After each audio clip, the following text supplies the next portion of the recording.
Way to go, Elgato. You know 16 by 9 better than anybody at this point.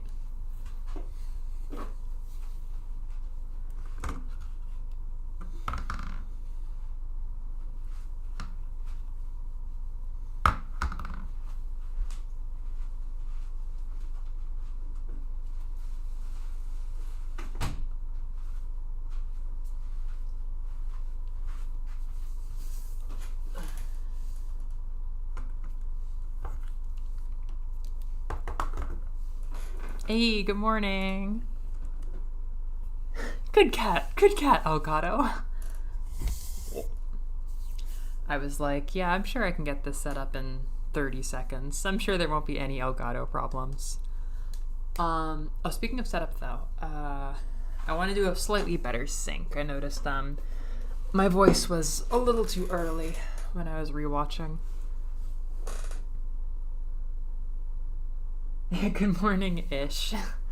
One thing about my morning is I wasn't planning on being awake from morning-ish, literally Friday night. I wasn't planning on being awake from like 4 a.m. till now, but I got a mondo like overstimulation headache, as I often do, last night, and I just gave up and I ate like a little, like, you know, whatever I could get down without getting nauseous, and fell asleep at like 8:30. So I woke up at like 2:30, went back to sleep, woke up at like 3:30 and was like, I could have 4 a.m. cereal. And then I didn't really fall back asleep after the 4 a.m. cereal.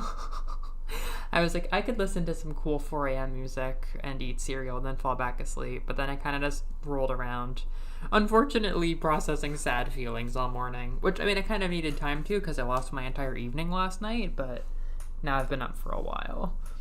Which might be good for the stream, but it's not great for sleep. I'm gonna have to take a nap. Good morning, Juno. Hi, Juno. Oh, I'm glad to see you here. Yeah, I got oofed. We went to the oofy doofy.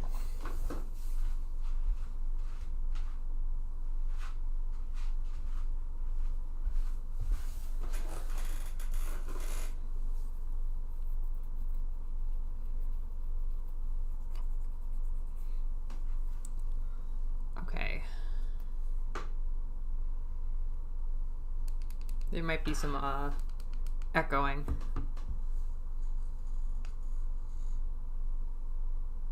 Yeah, I had my oat milk and my cereal and my 4 a.m. music. But yeah. Splatoon? Zelda. Splatoon? Zelda. Toon? Zelda.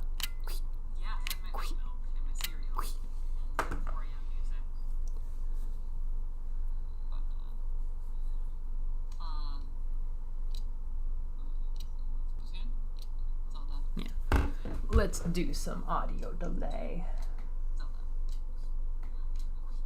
Advanced audio properties.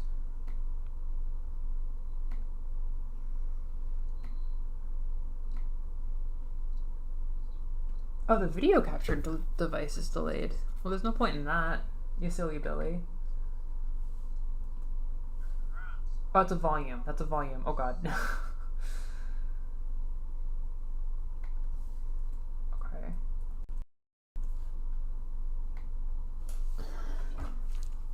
Mario Kart, Splatoon, Zelda, Splatoon, Zelda, Toon, Zelda, Toon, Zelda, Toon, Zelda.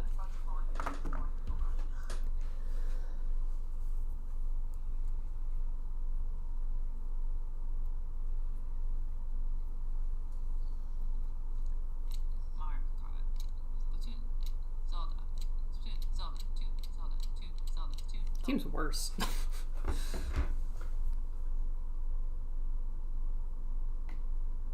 Advanced audio properties.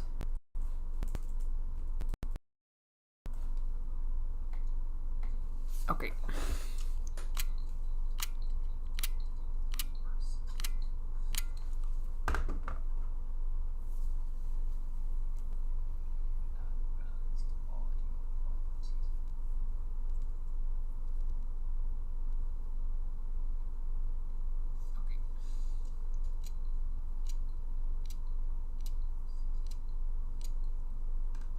That seems pretty damn good.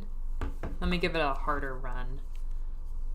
DQB, Mario, Splatoon, Zelda, Splatoon, Zelda, Splatoon, Mario, Builders, Mario, Splatoon, Zelda. That seems pretty damn good. Let me give it a harder run. DQB, Mario, Splatoon, Zelda, yeah. Splatoon, Zelda, Splatoon, Mario, Builders, Mario, Splatoon. That is how it sounds like when I actually react to things. By the end of the Axiom Verge part last week, I was pretty much predicting, calling things out right before they happened. My audio is too far ahead. Okay. Yeah. Yeah, I definitely... This week was a lot harder than the other weeks. I mean, there's so much adrenaline just going through everything at the beginning. And then at the beginning of being in the prefecture, at least I was like, being escorted a lot, and it was still kind of a blur. And I was like, I'm very tired, but everything's fun and new. But this week I was cut loose for like a vacation, like a summer vacation kind of thing, but I hadn't really done any work yet. So it was a lot of being alone, which I appreciated, and I was able to catch up on things a lot, but it's like... Yeah, I mean, they gave us some good advice for dealing with, like, adjusting to the new culture and being a foreigner and stuff, and, the arc you go through of processing things. But this week was definitely a lot of stuff getting, like, kind of revealing how hard it's going to be to start. And, yeah, I mean, if I could put one word to it, it's like I was really starting to feel how, Is that funny? Is that... Okay, there we go. If I could put one word to it, I would say it's like this week I was getting really worn down by all the little things, just kind of like having my first experience being a foreigner, which like isn't to say that like Japan is so bad, because like I'm having like probably one of the most accommodated experiences of being a foreigner ever, but it is tough kind of running up against people's like, I am talking to a foreigner and a tourist at that kind of face for every single interaction, when all of your socializing is like going shopping. Because usually retail therapy is like the best for me. It's like thebomb.com. But like I would go out and like, it's just tiring talking to cashiers and like having them kind of panic. Like, holy shit, oh my god, they're not Japanese. Oh my god, oh my god, oh my god, oh my god. And like if I mess up anything when I'm talking to them, like I want a bag, or if I forget a verb, it's just so stressful to have them be like, oh my god, oh my god, oh my god, this is bad, oh my god, things could fall apart. Which like I remember, like you don't want to, it's hard having a language barrier when you're in customer service, but when that's like your only social interaction for a couple days, it's kind of overwhelming. So I'm excited to start doing the work and having like the social world of the 4 different schools that I work at, even though that's going to be hard to start too. But yeah, I wanted to go and pick up the Naushka manga and another manga that I wanted to read, and I had to spend like 40 minutes trying to relearn what I thought I knew about how manga was organized by like genre and publisher at the same time. And I had to spend so much time trying to find stuff and did not find what I was looking for. And I was like, I don't want to ask for help because I'm tired of being a gaijin right now. So it's just one of those adjustment lows, I would say, with like not many high highs to offset it besides like, I am having a nice day in the summer on my own playing video games.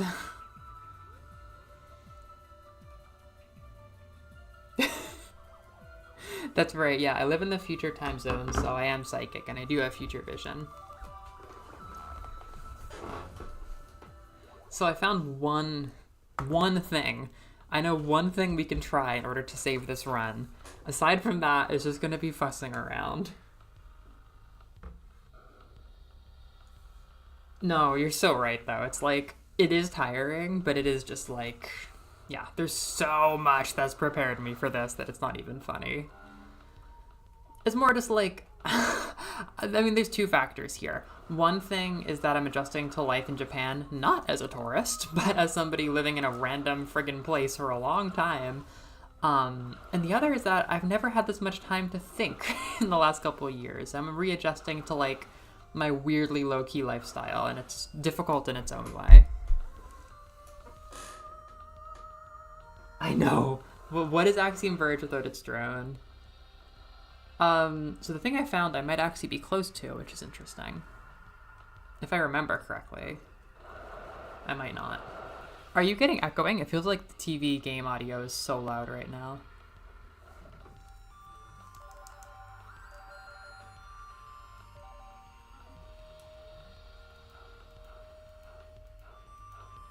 What are the options? I'm like, how is this not going into the microphone?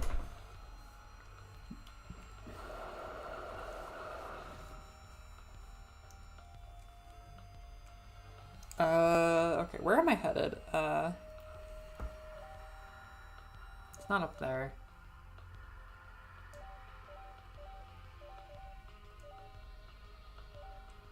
I don't know.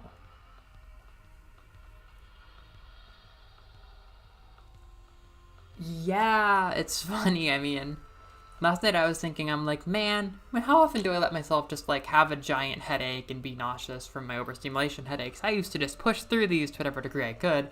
And it's like, well, you know, there's something when you push through things, you have to deal with it later. And I think a lot of stuff that I've been pushing through, not physically, but like emotionally, maybe physically, are kind of all coming out now that I have time to deal with them, which like I'm used to. And I always get a little chuckle out of when social things work that way. Because I swear to God, when me and Liz were in that weird living situation, every time it was like a Saturday, we would finally have time to work through, like, you know, it would be Saturday, and like that's when we would start fighting with our roommate. Like it was like as soon as we had any time, the argument would start. And it's like, how did we all know that we had time for this argument right now? As soon as we have time, it becomes argument time. It's so unfortunate. But no, I mean, I don't know.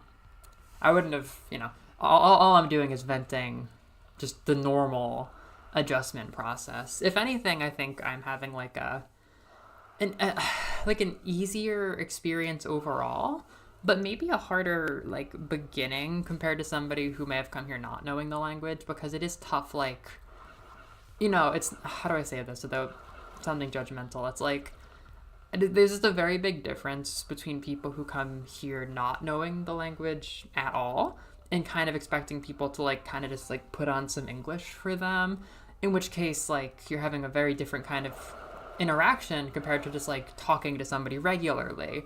And I think for me, like knowing what everybody around me is saying, kind of being able to judge what faces they're putting on, just because I've, you know, it's not my first rodeo to having a conversation in Japanese, so, you know, being able to kind of really gauge the situation as like a normal one versus like a, whoa, I'm in a crazy, crazy new place kind of interaction.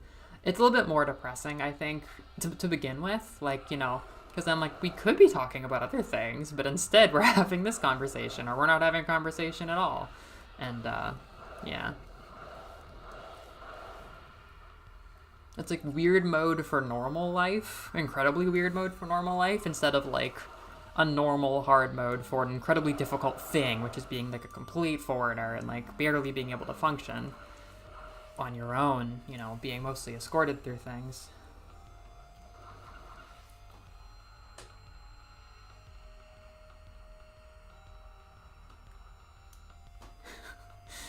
When you and the girlies have the argument sync. Oh, here we go. Okay, this is my literal one shot. This is my one thing that I found during my little replay.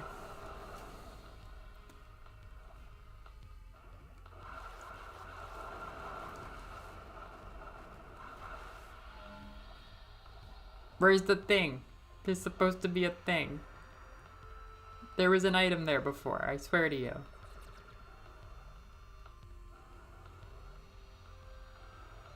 Where's the thing? I thought there was an item in here. Bruh.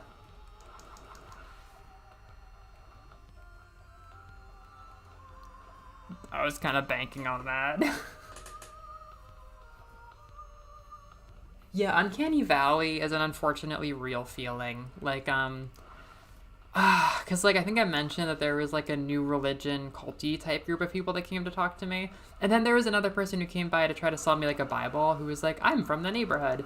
And it's one of those things where, like, I understand, like, that's a little more common in Japan than where I grew up. But, like, it just sucks. Like, it just kind of sucks already kind of being lonely and then being like, yo, is that my neighbor? And then having, like, a normal conversation. Not, like, a weird, like, fumbling with words, trying to find, like, Japanese or English words that you both know, but it's, like, a straight-up normal conversation where it slowly becomes revealed that the person is completely putting on a face and they're trying to make you join a cult, like, on your doorstep.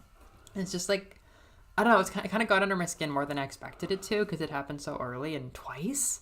And I'm just kind of like, yeah, like, none of this is normal, but, like, it just kind of punctuated the sad, uncanny, lonely feeling. Having, like, what felt like a normal conversation and then realizing, like, oh, shit. And, like, not even in, like, a weird communication barrier way, just, like, oh, we're straight up not having the conversation I thought we were having, and I know that we're not.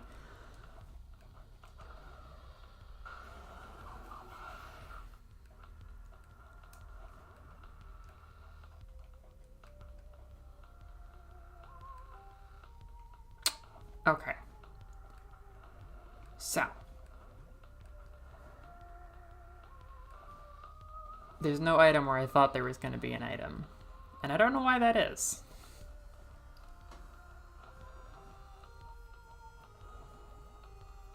I don't need this Bible.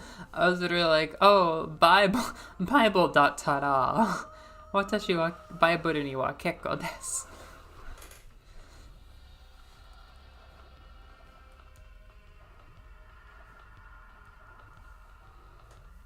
It is also just like, I don't know. I don't mean to be like, I'm so different, but just like, I think a lot of people are still going through the like, Japan is my magical wonderland kind of phase that a lot of freaking foreigners go through. And I'm very just like, I don't know, man. Like, it's definitely a place and it's super wonderful and neat, but like, I don't know. I'm not like enthralled and amazed. Like, I tweeted about this. Like, the idea of like switching to like the Japanese app store doesn't like fascinate and enthrall me. It's just kind of like a way to get an app. And if anything, I'm like, oh, I hope I can use my apps that are not expecting me to be in Japan. Like, I woke up this morning and the radio station I like to listen to says that I can't actually stream in Japan, and I'm like, come on.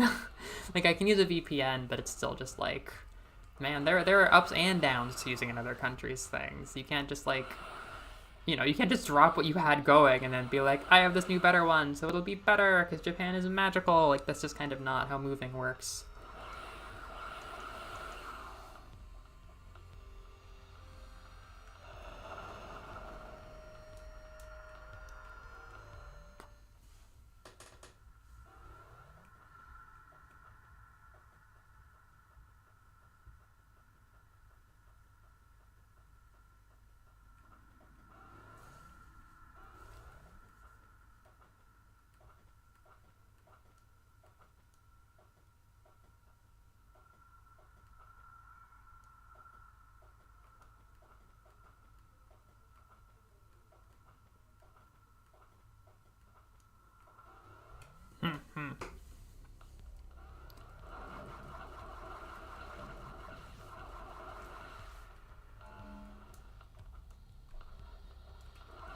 And then I find myself wondering, what do?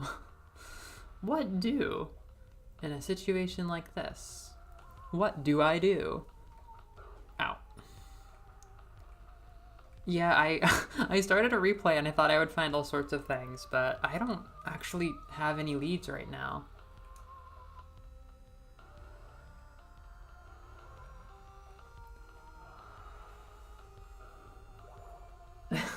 Yeah.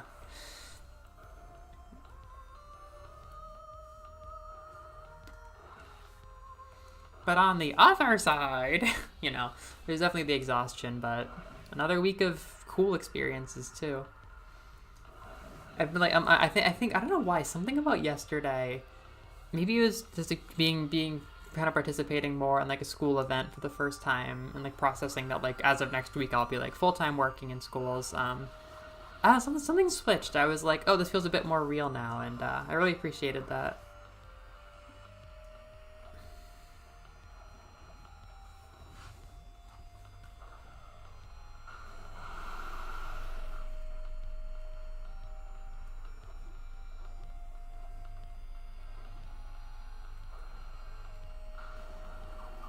Yeah, it is really hard to process the question of contract extension right now because like I don't freaking know, man. Wait, what is this? I guess it's one of those things, huh? Yeah. Try the thing. No, it's like I gotta choose relatively soon whether or not I'm gonna stay for another year, and it's like, bruh, I am not remotely equipped to make that decision. But it's just wild walking around and processing, like, this place feels completely wild and new to me, but I have the option to stay here until 2026? Like, there's no part in my brain that can process that situation.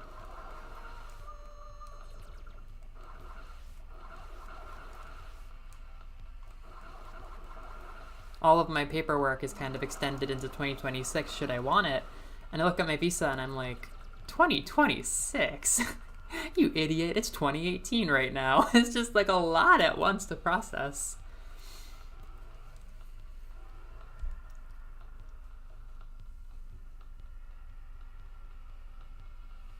Yeah, I mean, not that soon, but they want us to really kind of have an answer around December, which is definitely too early.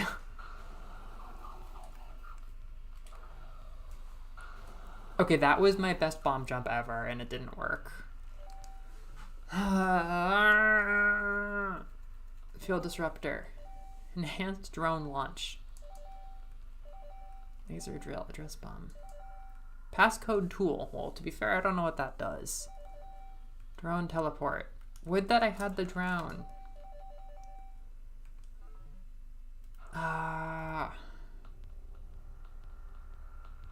Maybe I have to use a code? I don't really have an interest. Let me see. Passcode. Passcodes for Axiom Verge.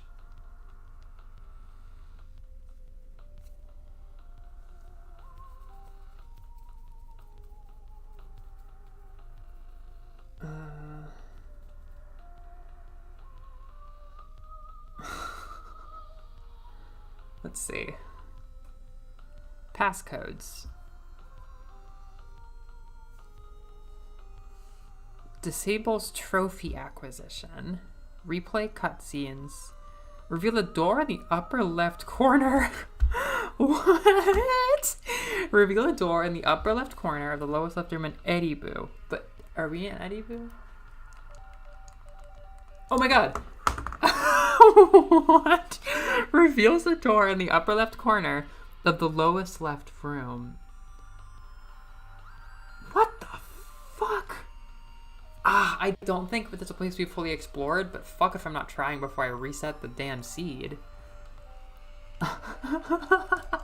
So this is what they meant by pros only. I'm so glad I thought to Google this. How do I... There we go. We are currently entering a password from the fan wiki to see if that gives us a drone item. I've not even read all of the options we have, so this is exciting. This is not how I expected to get good. Dalku Subtum. Okay. Dalku Subtum opens a wall in the flamethrower room in the upper left part of Eddie Boo. Well, I will say I don't think I can get up there right now, but it's another wall in Eddie Boo.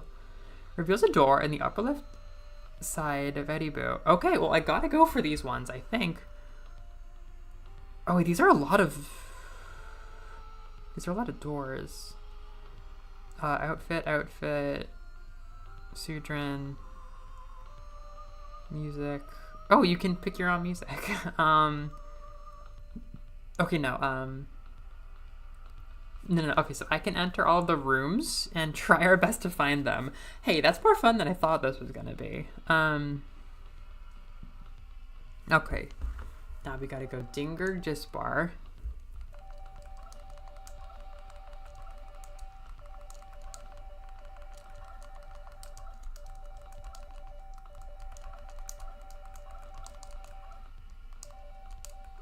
I didn't even know that this was a function. Dinger Jispar. Now we gotta go Iku Labidu. No, Ikibu Labidu. Dione. Escart Ehanzu. Iscart.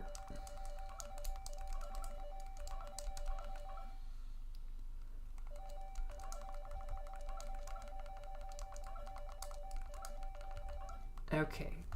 Those are all of our door codes. And they're all in... Oh, no. Ikuruma. I don't think I've been there. Okay, I haven't. But these are 3 doors in the left side of Edibu. Yeah, upper left, lower left. Okay. Well, we're going back to the start.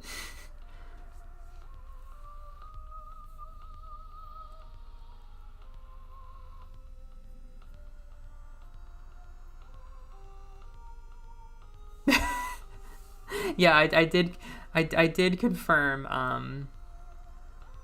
I did confirm, well, I didn't confirm, but I did that Google while we were on stream, and there was no talk about doing that little exploit we were trying, so I even tried it now and I couldn't get it to work, just like from my imagination. Dinger.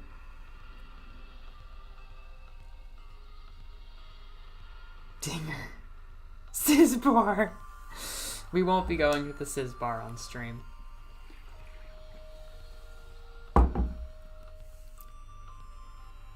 No, yeah, my constant comfort is the cat girl otaku from Disgaea 7. I will often be like, you know, the butt of the joke is often like that she'll have these ideals that are not accurate at all. Like, that are not accurate at all to actual life in Netherworld Hell Japan. And I will end up in situations where, like, you know, with her it's comical, like, this isn't wabi or sabi at all. There's no wabi or sabi. Like, I will just be kind of like, ugh, me and my ideals thinking I could find Naushka in the Valley of the Wind at a manga store. Like, ugh, silly me, so idealistic. Okay. So I don't think this is any of the left rooms, but I'll try it. I mean, the door might already be marked. See, I don't think I can go to those upper ones. I think it's the bottom area that's my only hope.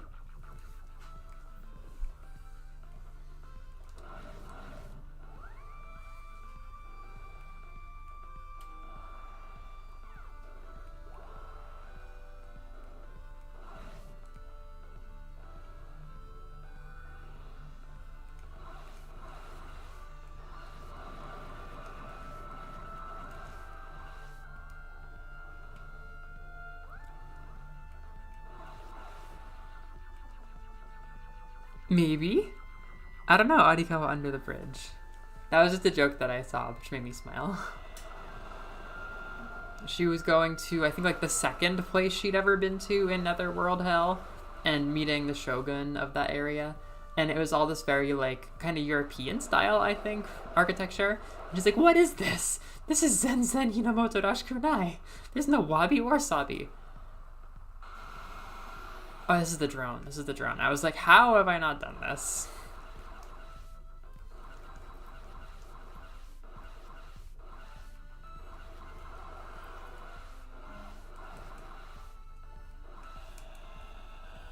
I guess I could drill everything.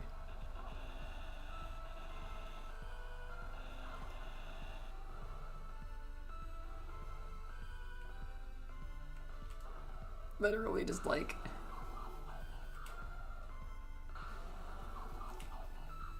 I have mastered this fake technique in my mind.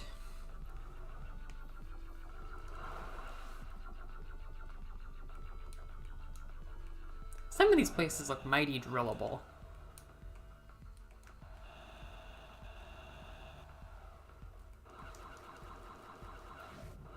They might be.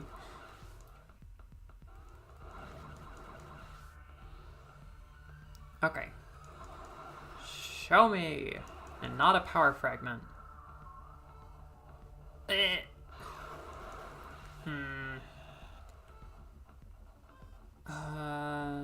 think I've already tried to hack these guys. As big as we've gotten big challenges, I don't know if he's big enough for this challenge.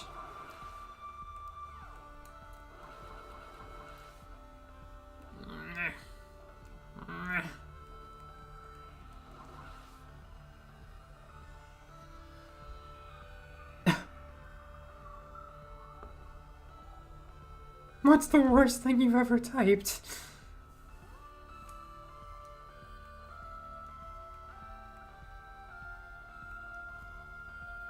I wasn't even allowed to know.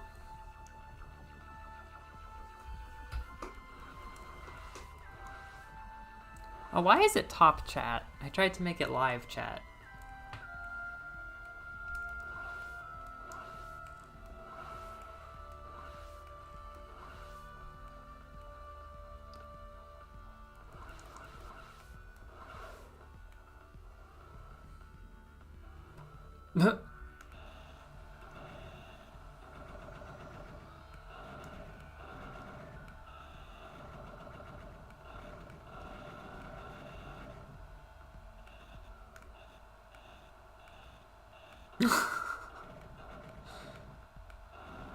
Dominating the charts.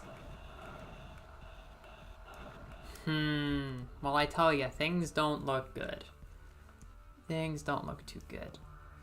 I mean, hell if I'm not gonna try the upstairs cheat codes. I just don't think I can get to them is all.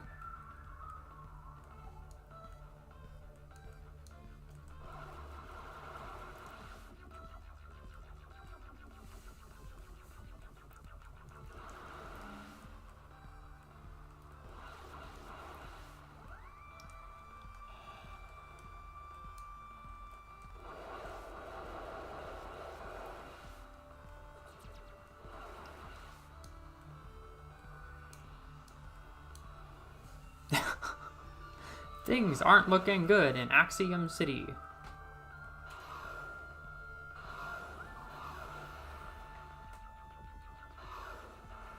Oh my god! Wait. Oh my god!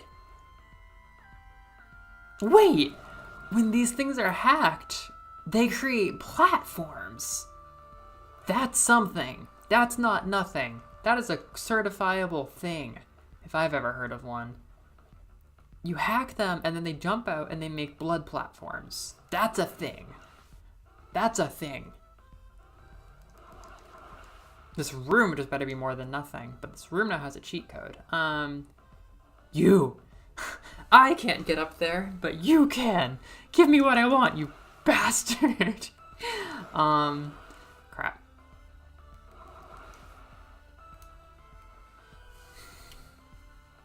I was kind of thinking it would come down to hacking, but I'm just like, so few hacks give me any inspiration to hack more things. Like, I don't know. It feels like a lot of the hacking puzzles are like already set up for you.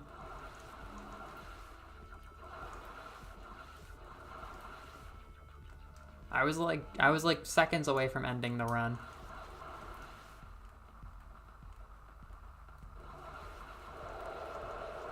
I guess one thing I like about this is that even when you're stumped, you can kind of smell what you're supposed to be doing based on what's not working. Because I'm like, maybe there's a jump exploit. That's pretty common for these types of games. I've done this, right? I've surely done this, yeah. Yeah, I mean, it at least will get me to that stupid little power-up that I see. And I think the cheat code room. Can you believe that? It took a cheat code. It took a cheat code and learning a new hack.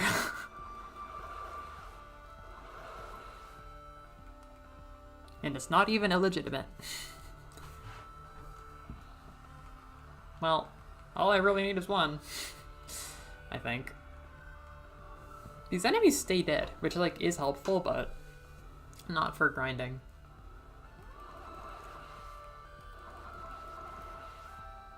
Okay. Give me what I want, you bastard. Oh my god. I'm up. Oh, they're all making platforms. So where's the secret room? I don't need a power fragment. Ah, I can't think if these things spawn in any areas besides this one. There's a door in here. I know there is.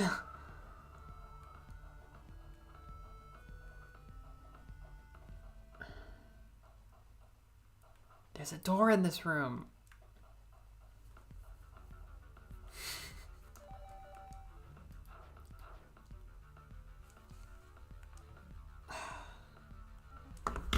What did I type? Passcodes. Reveals a door in the upper left corner of the lowest left room in Eddie Boo. That's where we are. The upper left corner of the lowest left room in Eddie Boo. Well, let me look at a full Eddie Boo map.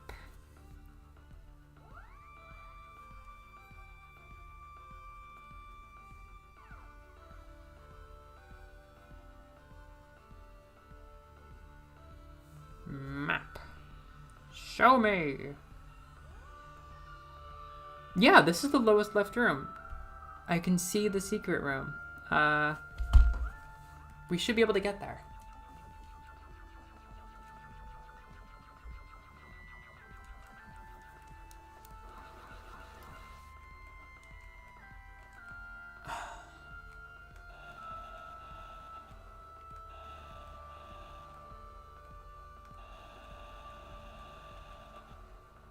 The upper left corner.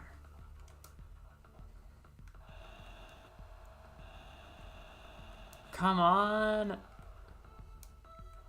Where is it?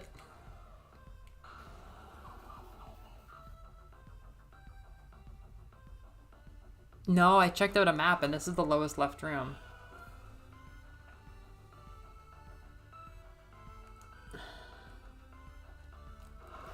I mean, this part I can at least check a guide for.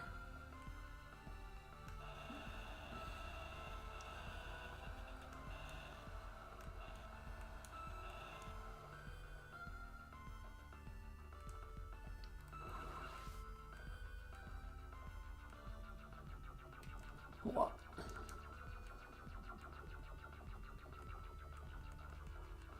Okay, I can check a guide.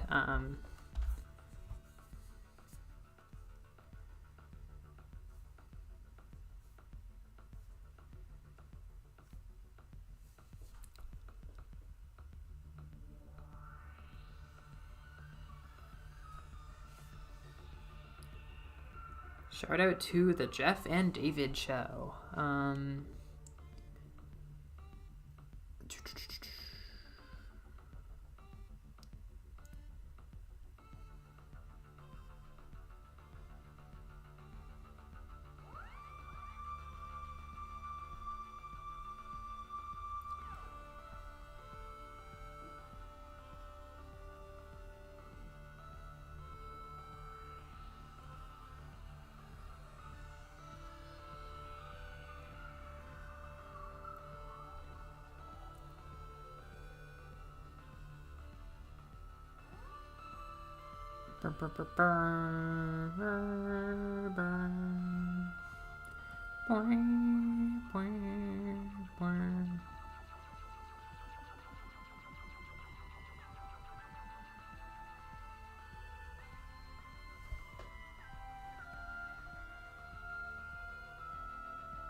Show me.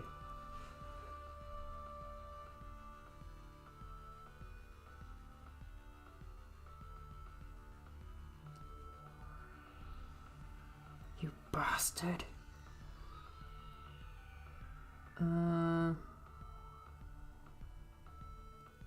This isn't even Eddie Boo.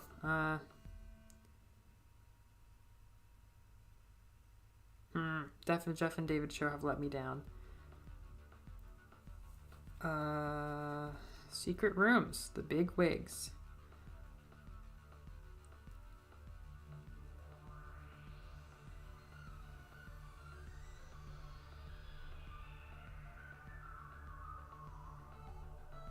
Ow!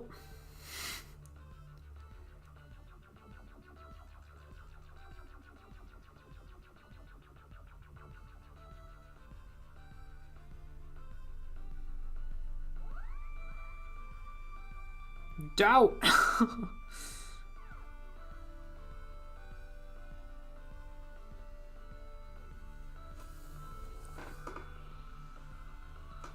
Jeff and Dave, show me the door. I don't think their video was gonna.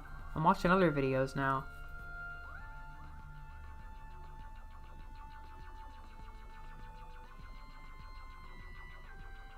What the hell? There's one secret door type room. You just walk straight into it? It's like not this one.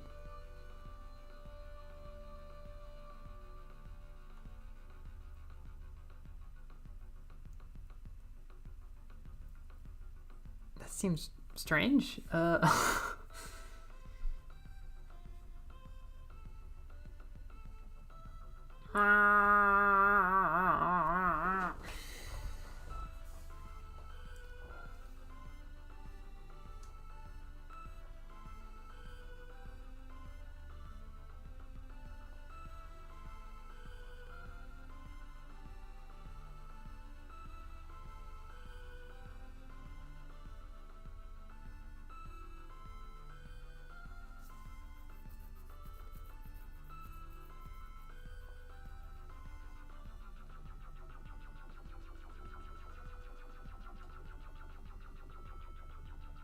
Oh, it might. It might only be breakable with... Yeah, so here's one of the Eddie Boo secret rooms, and it's only breakable with one of the jacket upgrades, which we don't have, famously. However, I did see somebody just straight up walk into some weird other secret in another place that we have been to, which might be more relevant. Yeah, what the fuck? It's hard to even process that this is the beginning level. Where is this coming from? No, this isn't Eddie Boo.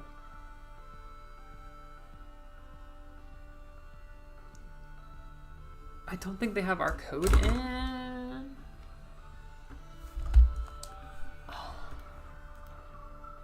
Dalku Subtum. Oh, they have Dalku Subtum running. Okay, show me Dalku Subtum. Okay, maybe part 11 of the Jeff and David show. Jeff and David, do you have a playlist? Jeff and David, do you have a playlist of Axiom Verge? Slowly going more insane with the music. Axiom Verge, Jeff 11. There we go. Show me.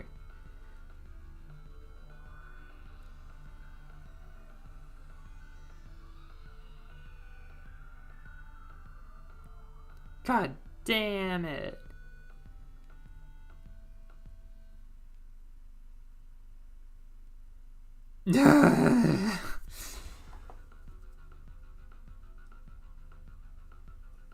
I know. The challenges got so big.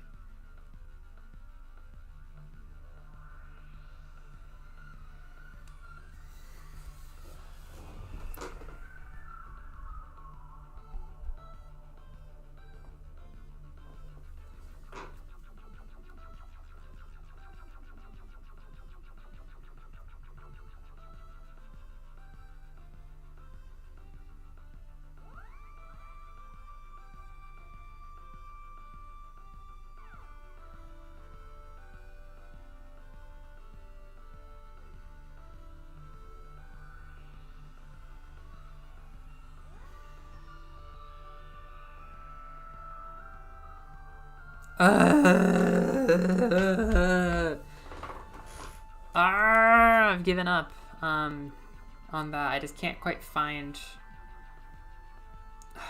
how to get into the secret room. That's so frustrating. I mean, I have a theory that we can't get in, but I don't know for sure. Maybe it is Eddie Boudin. Let the people have Eddie Boudin. Or the cancer that the man gave them.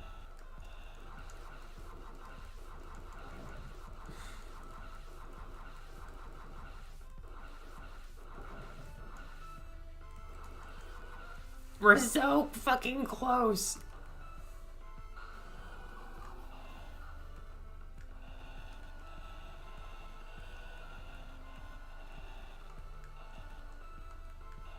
Okay, this next one is just fully insane.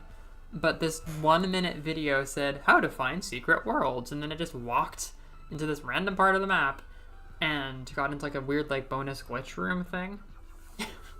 Oh, randomizer. I mean, I did sign a contract saying that I was an experienced player, and I thought that I was, but apparently I'm not experienced enough.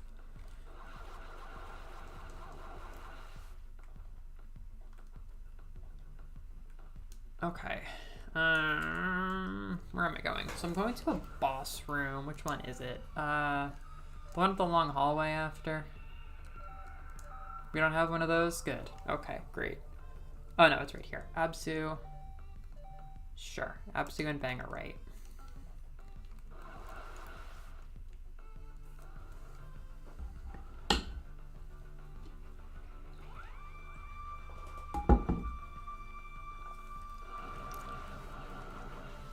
I see a mysterious second challenger approaching in that chat. Whoever could it be?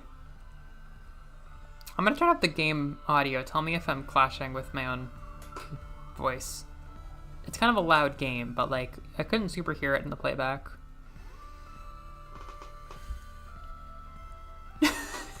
Yeah, it's just like real life, really. This feels like where a secret room would be in Metroid, but alas.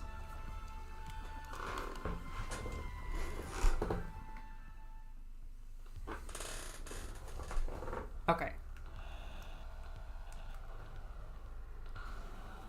Just glitch bomb everything.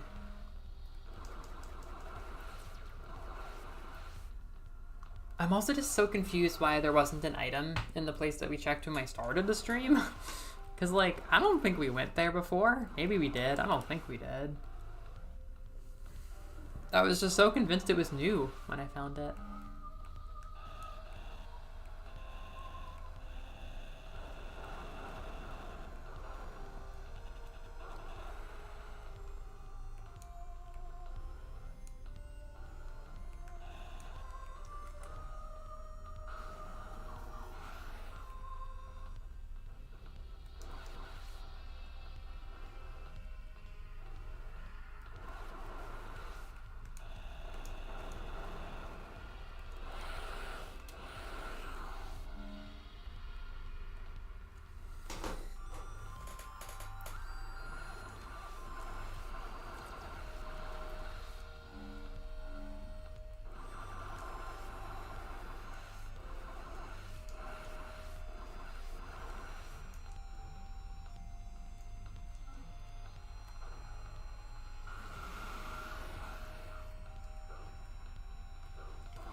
Wah. Wah. I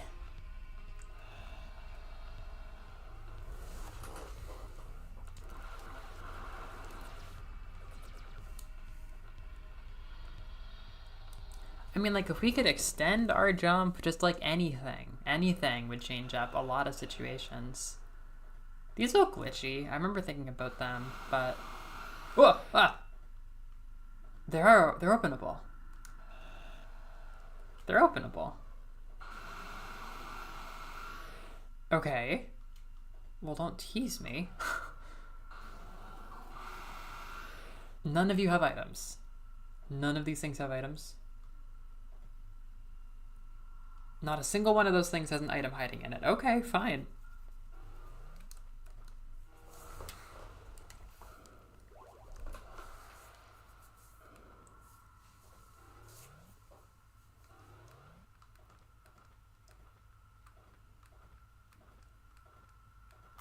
Show me your item. Show me! Show me your drillable sequence.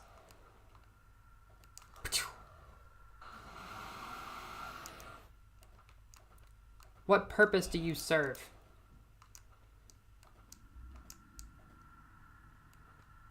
Come on, give it up. I know you have the drone. Ugh. This is what Axiom Verge is like with no drone. Remember that, kids.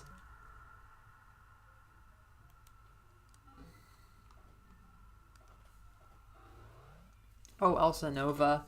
I feel so low. I can send email.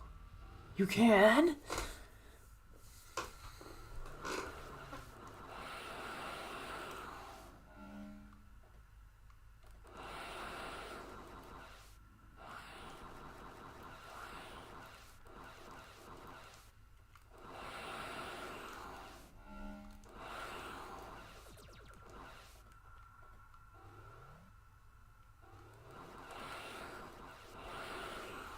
I will admit, I'm very curious why we haven't gone fully down in that other corridor.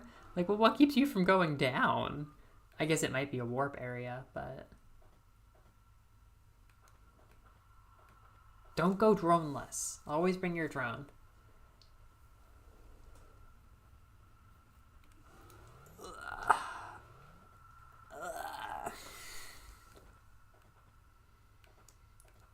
I choose to believe that Axiom Verge drones don't come from a corporation, but are born quasi-organically by love.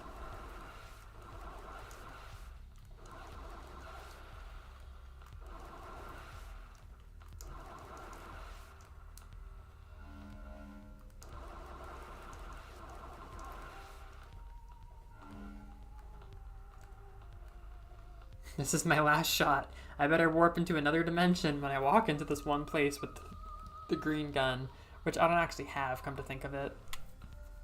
When I bring my green gun to this one place, this better change the whole fucking game. I can't believe we found a cheat code room, but didn't have the chops to get into the cheat code room. Drone. At drone farms.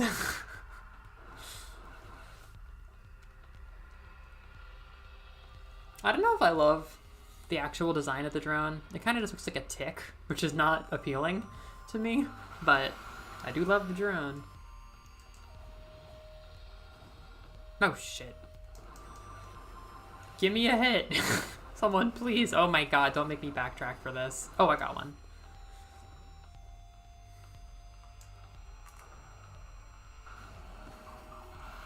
Easy every time.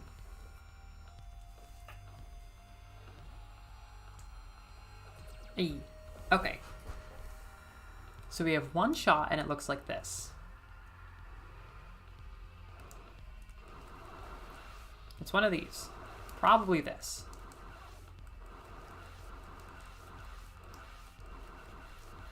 This is a very mysterious hallway. It has its little item drop. It's quite an interesting one. I mean, fuck. I haven't actually tried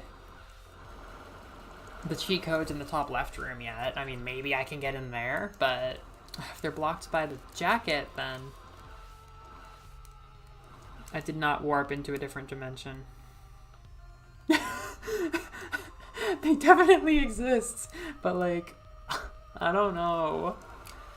Yeah, so the glitching world, maybe I just don't have the right gun. Maybe I need the same gun as that person who made that 1-minute YouTube video. This is my last shot. This is the last thing I'm gonna do. I won't spend more than an hour on making no progress in this save. I'll miss this run. This was fun.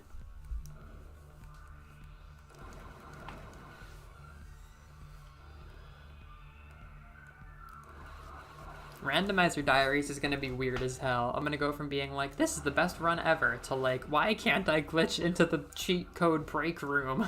Like, what the fuck do you mean, cheat code break room?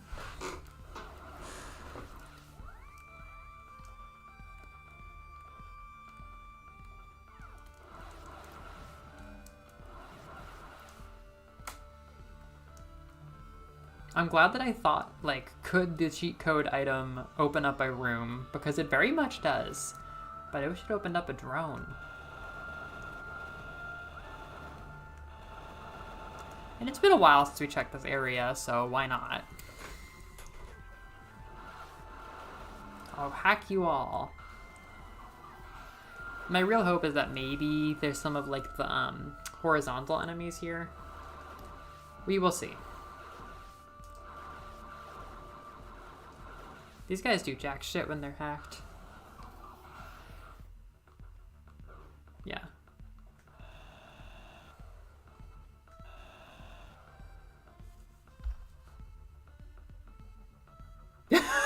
I think you're right about that.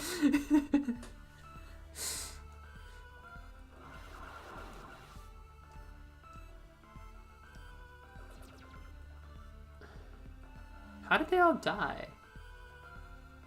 Whoa. I'll hack both your moms. Don't stop me.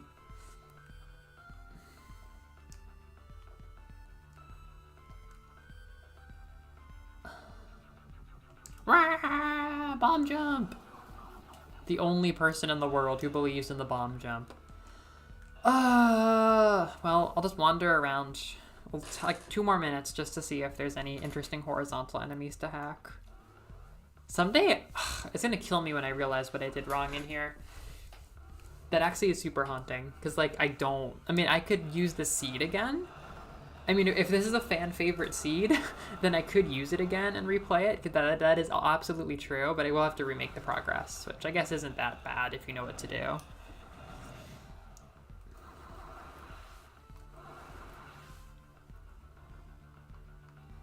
Oh wait, I wanted to do a different thing.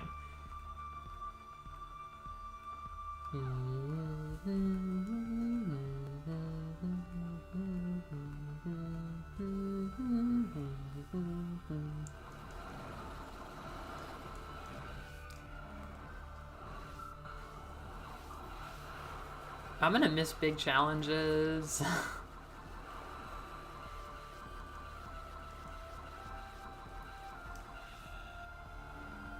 Oh, it's just being friendly. Okay.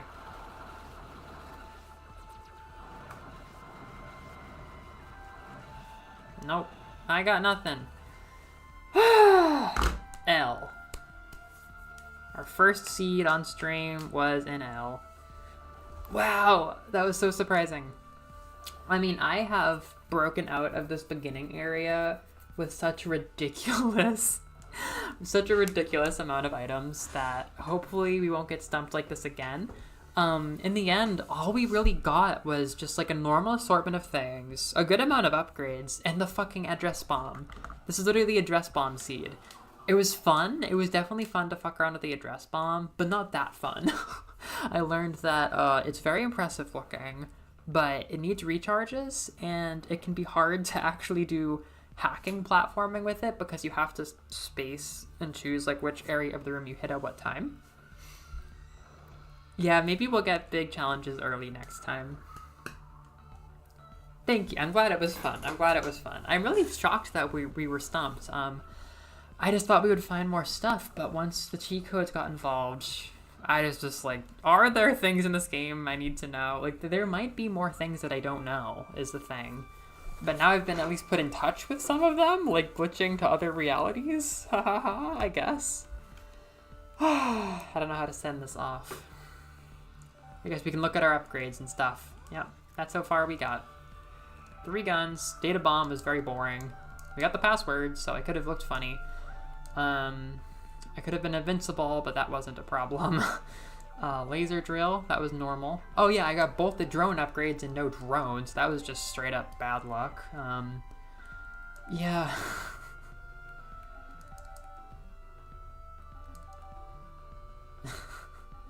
Use X. I'll press X. It won't do anything. Imagine if I could warp to the drone upgrade by using that. That would have been cute and very chaotic for the randomizer. But that's not how it goes. Ah! For experienced players only. Yeah. Alright, let me grab water. Take a quick break. I'll be back with the new seed. Just 2 minutes.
Alright, I'm back. And I found an in-game reference to the secret world. All items are randomized, including secret world items. What the fuck is a secret world item? That's definitely what got us. Yes, speedrun progressional logic. I don't know what that is. Low percent speedrun item progression logic. That is for the future. So yeah, hopefully we don't run into the secret world. Okay. Oh, it saves our seeds. That's so cute. Alright, edit. Thinking a little 0, 419, 430, 524. Save. Apply. Activate. That's for the Mita Izuda. Start new. Oh boy. Alright, what's our starter Pokemon gonna be? Going into the blood hell like, whippy, another adventure for Trace and his band of friends.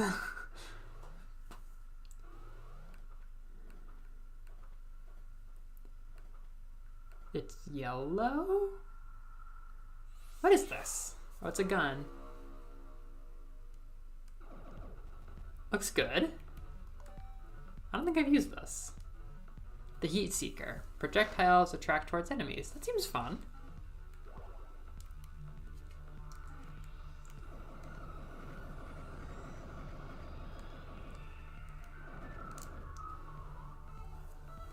Yeah, I'm glad I found a little bit of a use for that green gun. That was our starter Pokemon last time, but it's still really not one of my favorites. Solid gun-like gun. Yeah, you're right.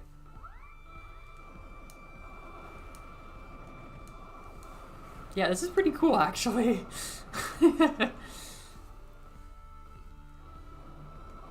There seriously are like 30 guns. Will I ever remember how to get around here? Not ever.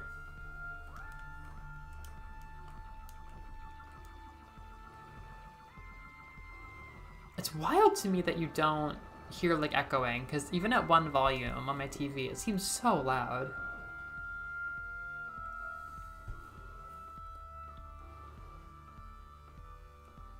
I just painfully remembered that time we were trying to make big challenges as long as it could be to get a doorknob button switched, and I was like, holy shit, is that what we didn't do? But no, we ended up opening it from behind. It was a boss area thing.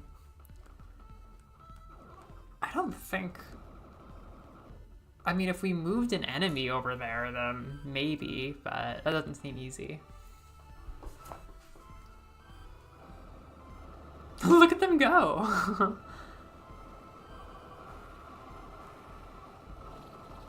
Holy crap!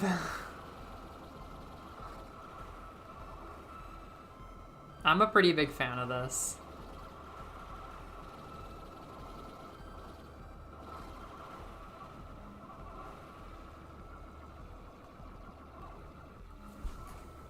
You hear the acoustics, huh? The gigantic open room. It's like, in some ways, it's a great recording room because it's so small, but the ceiling is so tall, and I have my bed loft, but I could get, I guess I could close my curtains for more sound absorption, but I want the light. I could get curtains to cover up 2 more parts, so I could improve the acoustics a bit more. I mean, I could also get posters for the wall, which I might do. Which I will probably do.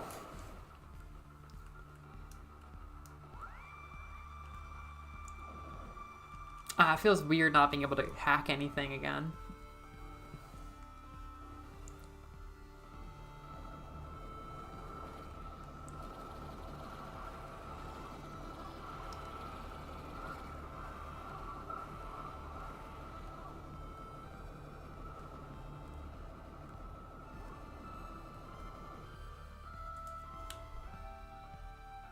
Oh my god, I didn't explain. So I set up a router. I decided to take matters into my own hands. And it's such a weird situation. So obviously I'm fighting with the fact that I pay for my Wi-Fi from the apartment company. And the apartment company has this magical Roku device that runs on Android, which I'll explain in a moment, plugged into my smart TV. And that was my router. So that thing had the Ethernet plugged into it. And then it was being my router. And it was just not a very good router. And it was pretty much begging to be replaced this week because after the stream, I started having a litany of connection problems from my laptop while I was trying to do like Wani Kani. So like it was getting really annoying. So I bought a really nice router that I'll take home to the States with me. And I plugged the Ethernet into that. And it started working immediately. So the router works just fine. It's pumping out really good Wi-Fi. It's a really good router and stuff like that. Things are just slightly haunted because I do not think this has to do with the router at all. I think because the Wi-Fi company is trying so hard to it's not a very competent, it's a very small, not a small company, but nothing's terribly competent about any of this. I think they're trying to get me to log in constantly to like prove that I'm paying for the Wi-Fi because I can connect to the router fine and I can get internet. And honestly, most of the time it will say on my laptop, action needed, no internet. But then I can use the internet fine. So it's so weird. It's so weird. And like, even though I don't think, or there was a time where like I didn't even, like the router did not like have, the Roku did not like having a LAN cable from my router instead of having the Ethernet cable in it. And there was like this blue wall thing when I would turn it on that would be like, put the Ethernet cable back in.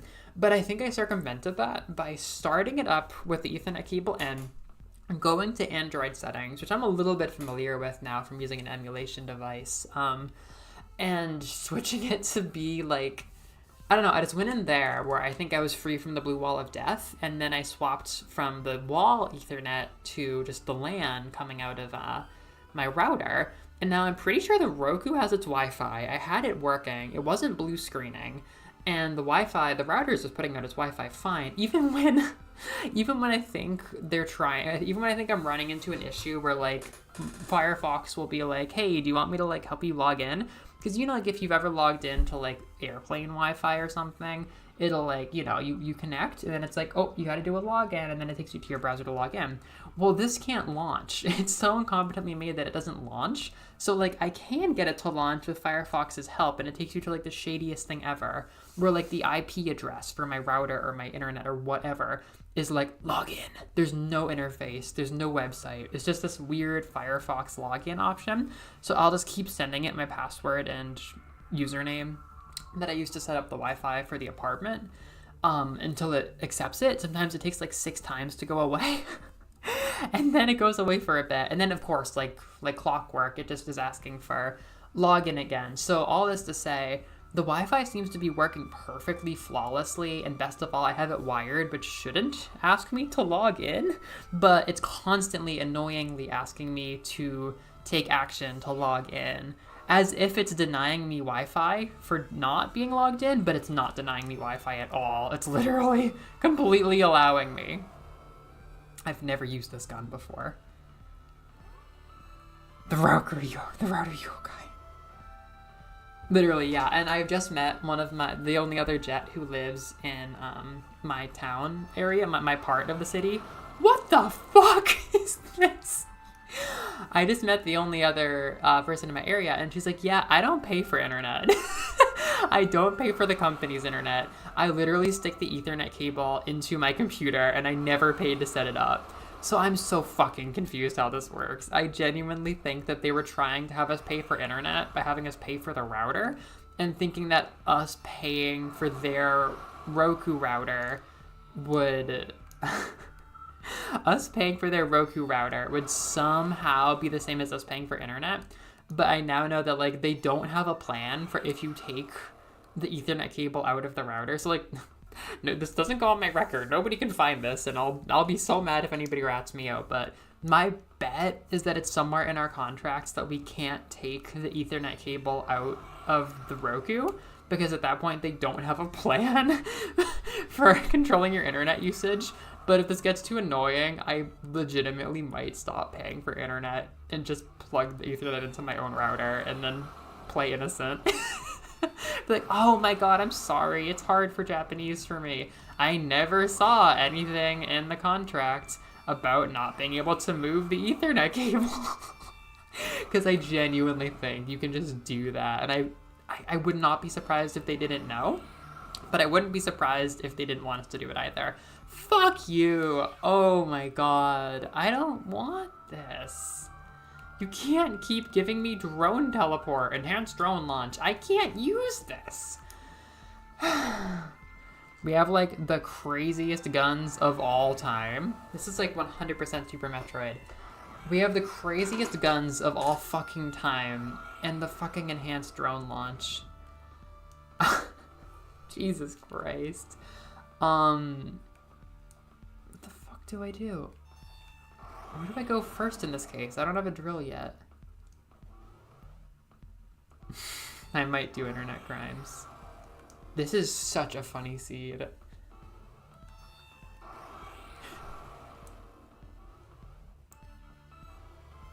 Oh my god, it's a jacket! It's a jacket. It's a basic jacket. Okay, that's great. That's what we needed before.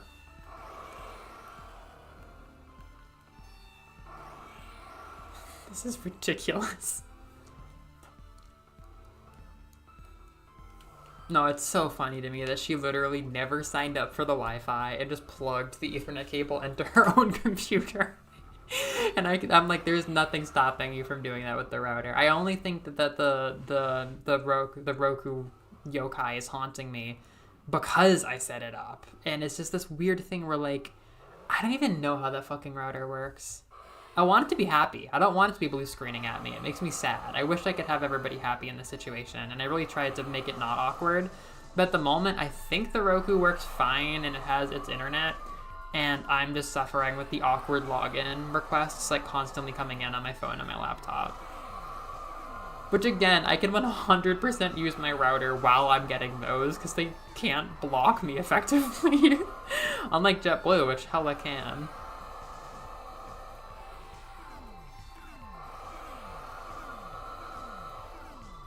This is insane. I was literally thinking, I feel like I have the best gun for dealing with, like, mobs, but I bet it sucks against bosses. And this must be the best gun for fighting bosses. Fuck this. This is like a weird vacation. Do you remember how long some of these boss fights took last time? Oh my god, it's a drill and a jacket. Ah! It's a drill into a jacket. Oh my god. So now as far as basic amenities go, all we need is drone and any level of hacking. I know, that's the thing. I love this router. And again, like, the internet that they have coming in through the Ethernet cable here is so good. The only issue is connecting to it because the router was so bad when it was my Roku. Oh my god, we have a jacket. Which one is it? I feel like it's the beginning jacket. But then, you know, tweed jacket is the highest jacket. This is a tweed jacket, isn't it? Trench coat. Trench coat. Oh, no, it's mid. It's mid, which is fine. Axiom needs. Maslow would have a field day with this. I don't remember anything about him except for the hierarchy of needs, which is honestly one of my favorite meme developments. I feel like it only became a meme, like, a while after I learned it in school, which made it very funny. I can't believe we just got a drill and a tweed jacket for free. This is, like, so weird. So we can head on to the next area, but is there anything else we can do? I mean, fuck, I know I just watched a video. Well, no.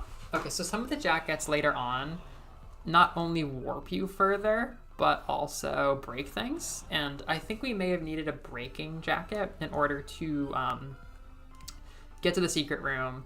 And I think there's also a secret-ish room in the spawn area if I had a breaking jacket. And also, this is another really good way to jump higher. So if we had a jacket, we would have been golden in the last seed. Not to constantly be bitter about the last seed, but we were probably really close to getting a jacket wherever. Possibly in the secret world. Possibly in the secret world. Okay, but realistically, drilling first area, jacket first area, with no discrambulator, I'm thinking no.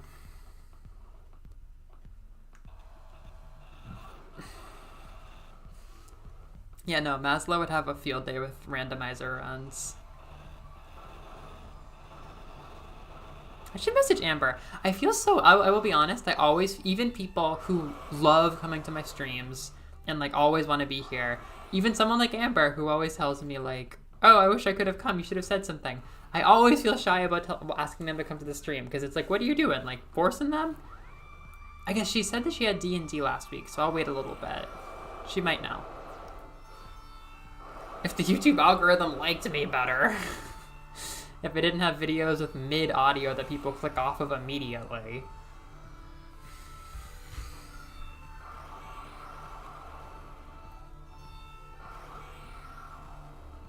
I was thinking if I need like perfect audio for something, I could record in my bathroom and it would be like flawlessly good, probably.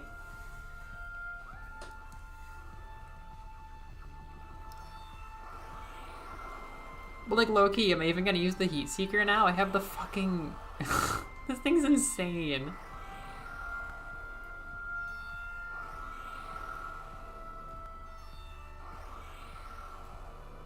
It's true. I sometimes wonder about making a regulars group chat. That way I can message everybody at once. And like not feel like I'm pestering one particular person.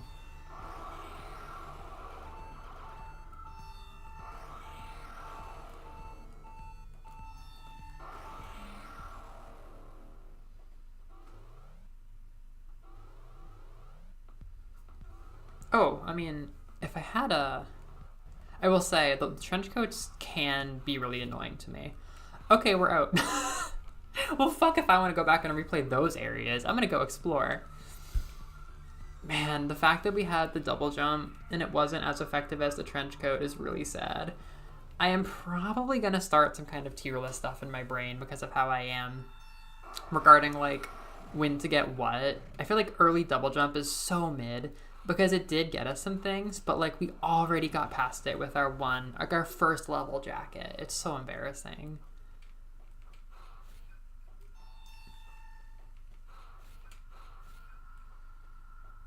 I mean, let's go. Yeah, group chats are fun. How are we already here? This is jacket power, baby. This will be danger, though. This is the new issue, is difficulty spikes. Son of a bitch. Yeah, this is jacket power, baby. Are we gonna trigger the dream sequence? It seems like it should. Maybe it won't. This is like world 11, by the way. Yeah.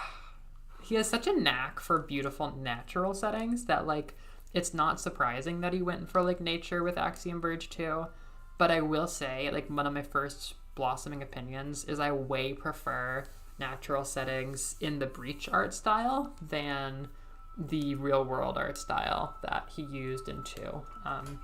Like, it was beautiful and all, but this is a lot more powerful to me. It's nicer to get more immersed in the 2 art style, but like this is breathtaking to me. This is one of my favorite areas in any game. I mean, it's hard to compare like video game worlds generally, randomly dropping like the whole reason that I play Axiom Verge completely suddenly after a totally normal gameplay stream last time. Yeah, like this, I would have to like play more. I don't even think I like playing this area. The enemies are super annoying, but like this background is one of my absolute favorite in any video game like I've ever seen.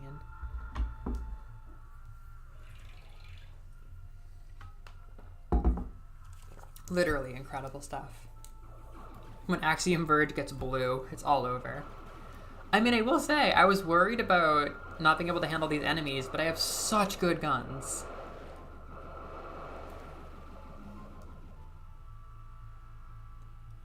Just passing through, don't mind me. Just passing through with no upgrades. angering random things I can't even see.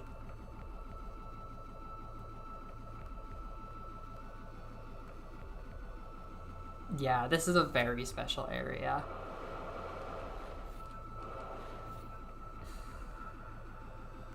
Get him! Get him! Get him! Get him! Get his ass! Get his ass! Randomizer Diaries, I'm having a lot of fun out here.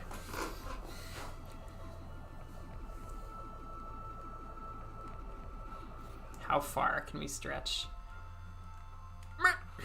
Yeah, it's tough to use this fucking jump, in my opinion.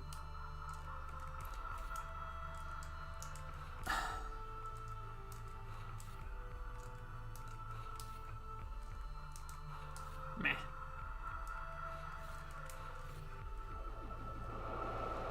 Get his ass! Oh, I'm dead. Okay, I'm not gonna do much more of that area for now. Oh my god, is this the fucking... Embarrassing. Did not save once we got out on the highway. So that area, just to explain some things, what I broke out onto when I said, like, I'm free, was pretty much what I call the highway. It's the only thing close to fast travel in this game. It's one road with a giant head leading between, like, all the areas in the middle of the game. So it's your only way to get around places quickly. Yeah, it is like Cutter. Yeah, well, once you get past the lock-on, it's pretty much just Cutter.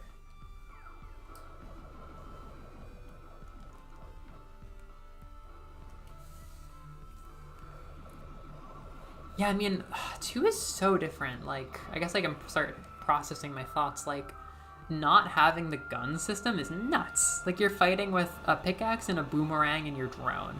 And the drone, we haven't even met the drone on stream, but the drone itself is a lot more fleshed out, and it's kind of its own secondary character.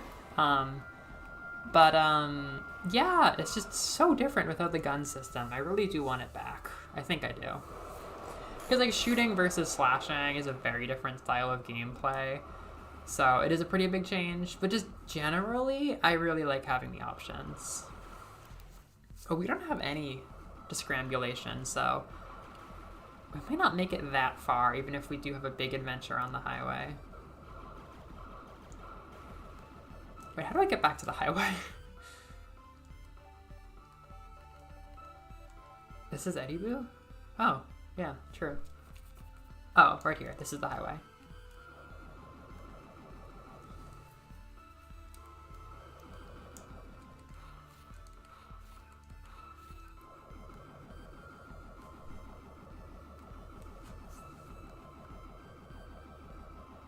Yeah, exactly. It's a very, very distinctly different sequel.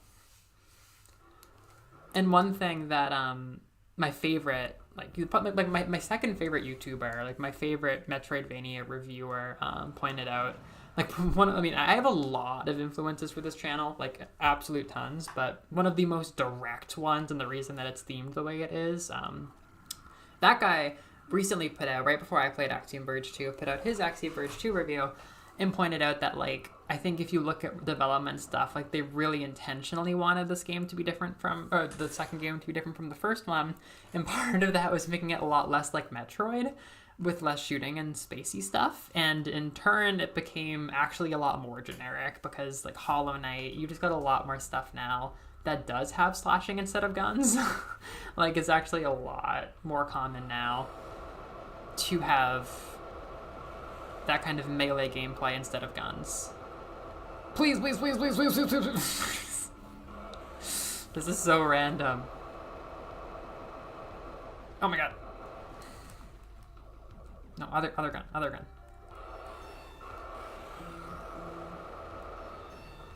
Oh dear. It's too many. But if we're all together, maybe we can do it! Fuck it! Damn it, that was close.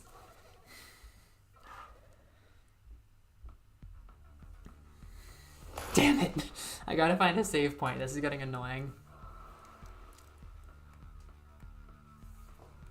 But yeah, like, the influence for the game, the next game, is like Breath of the Wild. So it's like, unfortunately, a lot more like nature-y and feelsy and slashy, which is just not as good as being as Hollow Knight, unfortunately.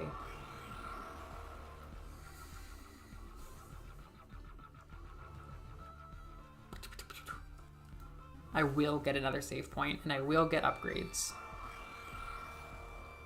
I will not be drunk with power. Yeah, I thought that the drill was going to be a more major part of this game, but it totally falls off after the first section. It's fun at first, but I don't know. It's kind of more like an early game thing.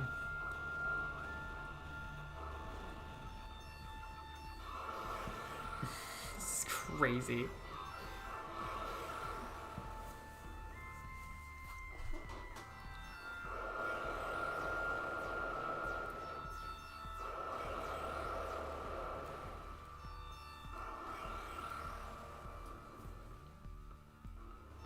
Ah, fuck you guys.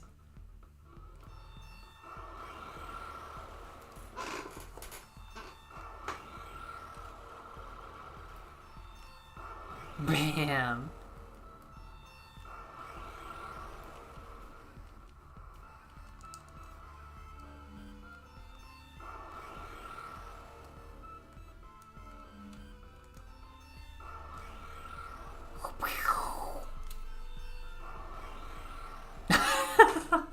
You know what it looks like is there is a crazy trailer that they used to introduce the new Super Smash Bros.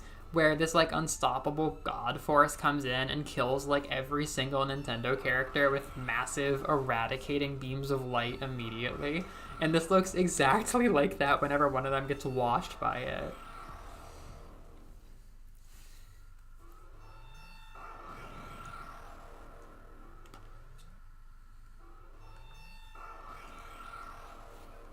Like, I already had this crazy spammable weapon, and then I just got another insane one as my second gun.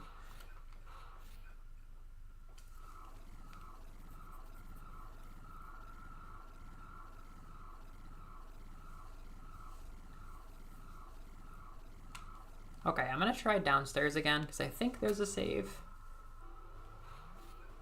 Fuck those guys in that other room, though. Or maybe I know where this is. Very neutral on that concept.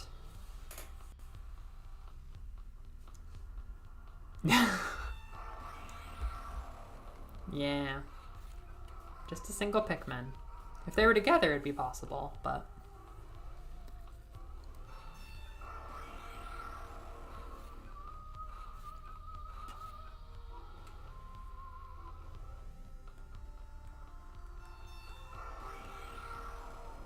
I wouldn't say that Pikmin generally strike me as one of those, like, god-tier Nintendo enemies. Wait, look where I am. I'm behind that boss room.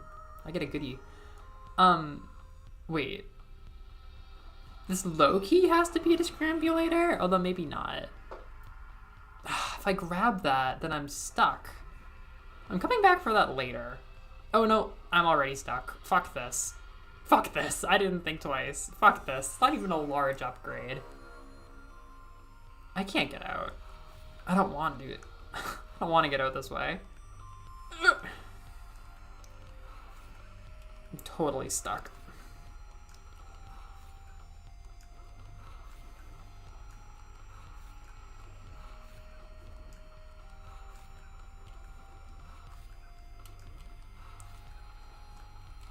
Fuck.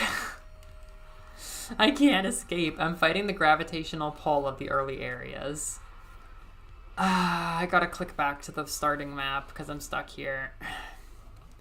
It's great if they have something to prevent soft locks, but fuck. Also means that sometimes you get something and you immediately have to go back to start.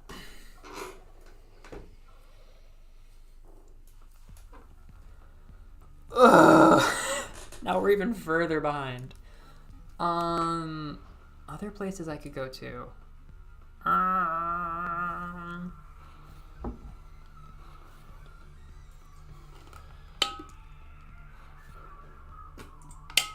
I'm playing with one hand. There we go. Oh yeah, so generally I don't feel like Pikmin are like god tier Nintendo characters the way that like Kirby and Samus are.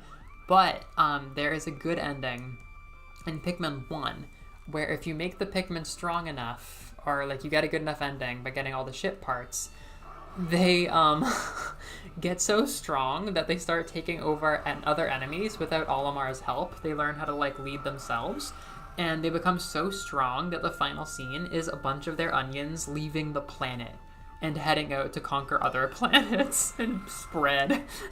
Like they become so strong that they become the dominant species of their planet, and then they start to spread to other planets as a disease.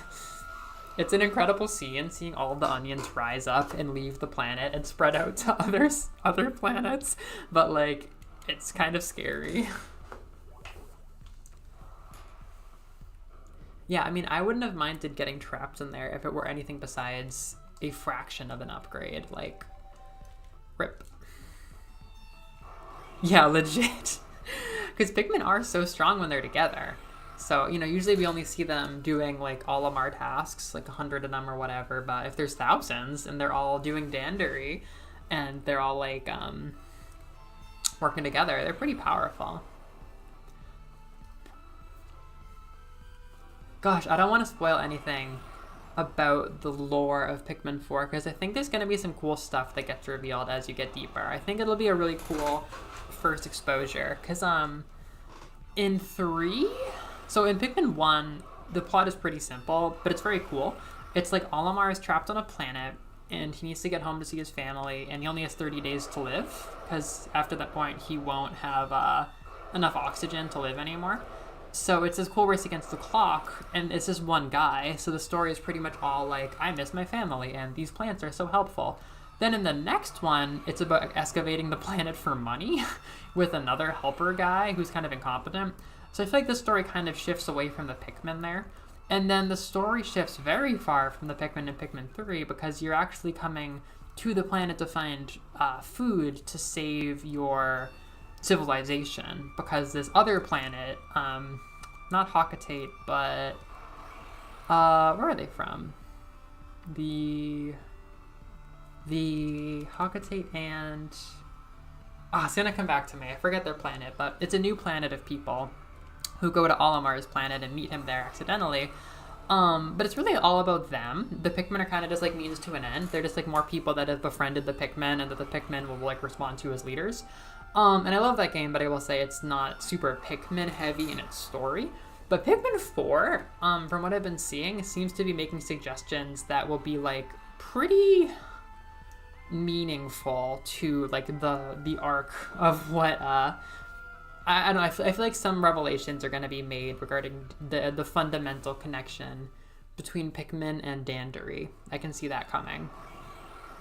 Which sounds so silly and AI generated, but like genuinely, I see a part of the plot that I think is leading to this point about what is core to the Pikmin and how they work, which will be really interesting. Wait, I'm being a little goofy silly is actually what's true here. There might be a save point right at the beginning over here. Yeah, the deeper meaning of Pikmin and Dandery. I say that with a straight face. Yeah, the overwhelming superpower of teamwork. 1 million Pikmin versus Kirby versus Samus.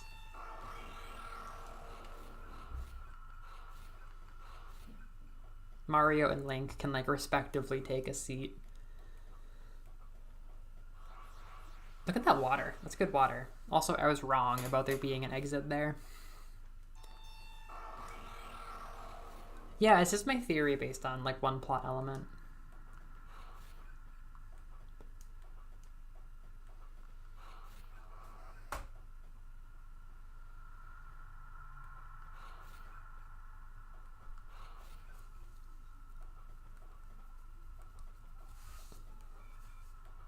Life is a highway.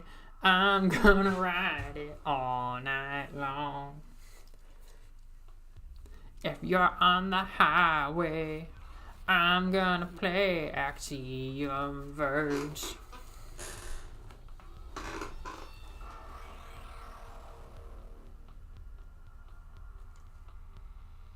Oh yeah, there's definitely some subway stuff. I have in my randomizers crawled around there and felt like I was kind of wasting my time because sometimes you can send the drone out and it's very exciting to send. Like if say I didn't have a jacket, maybe the drone could get there before me. Fuck, we're back here. Maybe the drone could get back there before me, but it's not really worth it. I spent a lot of time actually trying to make it worth it, and it just really wasn't.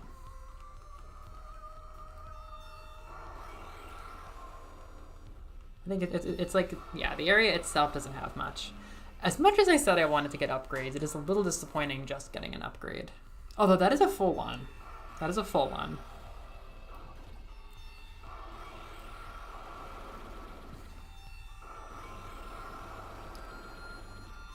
That thing looks pretty tough right now. Look, I'm eating my vegetables. I'm going back to the first area. Not the first area, but the opening zone. I think I'm rather close to getting stuck.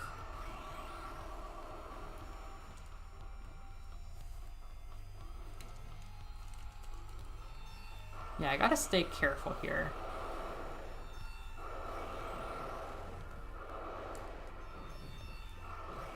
This guy's fucking me up good.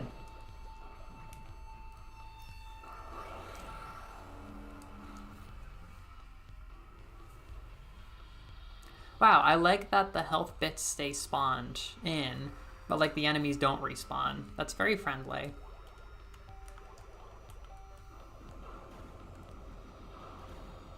The Brussels sprouts of Axiom Verge are the health nodes. But like the full health node is like a solid, like nicely seasoned bunch of corn on a cob. That's all the veggies right there. Not that corn on the cob has much for nutrients, but in my heart it does. It's more that it's fun to get.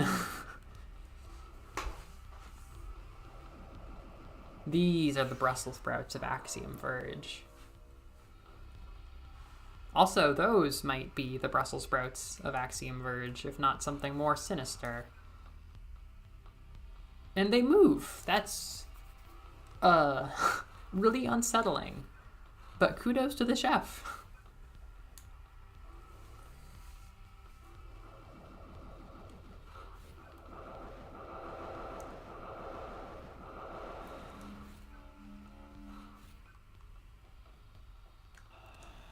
Yeah, so like there's stuff around here, but if I remember right, it's pretty fun, I will say, doing like many randomizer runs, because like I'm really flexing my memory. And having a replay going too, it's like, but I think around here it's just a drill thing that leads to a drone thing. I really want to say. It's nice having this jacket, I'll say that. It's opened up some fun stuff, but I don't feel overpowered.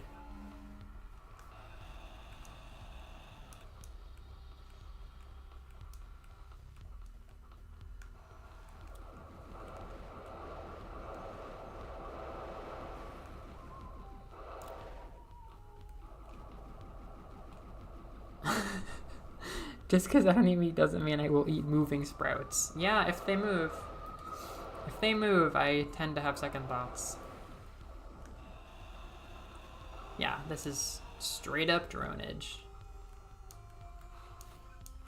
That was actually smooth moves. Yeah, I will say, I think Axiom Verge 2 has more like structural, like subtly not game-ruiningly annoying stuff with it. But my least favorite stuff with Axiom Verge 1 is very much my current, they might change, struggles with controlling the more advanced jackets. They get really annoying to use, at least the way that I get the impression they can be used. Maybe I'm using them wrong. This is not that close to the highway. I will level with you about that. I don't even want to go back to the highway. Ugh, it's not close at all. I'm gonna like search for items and then dip back to the highway. Smooth moves. Smooth moves are hard to come by in this game. It can feel very stiff and awkward, in my opinion and experience.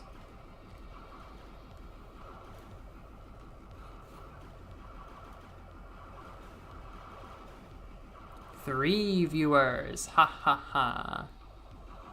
I always want to quote DQ9 when that happens. Say something. Make yourself known. If you're there, say something. Show yourself.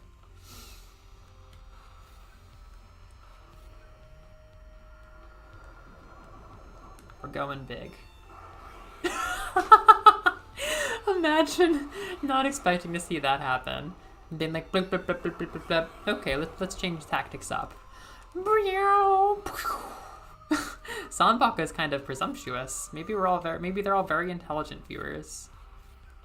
Maybe they're some of our best friends. Oh, I don't have any discrambulation.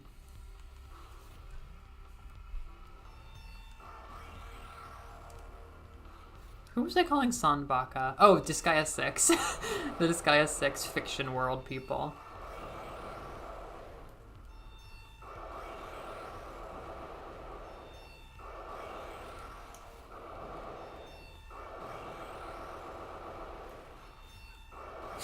This is such overkill. But they'll remember. Dang, this is so honest. You're making me do such honest work here.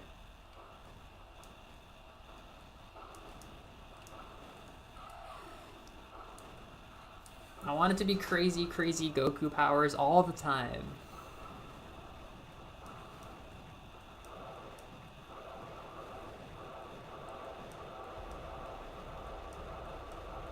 Doesn't have to be this way. One of us could just fucking die.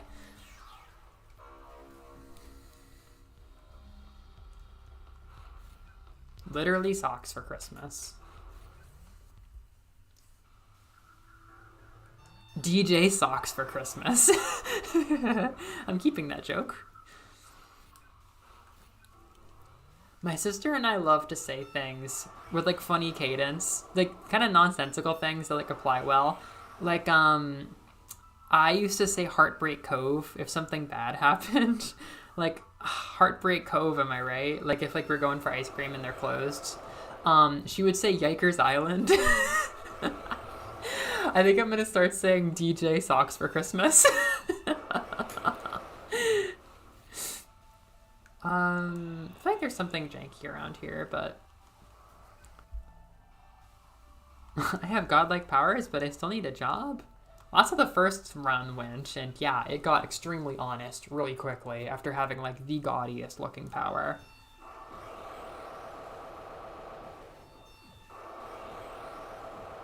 Yeah, there's other little sayings like that. I don't know how to describe them. They're almost like 4 kanji compounds. Like, the way that their cadence, like, they all kind of match. They all kind of have, like, the same appeal point when you say them. Just like a 4 kanji compound, which the only one I can think of right now is Ryosai Kenpo. Just not relevant to anything. But yeah, 4 kanji compounds are nice.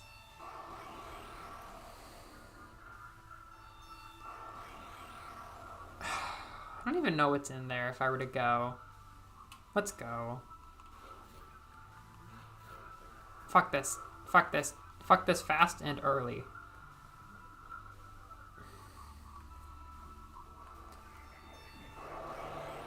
Back off. You know what we need is a power upgrade. I didn't realize it till I was doing my replay, but there are both power upgrades, which are somewhat early in the game, which might be why I forgot about them, and also range upgrades, like we got like 3 of or whatever. Maybe I'm slightly wrong about that. There was some nuance that I was missing about gun upgrades, which made me forget like how good they are and how interesting they are for pickups.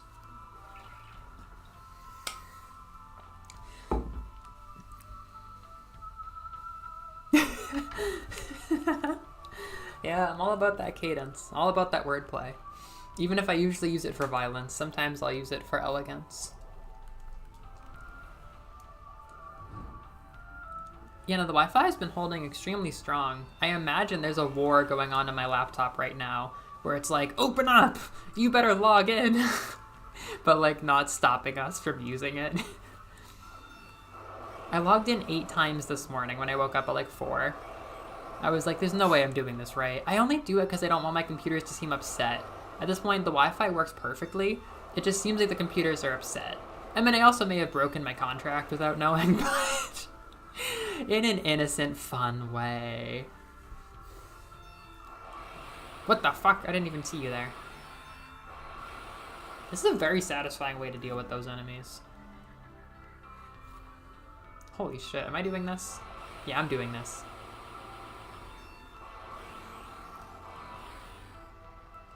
I gave the impression of stun lock, which it definitely does not offer, but I would certainly appreciate.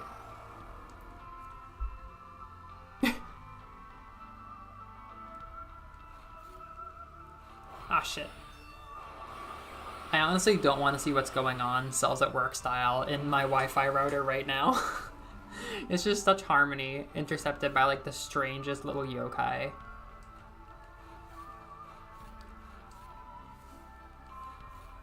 Okay, I like these honeycomb dudes. They're in the introductory imagery in the start menu. They're very pretty. And that's a motherfucking drone! They got drones in this lava room? That's crazy! I never thought they would do something like that. Wow! I bet that's like a gun room or something. Like it has a minor amount of like swag to it, the approach. It's kind of like a nice place to pick up a drone. This is our first drone on stream. We can do so many things. I'm not gonna backtrack right to them, but wow, that is nostalgic. Yeah, no, I haven't gotten the drone yet in my replay, but we've been spending like 6 hours of the randomizer so far, trying desperately to find one, just begging for it like a messiah. Oh my god, we have it.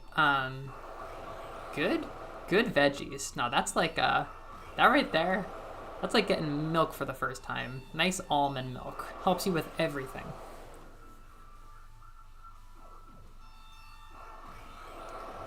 Oh yeah, that does sound kind of evil, Noreen.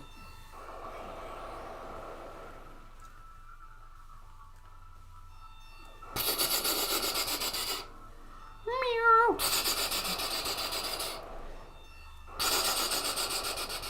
It's becoming like kind of a sniper because it just can't really clean things out quickly enough to be used close range.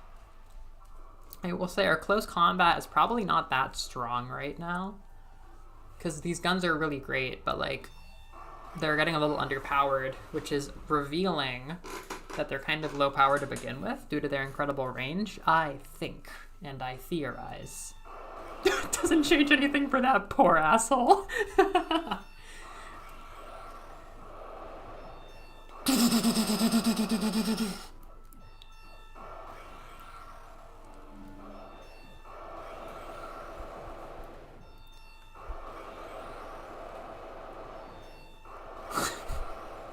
This is how like the Pokemon League champions train their little bitches. They're like, Gyarados, use Hyper Beam.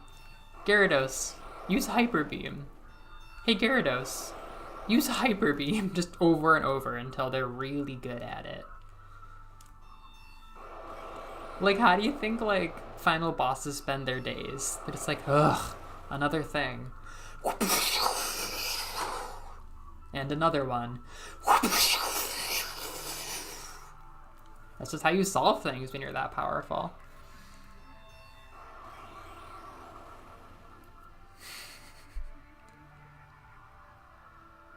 Yeah, that would have been, poor little bastard. I think we got droned decently early in Randomizer Diaries Part 1, which wasn't a stream, but it was just me playing on my own and then editing it down. From now on, I mean, I wasn't streaming back then. I don't know why I was opposed to it. Maybe I was just too shy. I'm getting out of here. That was kind of smooth moves. Fuck. As I said, close combat. Really good at it. Yeah, I was, like, shy about starting streams, which, like, to be fair, in terms of getting an audience, like, that was smart, because, like, as much as I love streams for hanging out with my friends, I do think that having streams with, like, one viewer and mid-audio every single week is destroying my place in the algorithm, because, like, everyone's been saying it's hard to see stuff for me on YouTube. Fuck. And that definitely doesn't seem like the kind of thing that YouTube would like. Like, I feel like YouTube's getting the strong sense that Melovania is loser core because we are, you know, consistently for so long not picking up any steam or anything with viewers. So I do worry that it's kind of damned for viewership, but I don't know if I really care because I know that like views are kind of random and you never know when you're gonna get picked up by the algorithm and then things just are coming. So I don't care a ton, but I think I was kind of smart because like I do want to pick up viewership someday for sure. And I do think that having our streams is probably not helping. Like, with all respect to the art that we do here, it's very much just like a public, private kind of deal, and it's not helping the viewership. But anyhow, all that to say, I was very hesitant about streaming for a long time. And that's why when I started Randomizer Diaries, I mean, they've been an idea in my head forever, but I started it as like I played for like 3 hours and then I edited it down. But from now on, it's just way more fun to stream a randomizer and less effort to edit that down. So I'm just planning to do like best of compilations of these streams someday. Yeah, we have a lot of fun being loser core. Oh my god, yeah. That is extremely Disgaea core. Oh, that'd be very sweet. That'd be very, very sweet of you. I think I'll let you know. I'll definitely let you know. If we're going to do like a push someday to get more eyes on the channel, I will wait until I have settled into a routine where I can do content more. You know, I still have a lot of settling down to do in this country of Nihon. And yeah, once job stuff isn't crazy, once I can see my weekends and how much time I'm going to have, then I think we will have stuff going. And I think I'll be happy. Once I get to a level of quality that I'm happy with, I might try again for promos. But right now, it's like I don't super know when I'm going to get my next video out. Streams are fun weekly now. We'll see how long I can make them last weekly. So, you know, I want to have like a pretty solid schedule once I start inviting the world.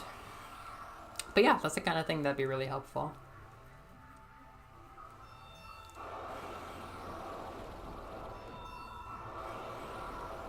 Yeah, this is a close combat. We're doing a close combat. We're doing a close fucking combat. I can't do both. I can't do both. I can't do both. I can't do both. I do have some ideas for if I have any degree of steam picking up, or if I want to like try bringing in like a spike in viewership. I literally have some small creators that I have in mind that I would just straight up message. Just straight up message them and ask if they'd like to do a collaboration. Because I really do love some relatively small creators that I feel like might also be willing to do a collab just to like do something spicy and new. If they want somebody to like complain about Castlevania with, or complain about Castlevania at them, I don't know, talk about Splatoon. Like, I'll do anything. Like, I have a few people in mind where I'm like, dude, if they took collabs, I would love to do a collab with them.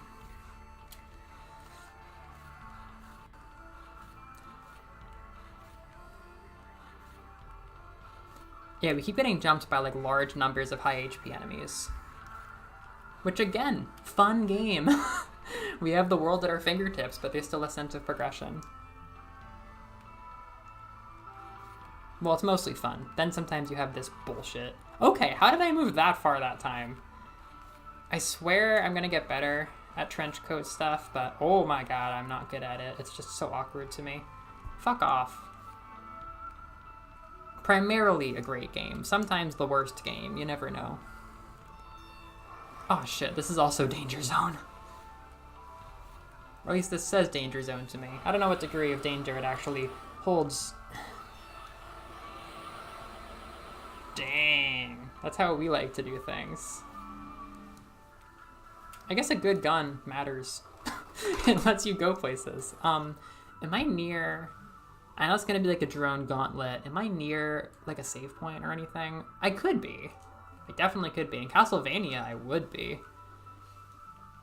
The thin line between the best game and the worst game.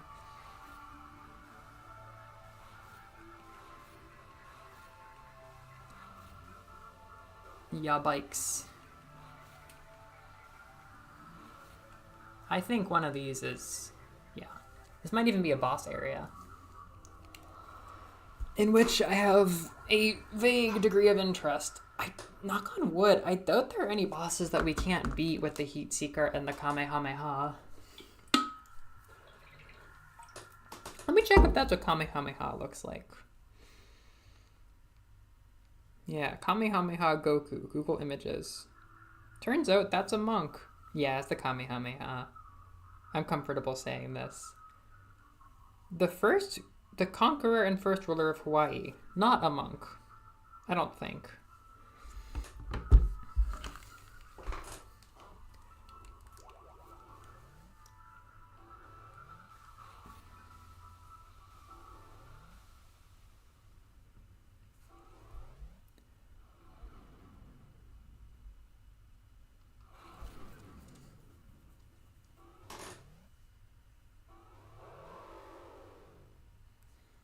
Hey.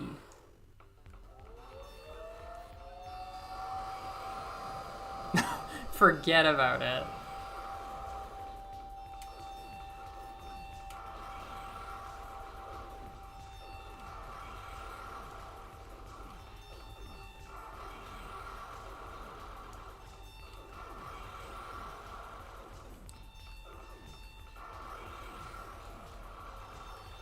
Oh, here it comes.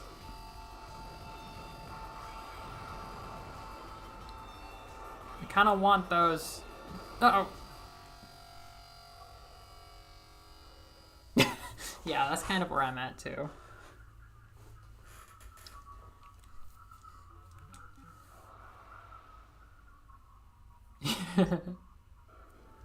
I sure wanted to.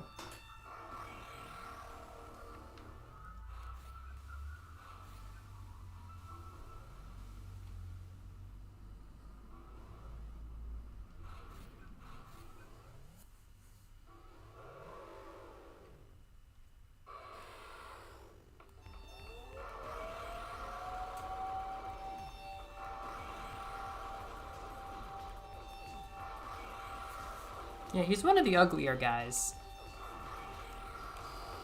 Ah, shit. Do I take damage in the pink water? Oh shit, they can hit me there. DJ false sense of security.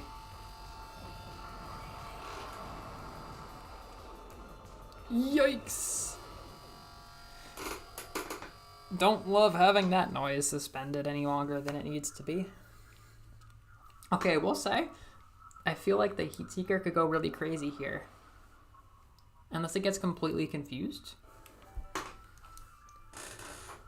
I really want a weapon upgrade, like pretty badly. Like I'm fine with the guns, but I could definitely use an upgrade.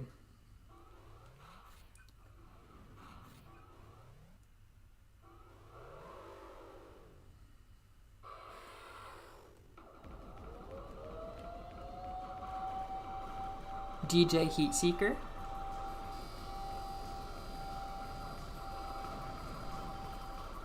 Not the most exciting.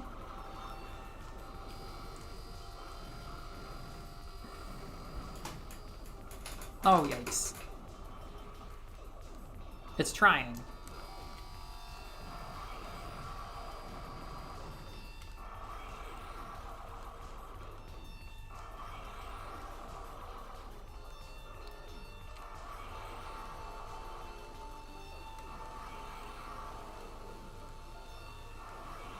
And who's gonna hit me? Oh, shit. Oh, he plays these games.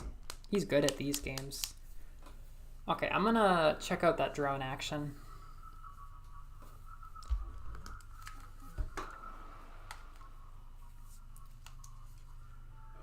And maybe the left area.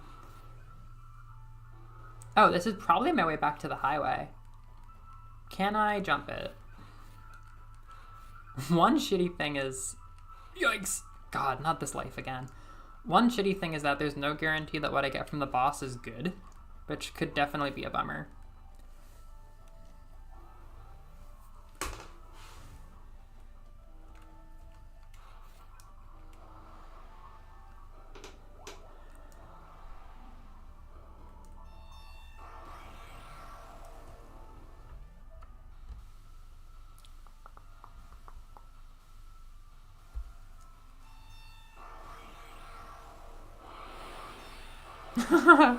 I guess we did.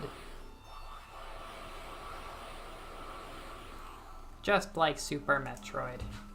So can my drone do this drone challenge without any upgrades? Let's fucking find out. Oh my god, he got one shot. The poor guy has no HP. Oh, he's got no health. Oh no. Oh no, my drone is so fragile. Oh, it's helpless. It's a helpless scenario. Let's see what we can do. Whoa. The steam! Oh, not the steam. This is dumb. This is some Castlevania bullshit. Oh yeah, I discrambulated to make a ledge past the boss. That's right. That's kind of a little thing. Okay, yeah.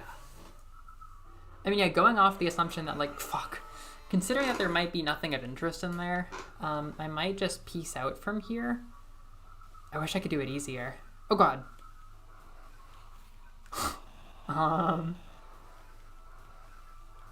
Damn. I mean, now what?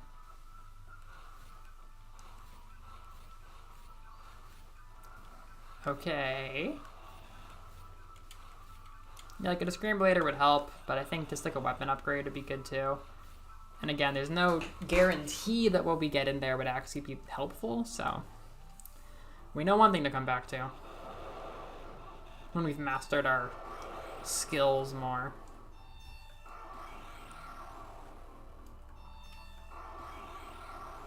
What if...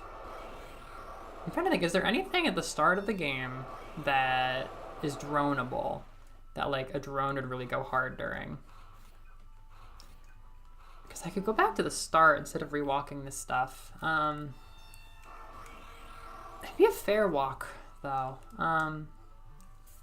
Oh, I can just bank a right and see what's here.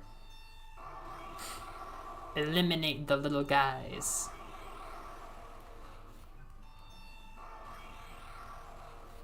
I think the drones... Oh, I can glitch into that room. Oh yeah, fuck that area. The drone's health, I remember, does not have its own upgrade system, but it scales with your own. So the stronger that we get, the stronger our drone gets. Furthermore, they probably weren't expecting you to have a drone at this level, so it has no health. Ayy! Just give me the goods and no one gets hurt. Those are good plants, those Fruit Loop guys. Oh, we did this. This is scary, but less scary now. We really, like, I love the guns we had emotionally, but they were just pea shooters compared to this. We're in the S tier now. I know! I think I killed some without even looking at them.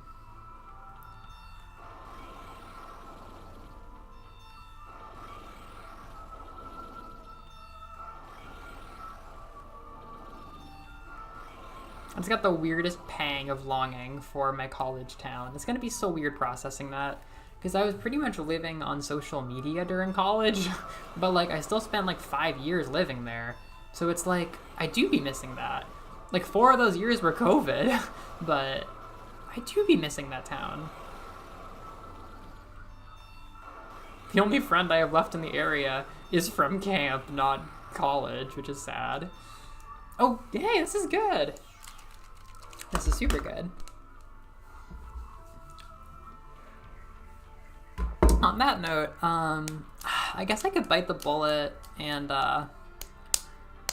head deeper down into the opening areas, but it'd be more fun to ride the highway to a new area. I think I'm gonna take a quick break and then we're gonna get on the highway, which I have to think would be quicker from spawn than here. It's a long enough area versus Eddie Boo is not very long at all. Yeah, really not that long. Okay, we're gonna do this. Be back in like 5.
barring the haunted internet, this is such an ideal little place for streaming. Like, if I get curtains, I mean, I can't do anything about the high ceiling, and I already hear the echo, but if I get curtains, it'll get at least a little bit better for the audio quality. But aside from that, like, the place that, like, the TV and everything is hooked up is just, like, this perfect little den in the corner right beneath the AC. And in, like, 5 minutes of AC, I can feel cool enough to get by for a bit longer.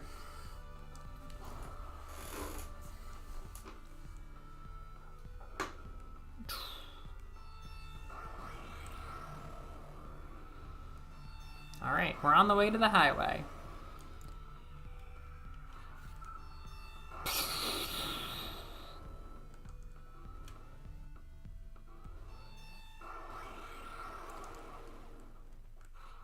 I mean, my drone could kind of do the upstairs puzzles. Ugh, would that I had the passwords for the secret rooms that I know exist so much. Yeah, I have to admit, it is really cozy. There are these cute Splatoon animations, as sometimes there are in this world. There's this one, I don't know if it's based on something from canon, or if it's just somebody's vision of what an Inkling apartment would be like, but it's basically like this dorm room for one, and it's just like so packed with stuff whenever the character is in it. And it's so like cute, it's like crammed in a really cozy way.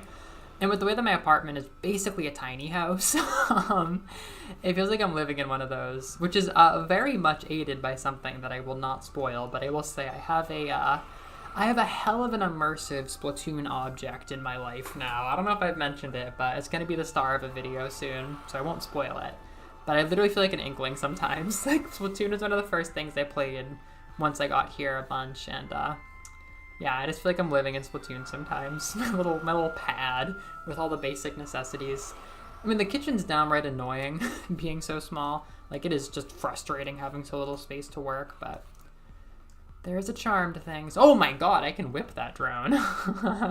It feels faster than Axiom Verge 2, I guess. Uh-oh. Son of a bitch. Is that a room? No. I think that's not a room. LOL. No, I think it's openable via, like, not cheat codes, but a jacket. Ha, did I? Did I? Then you might already know. I retain my secret. Come on, yes! Oh god, oh god, oh god, oh fuck, oh god. It's too hard. Oh wow, I got a fat health upgrade, but it didn't help the drone.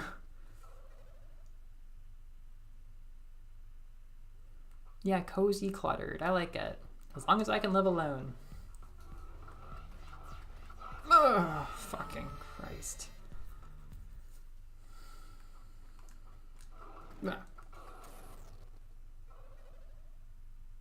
Oh yeah.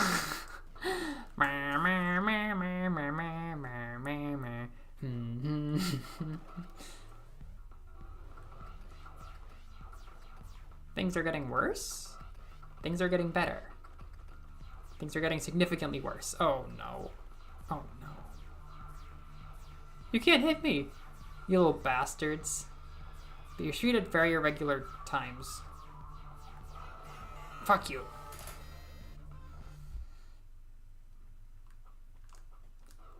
Fuck.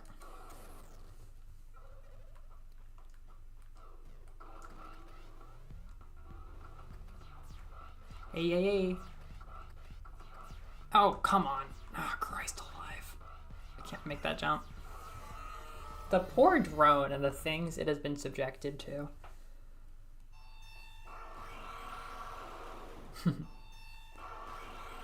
Just a fella.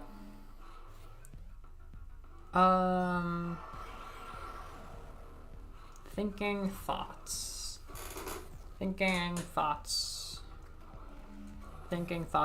No, I mean, I'm gonna do like a full, once I have like at least a Discrambulator under my belt, I'll come back for the opening areas proper. I'm like, maybe I can do something, but it's like, fuck that one thing. We could do 7 things if we wait a bit.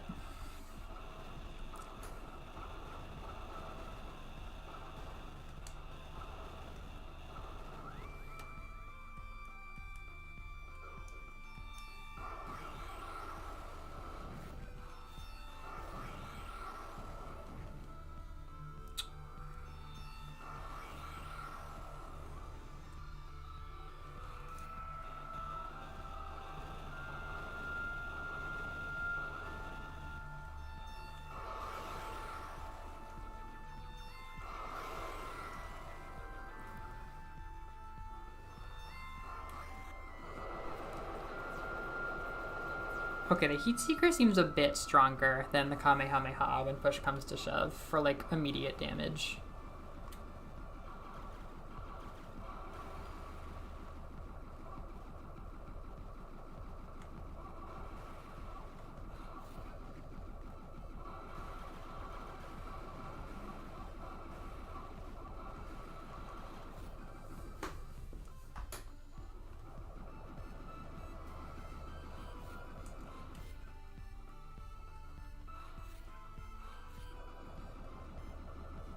Even this is fun to spam. I mean, it was the original fun to spam one. It seemed so crazy before the Kamehameha.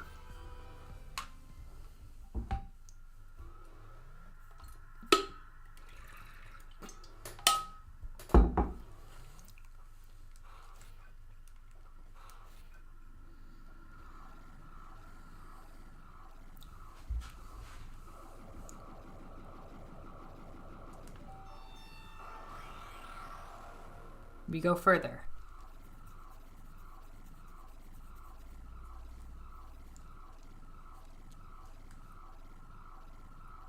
We're going very far.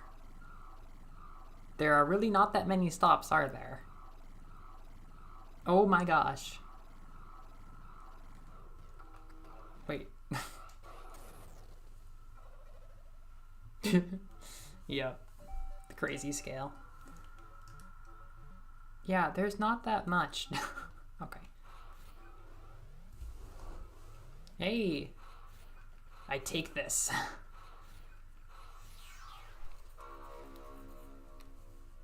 Can one of these manifest in something? I mean, actually, what is this powering up if not our guns? Trying to think of what that's even powering up if not the guns.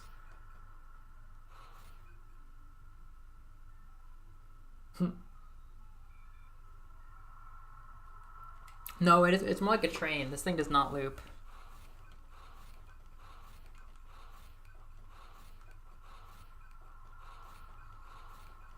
I feel like this place is telling me to leave politely. Oh, but here.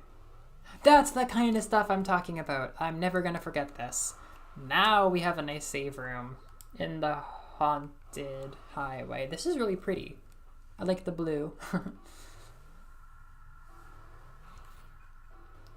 Oh, funny thing, Noreen, I've now met or talked to 2 more people from the area who are not enthralled by the train system, and is because they both grew up on the NYC train system.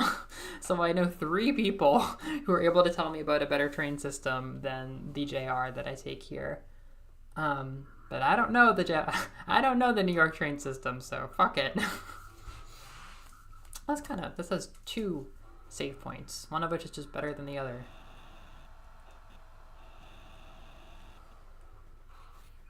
The Blueberry Soda Factory. Yes, that famous part of Axiom Verge. They got good blueberry soda in Maine.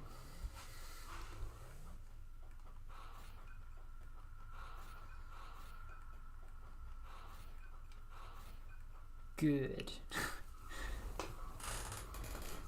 It's the only one that I know.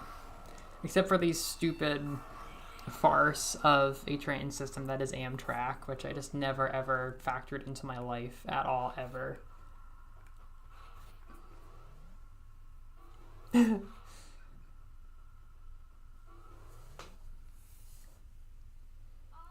Yeah! This is a great area. What is this thing? I've picked it up so many times. I've picked it up so many times. It's a power-up. Oh, is it one of our range extenders? I don't know. Maybe a power extender.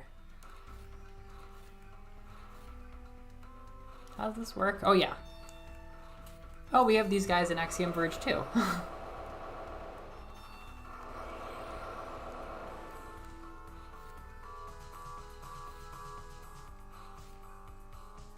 Yeah, so we're pretty well equipped for this area right now. We can kind of just farm it.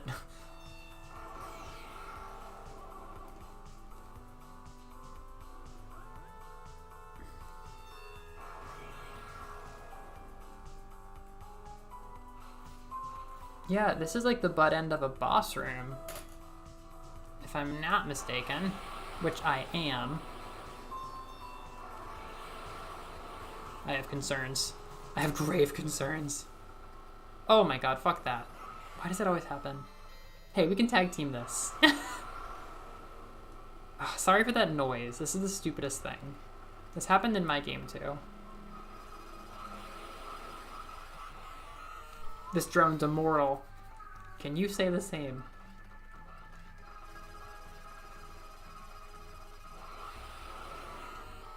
This drone will outlive you. Fuck that thing.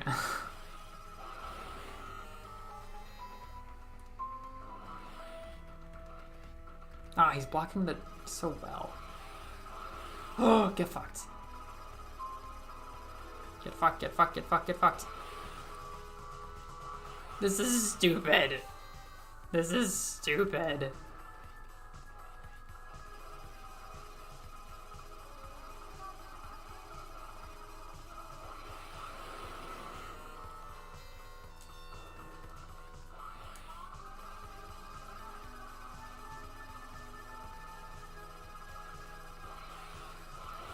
Get fucked. Yeah, definitely an Ochi moment. It's even Ochier in Axiom Verge too. It gets so powerful. Get fucked, get fucked, get fucked. My drone is 3 days old. There we go. I am inevitable. Get over here.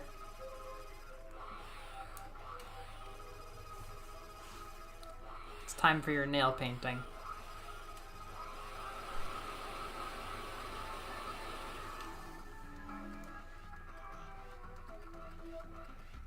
See, why invest, damn it, why invest in really, really good enemy AI when the bad enemy AI is the most fun to exploit?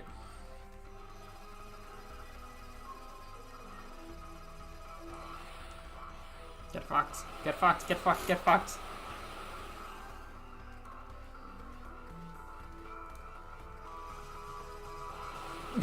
This drone may only be 3 years old, but by God, can it take out a zombie.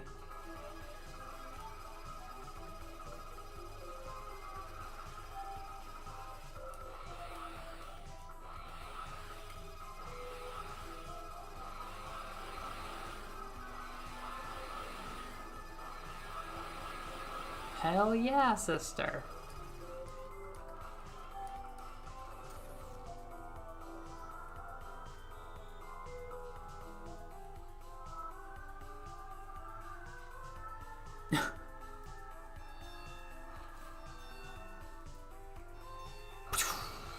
What is this?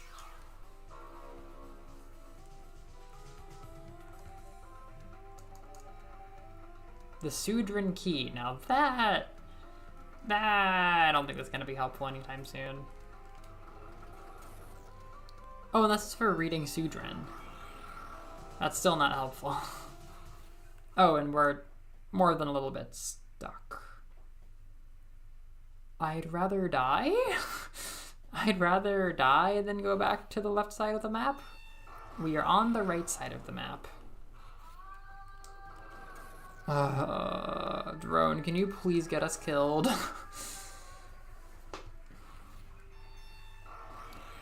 Fuck. Fuck. Oh, fuck.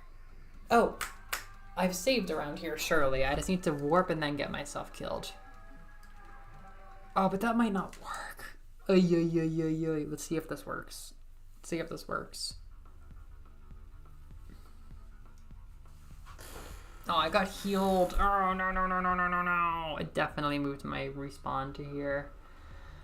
Oh, all that progress. That's that. Oh, I don't want to rewalk that. Take me. Take me. Ew. What's the most flavorful way to die in here? I'm looking for a cheap, quick death.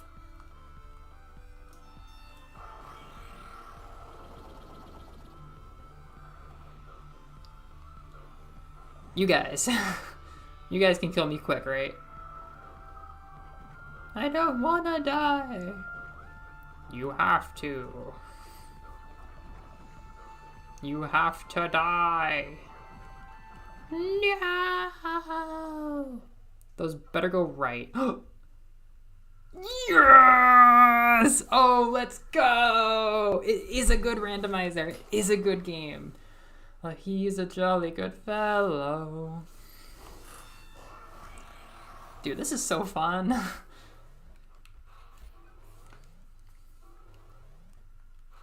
Let's go!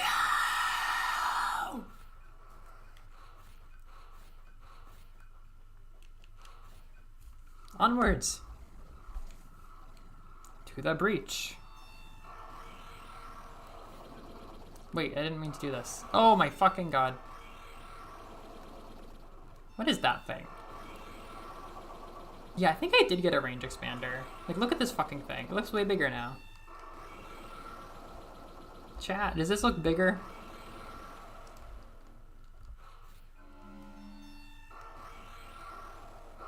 That's an enemy. Huh. This is bigger. We could fight that boss again. Oh crap, I'm so stuck down here. What if I send the drone? Fuck. Never stop on the highway.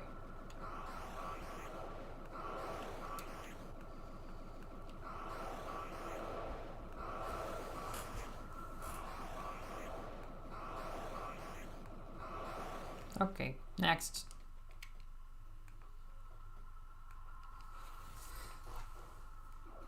Fuck that thing.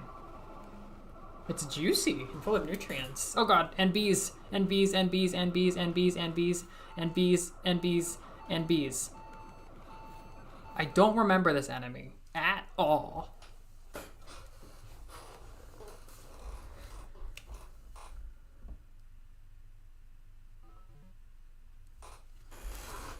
That's interesting that it's strobing differently. That's not what I was expecting.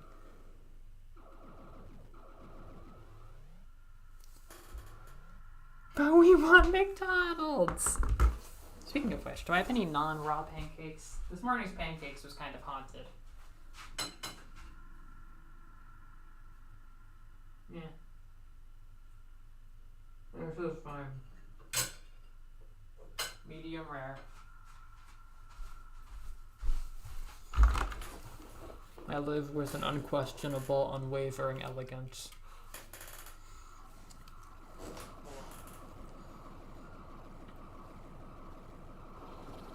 Oh, their range is a lot better. We definitely got a range extender like I wanted.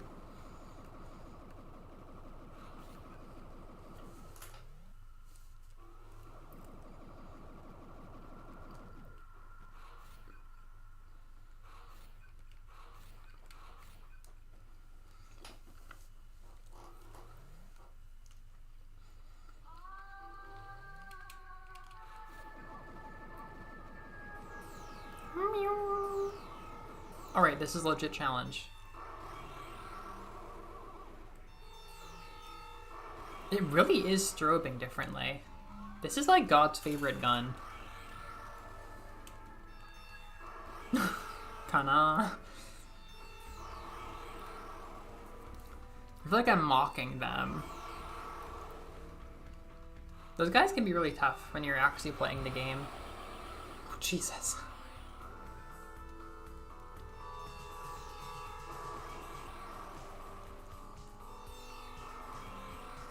Look at that purple, watery goop. They do good goop in this game, I have to say. Hey!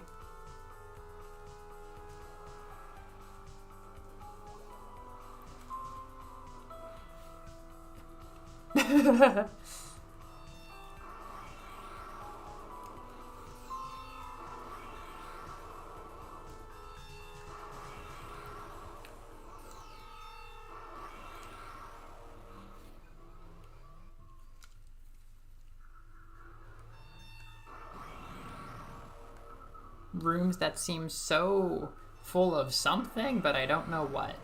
This one's full of organs, and this is actually the background. Oh, shit. Someone fall over. Someone fall over. Someone please fall over. Fall over. Come on. Jesus fucking Christ. Where's the heat? Heat's over there.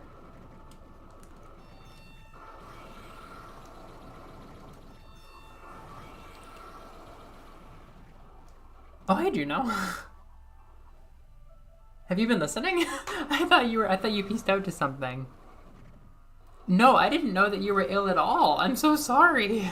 Oh no, you did mention that. You were sick in some way.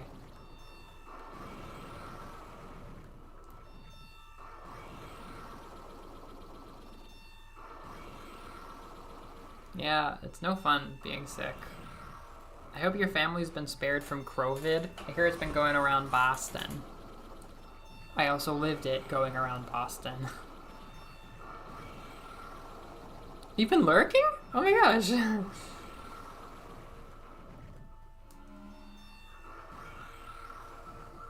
It's good to have ya. Here's an egg.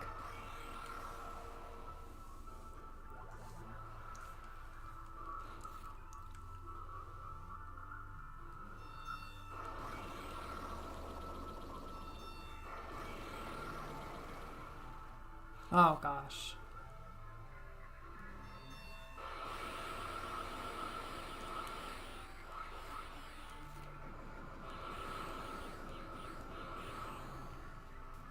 Hey!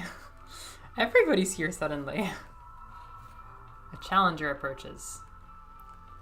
I have bad news about the seed from last week, Amber.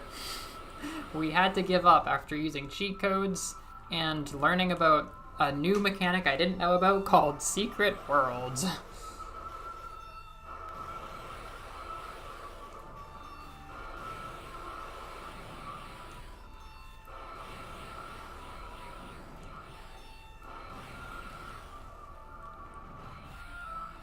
Hey.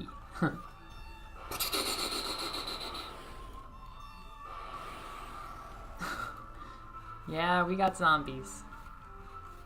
Yeah, oh, by the way, I've been doing Saturday mornings, but it's Saturday morning / Friday night, but I think next week I've got to do Sunday morning, Saturday night. This might bounce back and forth, because Saturday morning tends to be my only time that I can go to, like, doctor office type places, which, in good news, I actually got 2 different people to tell me that they would, do my estrogen. I mean, it was only over the phone, but it sounded like these 2 clinics, would fill my estrogen prescription. I mean, so far so good. So I'm gonna check one of them out next Saturday morning probably, and I hope I have good news. Not getting my hopes too far up, but they said yatemas, which sounds like we do it.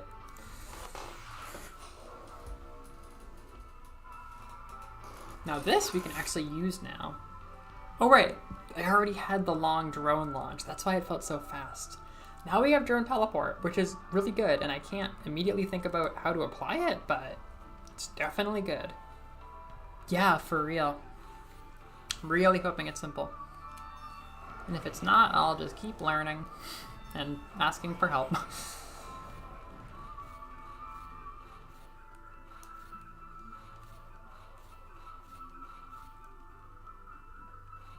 Thank you. Yeah, I mean, at the end of the day, it didn't sound too crazy. Whenever people were like, you know, get a Japanese doctor to fill your prescription. It just has been really intimidating, especially with the possibility that, you know, I didn't know how often people would do this kind of thing, but it's a women's clinic. They fill estrogen all the time, and I said pretty explicitly what I needed it for.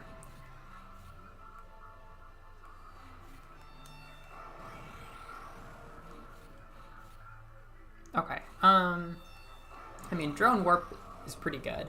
In reality, though, I could have got us out of that hole. In reality, I don't know of anything that's like, oh, now that I have drone warp, it's open. Because, like, I can't even think of that much that I need the drone for at the moment. It's really the lack of the scrambulator that is keeping me from going back to the first world. And its first world brethren, like second and third. This is good though. I mean, we've got so much map open. We've got a lot of stuff. We have a fully built drone now. It's kind of our chief export. And there's a lot left to find, like better warp coats.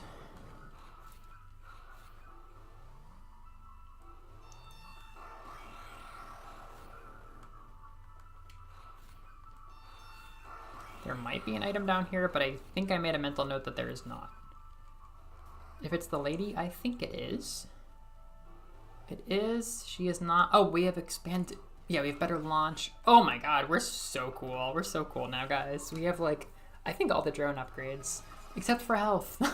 Except for health. This drone is not well. Oh, this is scary. This reminds me of the Ridley area in Super Metroid. Now, what's this? It's big and purple. Oh, it is drone health, isn't it? It looks like it was actually drone health. Maybe I'm totally wrong about how that works. Maybe it is. I think I totally forgot.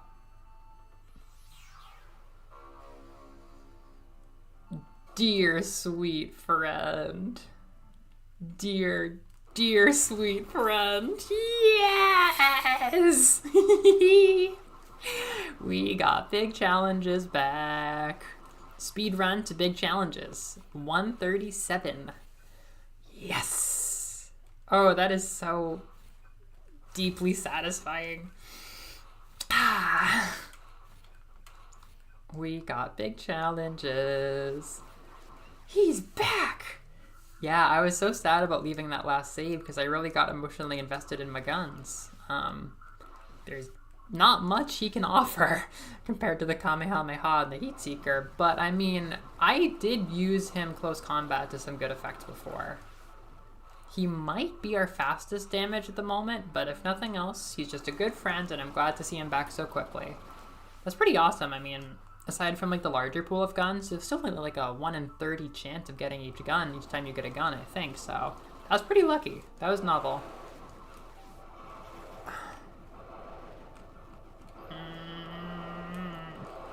Hey, big challenges. So, it looks like an alligator. So we named it Big Challenges after the Sanrio character Big Challenges, who's an alligator that got designed and then not used for like decades and decades. He was just like a lost media Sanrio character. And recently actually got released into the world as a very triangle-shaped alligator. If you give him a Google, you'll see he looks just like this gun. And we only had this and one other super goofy gun in the last seed that I gave up on this morning. So it was sad saying bye to him when I had to say bye to that seed. But now he's back very novelly early.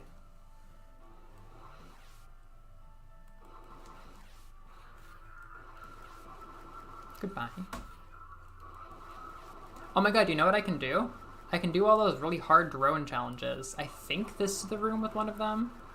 Don't fucking remember, but yeah, there are some challenges that were like, that drone's gonna get fucked up. But then I stepped in and I'm like, hey.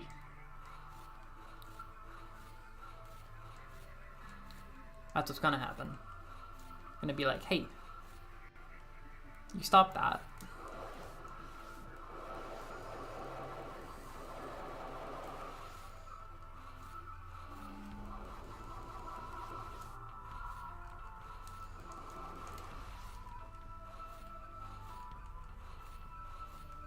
What's this? Is this the boss? I don't think so. Fuck this. There we go.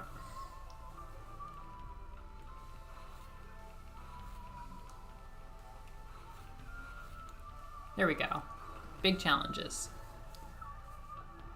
Haha! Wait, what? Where do I press?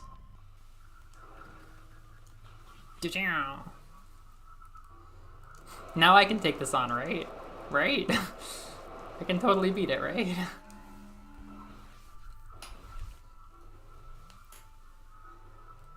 Hey.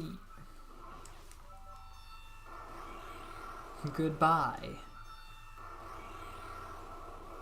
And a little bit of that. I take no chances.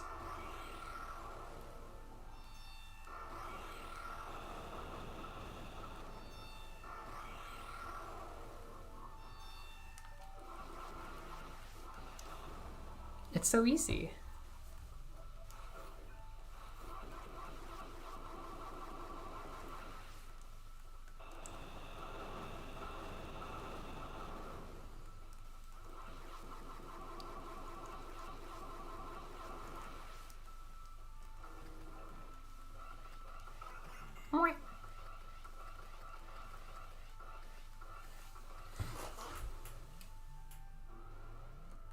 Fuck, wrong.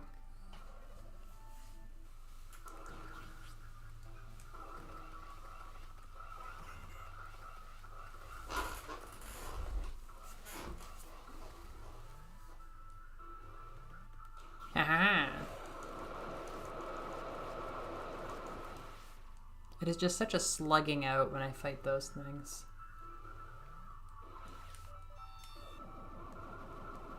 Yeah, so we have some like A and S tier guns as far as I'm concerned, which is a big upgrade over last time. We have a warp jacket of the most basic variety, which does open up a lot. This feels so much like the Ridley area. And best of all, we actually have a drone to go with all of our drone upgrades, which we have already recaptured.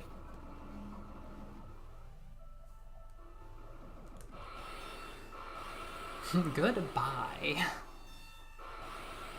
Oh my god, the evisceration of it all. This is gonna be like a piece of heart. Reveal yourself. Oh my god. Well, at least there was like another door I saw. That was a long walk for a piece of heart. I'm sure that's like a cool gun in the base game. Look at this purple goop though. Like, have we considered it? Have we considered this purple goop closely enough? Making it look like I knew what I was doing there. I did not. This will be the real cool thing. Come on!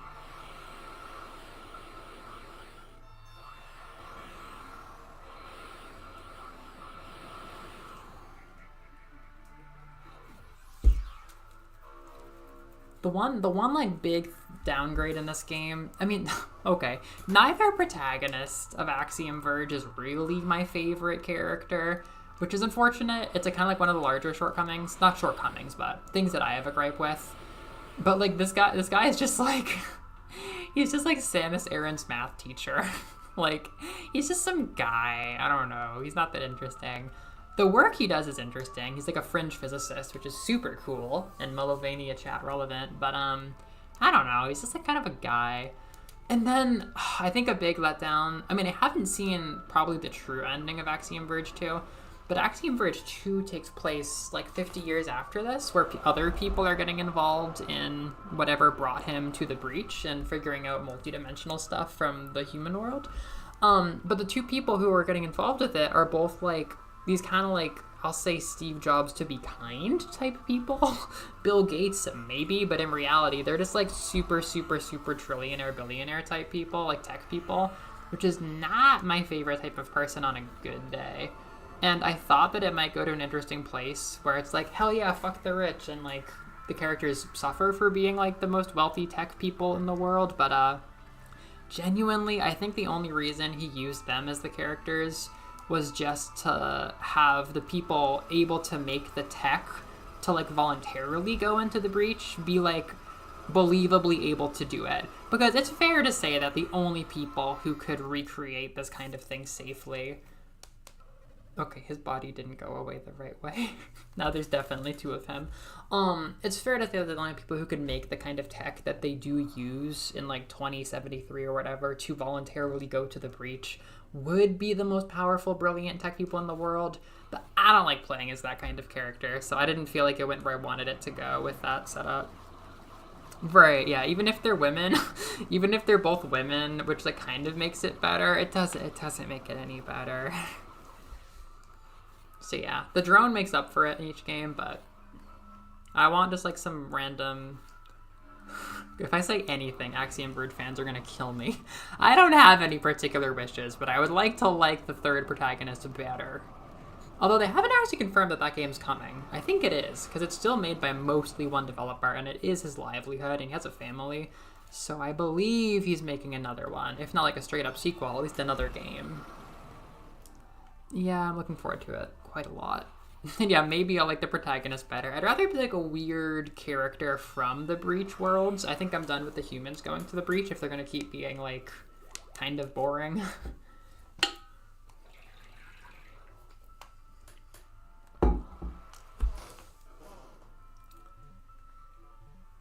Okay, we've dug our fingers in quite deep, but we still don't have any form of discrambulation. And it's boring. It's boring getting around down here, so we're close to that boss. I could do a salty run back. I could. Do I want to? Well, no, I don't. The answer is that no, I don't want to. Well, I force myself to. Also, no. Also, no.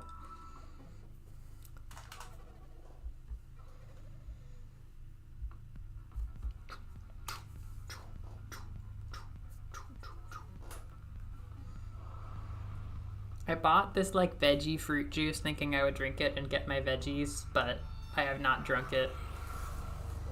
I wish that I was sipping it, and I was like, carrot nids, but I'm not doing that. I'm not doing that.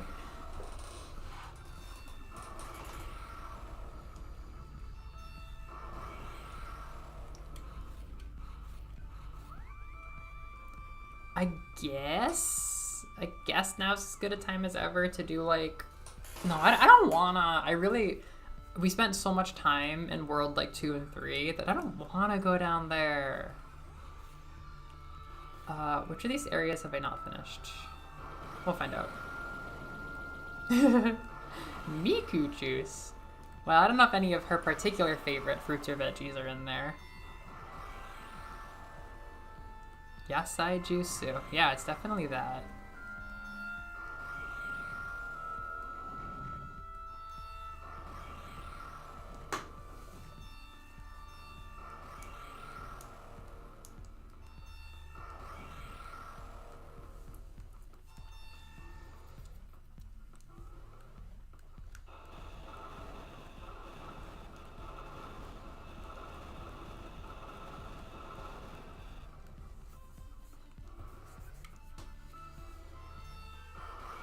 That's brutal. That's brutal. No leaks in the V8.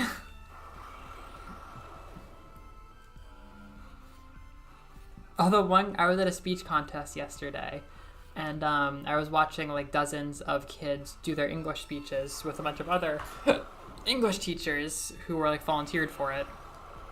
And one girl said that her town around here, or her part of the city, because she must be from a city school, is known for its leek and duck soup, I think. Bam, look at me go. Which is like fun. It's like far-fetched, but far and fetched. It's like oyakodon, but yeah, you get the picture.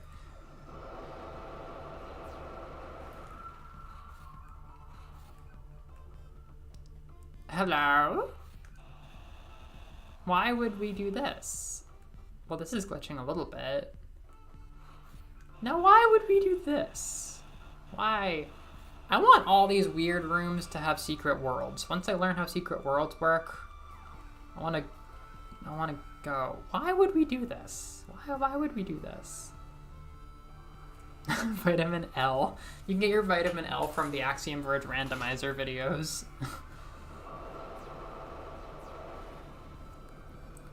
Ah, oh, fuck. You get nothing. You lose.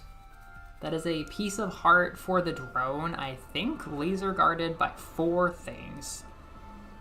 Oh, hey, what's this? What's this? I didn't think to grab this. I kind of thought, like, did I grab the thing up there?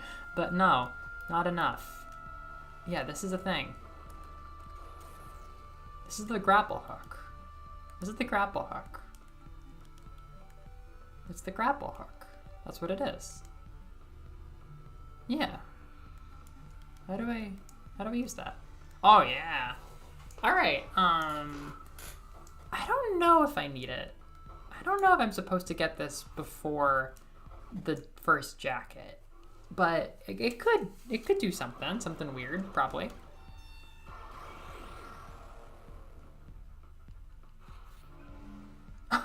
You know, that sounds really accurate, doesn't it, Naoto-sensei?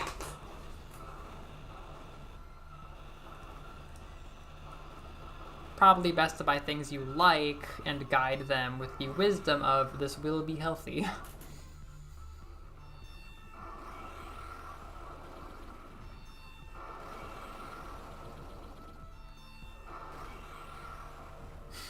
We could, like, ooh-ify Trace and make him a gay nerd with low self-esteem, but we are firmly entering the realm of Axiom Verge Tumblr and not the actual canon, which there is very little of.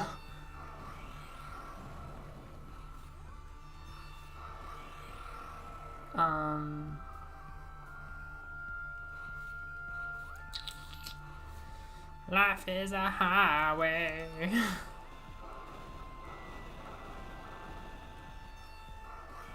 I'm gonna become the least popular Metroidvania channel on the internet, because Metroidvania fans are like, we hate this one queer Gen Z person with really fun headcanons about all the characters. I played these games in 1987, and I want them to stay like 1987. That's how I imagine the Metroid fan base. Tumblr sexy man Axiom Verge. It does not deserve it. Although I will say, if you were to personify the world itself, it could definitely have, or house, or be a Tumblr sexy man. I'm living inside of a Tumblr sexy man. Doing puzzles. Making rings.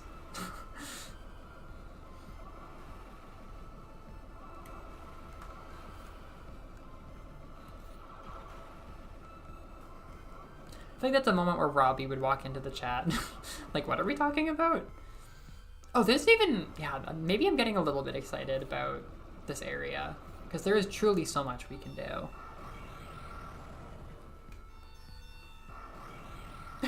Damn it. Damn it, damn it, damn it.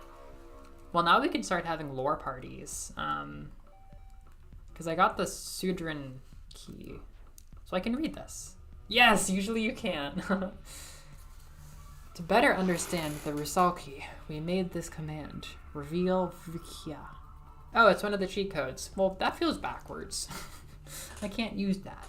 And I already knew it this morning. What about Cecil from Night Vale? Did you never watch Night Vale? Did you never listen?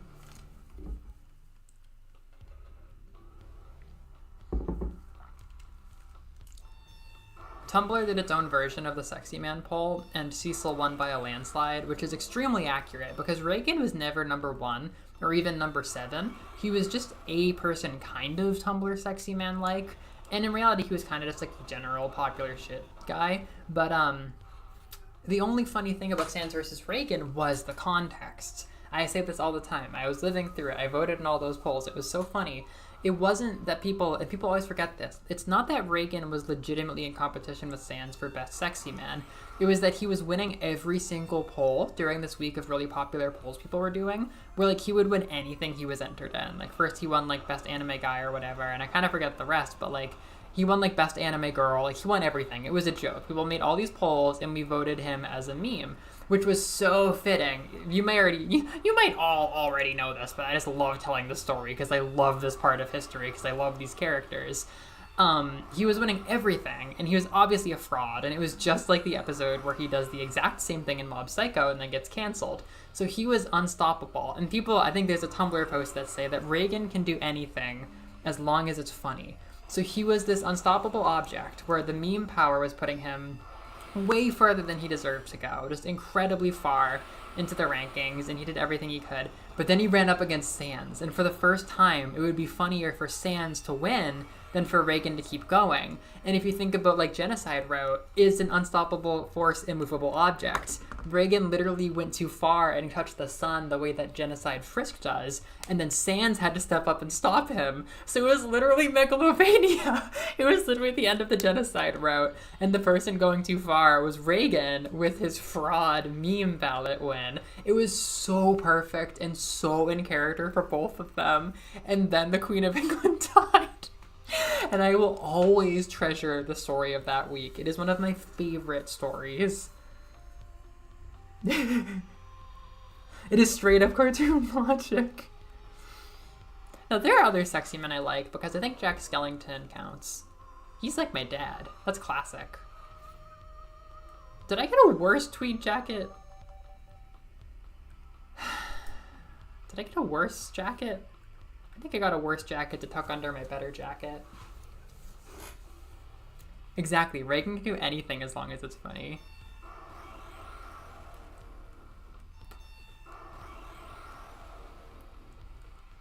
No, I get so emotional about that because it was like not my favorite part of Reagan, but like my favorite part of Sands. Like it was such a good Sands moment.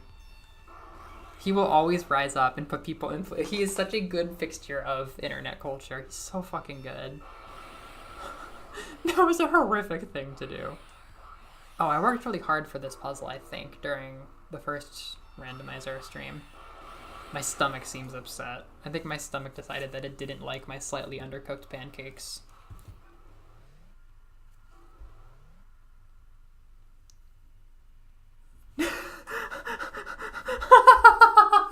I thought you knew. Literally, this came to a head right before the Queen of England died, and there is a litany of art of the two of them fighting and or fucking right in front of her dying. Like, there is so much art about it. It is so fucking funny. No, I will passionately retell the true story of Sands versus Reagan anytime I'm given the opportunity. I find it so entertaining. Because again, like, anybody, like the Oncelar, like, anybody's a better Tumblr sexer man than Reagan. He's not even top tier. He's just not, he doesn't fit enough of the checkboxes. It's just, it's a relatively established thing. Like, Spampton is right there. He's just a better version of whatever Reagan is for that. Oh my god, I knew you were... I knew that you were going to come in while we were talking about Tumblr sexy men and be like, what the fuck is going on? I actually said it on stream. Hello, good evening. I'm glad that you showed up. Yeah, I guess you could show down too, but we're pretty tough right now. We got the Kamehameha gun.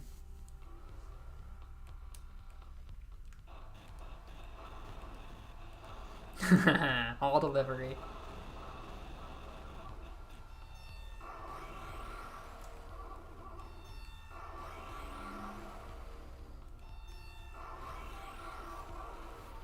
Yeah, earlier we got stuck, and then we used a thing that I found in my main run. It didn't work. I got nothing. And then I looked around. I found that we could use cheat codes. I looked on Wikipedia for cheat codes. We opened up a door that we could enter, but we got there, and we couldn't enter it. And I looked up YouTube videos for how to enter it. I couldn't find any guides, so then I gave up, I turned around, and the Queen of England died.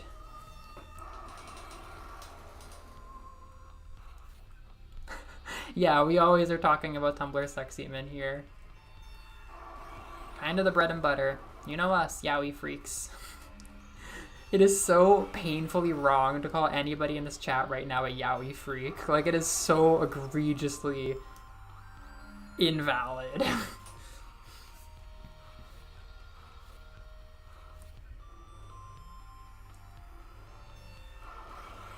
Is this not the...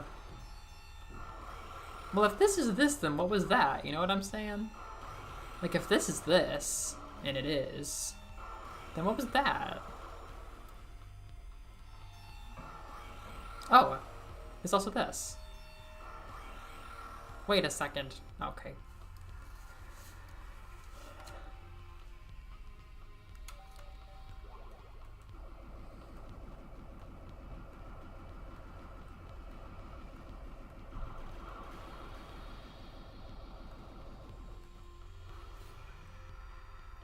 My poor friend has been, like, either hyperfixated on or has had this new Genshin character as a special interest since like months and months and months before he came out.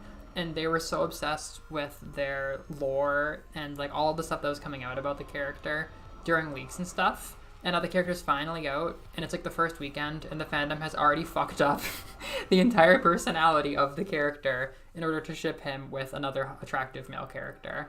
So they're living in hell.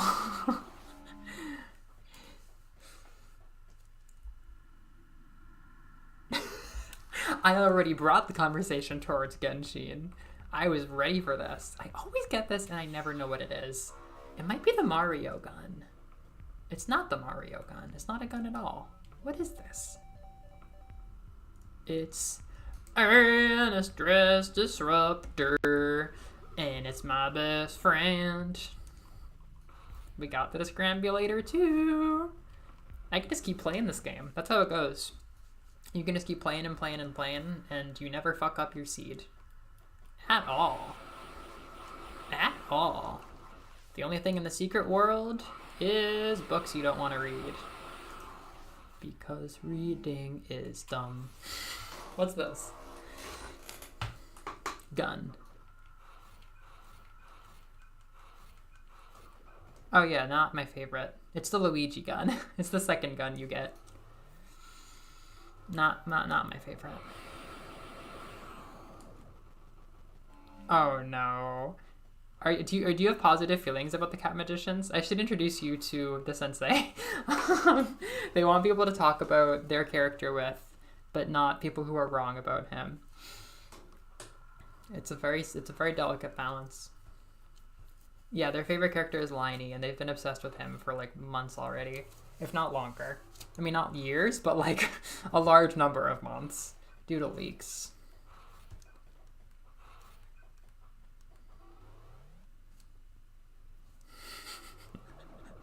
It is so egregiously wrong to call anybody here a yaoi freak.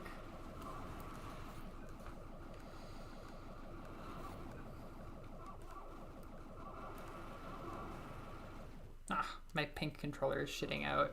That happens a lot more in Splatoon than it does other games, which is very unfortunate. It's got like not Joy-Con drift, which is nice, but it has like computer hardwiring problems. It like has severe connection problems.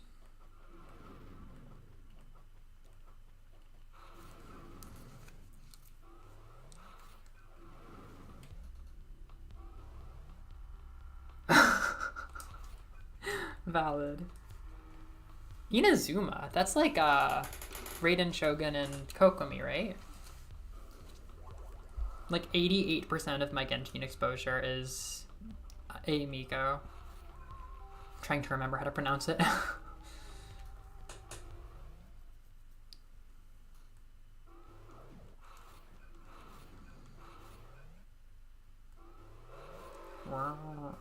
Oh, we're glitching out. We're glitching out in the wrong way. Oh, now we're back. This should be interesting. Everything's more fun when your guns aren't D tier or whatever we had last time.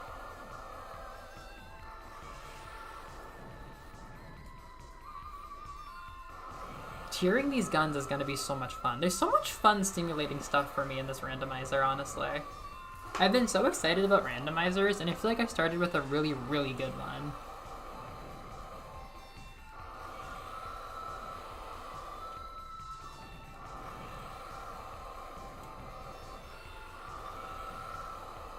We're so lucky we got a stress disruptor. I think now we just need like a really, really good tweed coat, the address bomb, and like what else do I need to beat the game? I mean, it's got to be all coats, disruptors, and drone stuff. We've got the drone like finished. Oh fuck! I already robbed this upgrade from my future self. But now I can celebratorily go the right way. And now my controller's fucking up again. Oh god, I've heard so many unfortunate things about Sumeru. Just like weird not being awesome about people from like the Middle East and Northern Africa vibes.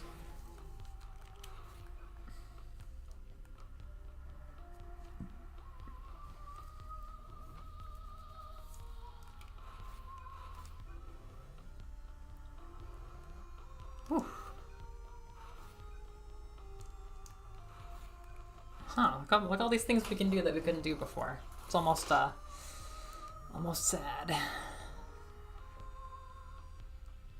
I think I'm going up. I think it's the highway. Yeah, that's the highway.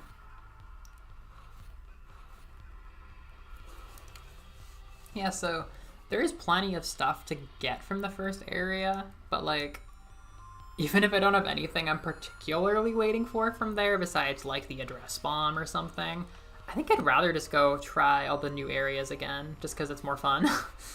And I will get stronger wherever I go, so pretty good this run. Pretty good seed so far.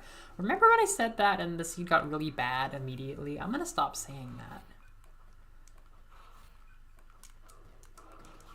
Wow. They do not like you doing that kind of swapping in Axiom Verge too. It's just not made around it.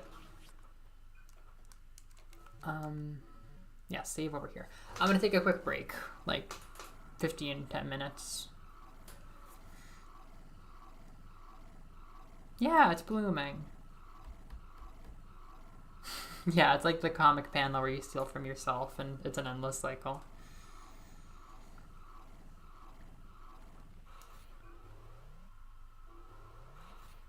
Can I get up here now? I guess I could use my drone. The whole world, I'm telling you, the whole world's open right now. Okay. Back to the blueberries. Be right back.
Whoppa! So, both of my main guns, my two main guns in Splatoon, are getting new kits. So I've been in stitches all weekend, wondering what the kits are going to be. And I don't know one of them, but I think the new Tri-Stringer kit has the two things that I literally wanted the least.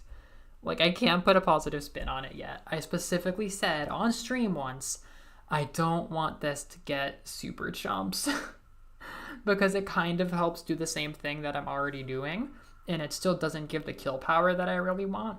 So naturally, God gave me super chumps. And then I thought, okay, I bet that the sub-weapon will be really good for getting kills to make up for that. And I had a couple thoughts. I was starting to rank them. I had some things I wanted. And I thought, oh, there's no way I could get something as wimpy as the Sprinkler. And according to Twitter, I got the Sprinkler. So it's a good thing I really like the original Guns kit because it has poison and sound, which, if you know anything, are like some of my favorite attack types. They're not that good. I don't think they're that bad. I have fun with them, but I was hoping like maybe I could be a little better for my team if the next kit was better. And I think the new kit's worse. It just doesn't seem good. I use Sprinkler on my Blobber, and it does like this very mild kind of zone control, which is just more zone control. I'm sure going to control the zones. But I thought last night, what if I had Ink Mine? So I could like, use my zone control to force fellas into my Ink Mine. That'd be so fun. No, we just have even wimpier zone control to augment what the bow does. I mean, the bow can kill, but like, the bow becomes the best part of the kit. So, the one thing is that I believe that everything that the Blobber Deco used to have is gone. So I believe that the new kit is a total free willy, and I do not know what it is yet. I mean, I quite like the original Tri-Stringer, and I like the original Blobber in 3, not as much as 2, but maybe I'll get luckier with that. It's just like, literally, I've been waiting for 3 DLC patches. I did not get anything new for either of these guns, and now I have both of them, and I already know one of them is not good, so it's a lot of emotions. Yeah, the squid god betrayed me. Kai Chi. The true name of Twitter is Chi. Chi.com. You don't know this, Sora. I will sometimes press X to pull it up because I'm always thinking like, oh, that'll be a quick way to do it, but they haven't changed the domain name because they fucking can't and should not. I just laugh and don't really process it whenever I see the X stuff. It was so silly and dumb. Like, the first time it changed, I was traveling to Japan, and I'm like, this feels surreal. I'm opening my phone, and I'm trying to open up X.com. Like, what the fuck? I saw something that when Musk bought PayPal, he wanted to rename it to X, which is like, I'm not saying that Twitter X is cool, but that's like the dumbest thing to call X of anything. And apparently, like, I saw someone saying, like, there's nothing malicious here. He's not trying to kill Twitter. However, you could sell me on the fact that he's just sad that he wasn't able to make PayPal X, which I'm already immediately sold on.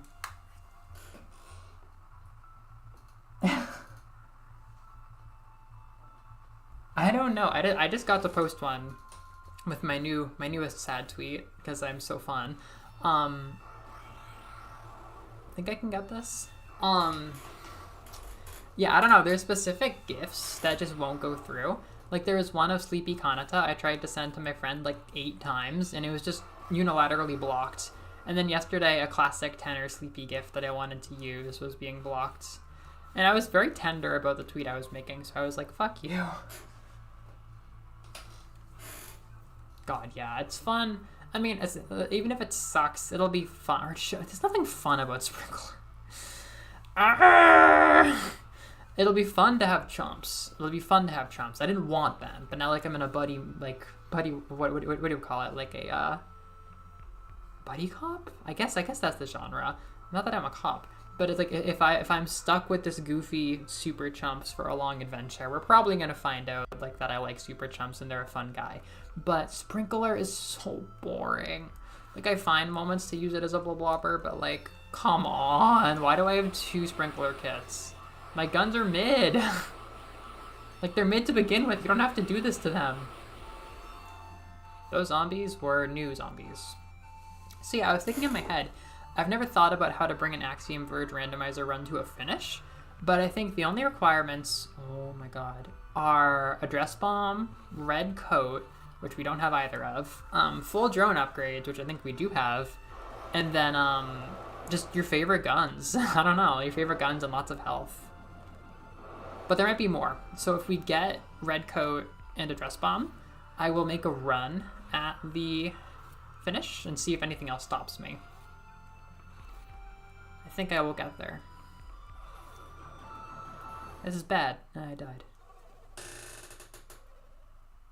Buddy Antifa agent.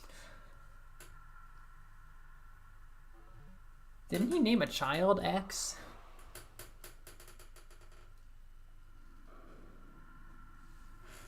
Yeah, I don't like him. He's not interesting. I don't like him. He just feels like a normal middle school guy, but he's old and he's literally, it's like, has he never watched a superhero movie? I feel like villains in superhero movies are always like hashing out this really fundamental psychological issue of like not feeling validated or whatever. And they're doing it on this comedically large scale. And he's literally just doing that. He's just having like a pissy 12-year-old meltdown, but as the super powerful person, and we all have to deal with it. It's literally, that's how every supervillain is written. Fuck you. Oh god.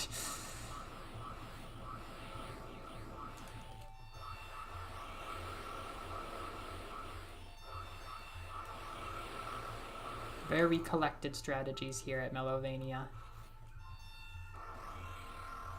Uh-oh.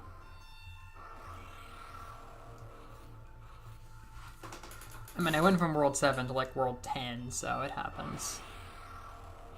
There he is.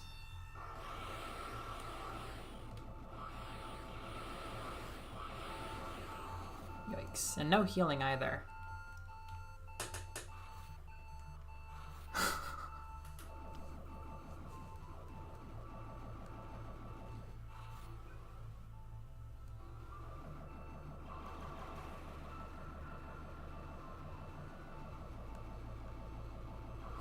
LOL.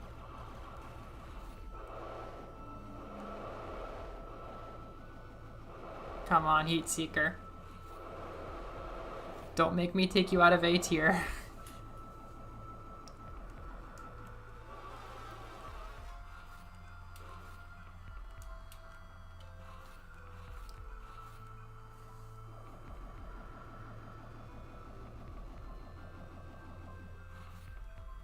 Yeah.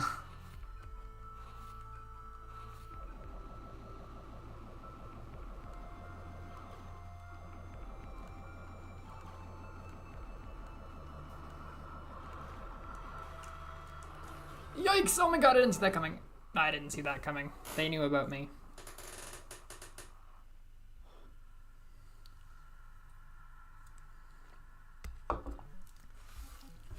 I'd say that's too tough for me right now. I'm gonna go back to the brown area with the fun song. That's another fun thing about this, is like there's a skill element. Like the better you are at the combat, the less you feel pushback when you go far.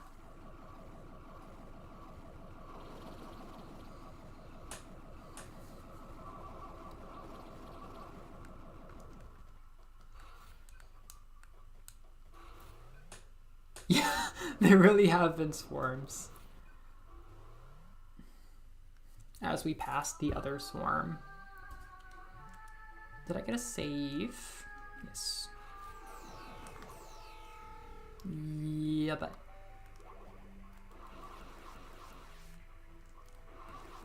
I do not know Big Challenges' his legal name, but I'm glad that he's here.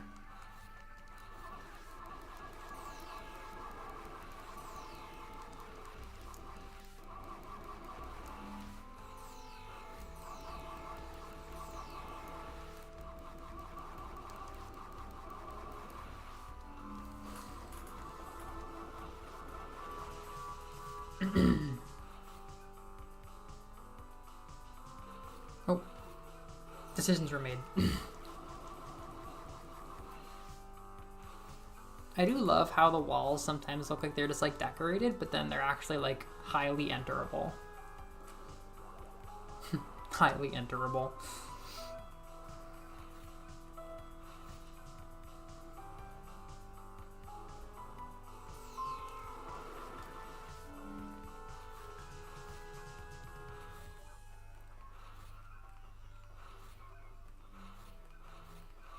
I was thinking also there are some really tough areas that I dislike, most of which are not avoidable, but there is a pretty tough long sequence that I might just not have to do if I get good luck in some of these runs.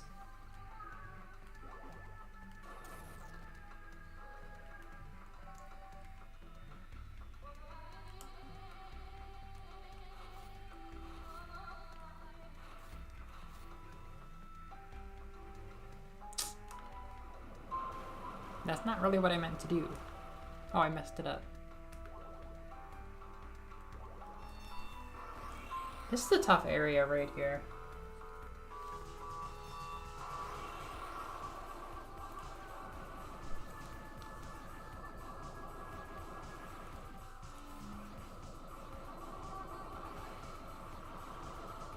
This is nice. This is making a hard area a lot less intimidating.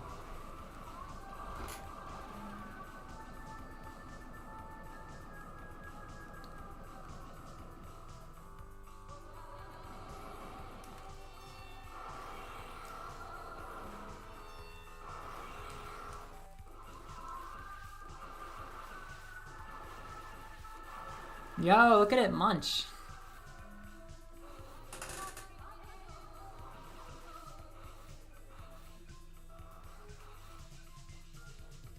Hey, we got some random scripture. Kana? Yeah. Yup. English. The quick brown fox jumped over the lazy sleeping dog. What, pray tell, is a fox? English, thought long ago, succumbed to evolution's merciless twisting lever, seems to be with us once again. That is actually rather unsettling if you know all the lore, which I won't spoil because maybe I'll do a Let's Play someday. Oh, Queen Elizabeth I has bestowed upon us a new dream. Come into my arms, we have much to learn?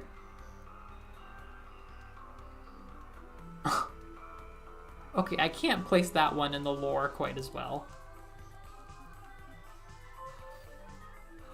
Queen Elizabeth I didn't make English, did she? Did she? How did the Queen of England get involved in this stream? This is too weird.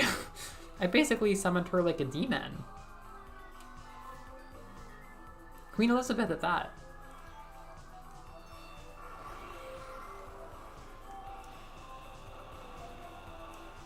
Hey, I'm good at games.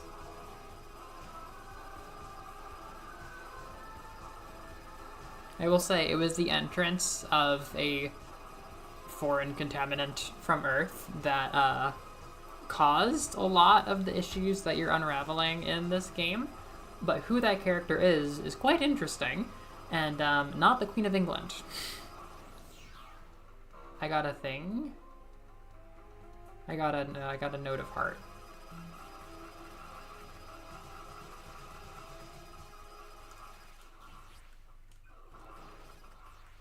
Yeah, I'm doing that. Fuck you.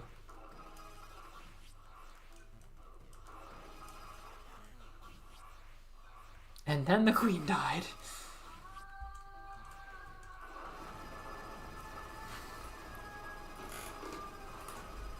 Long throw, low-key broken for randomizer? Clickbait 2026.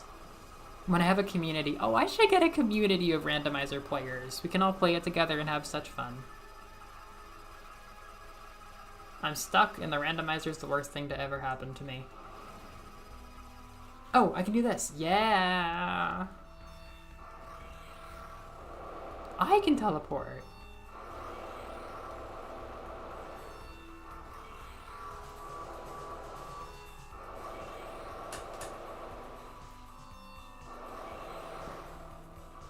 Yeah, you would think that she would be the foreign contaminant in the other dimension, but she is not.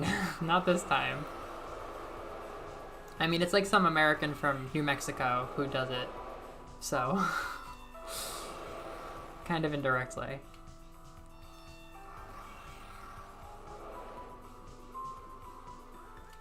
Go long! This isn't fun anymore. Oh no. What did I do? I thought I was unstoppable. I can't climb. This is my one shot. Ya bikes. Ya bikes. Crap, yeah, we can't get up there. I do have a limit.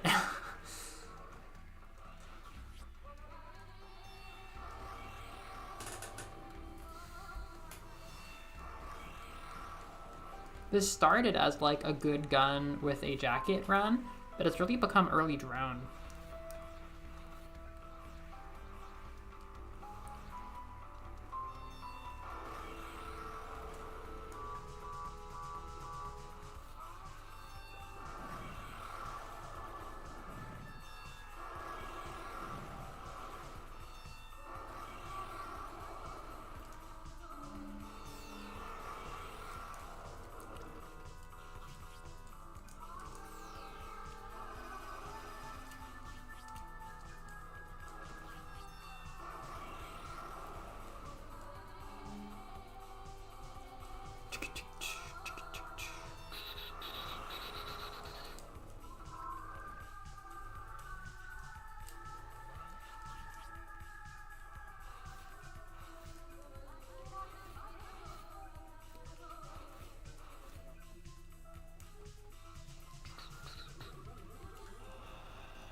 This is a round where I'm like, oh, I should drill, and then there's never a reason to drill.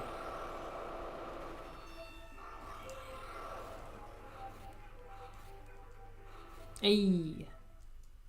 Oh, this would have been a lot more impactful if I hadn't already been here. But maybe this is less fuck shit. It's possible that there's a part of this area that's not the fuck shit part.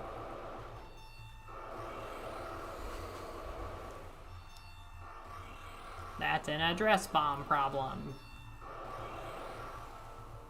Yeah, this is just a tease for the address bomb. For the most part, no, it totally is.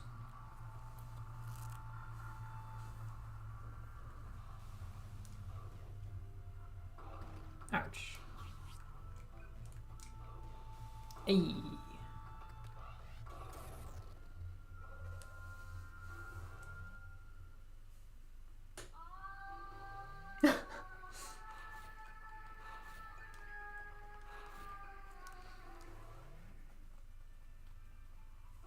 Like, wait, that area I passed just looked so drillable.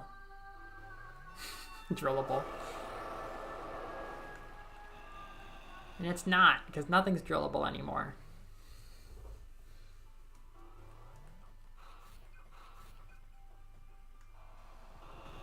This is an area. This is an area. This was quite difficult the first time I played it. Yeah, because these guys are so quirky. Oh yeah, wait, no, you have to use the drill on them. Oh, they're fucking hard. You have to use like the drone on them. Uh-oh.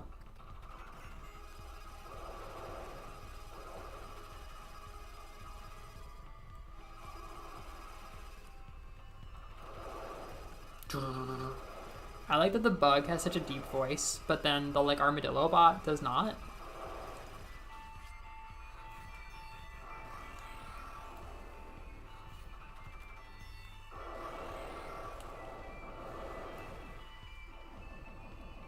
Back in my day, everything was drillable.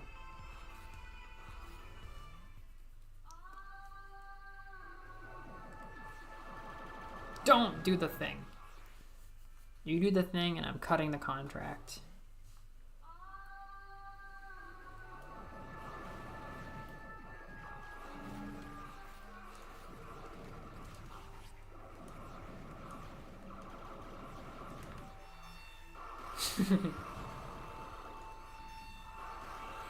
LOL, my guys. That's like exactly what Diva Overwatch said. before she retired from the industry. The allegations.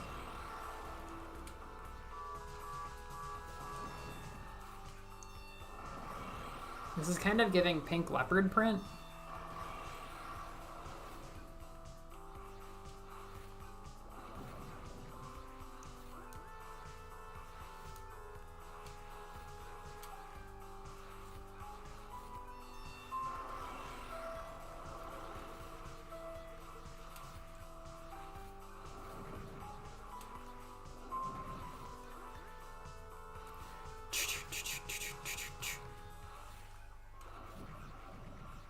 This platforming sucks.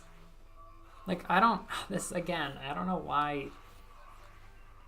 It's not fun. It's not fun doing these jumps. Maybe I meant to do it.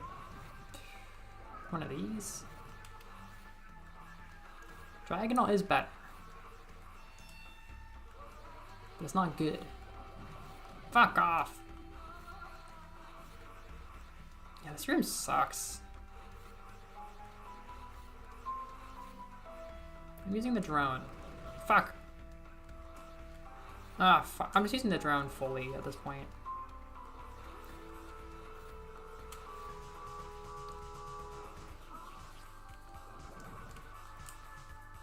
Ugh. This has become a drone skip.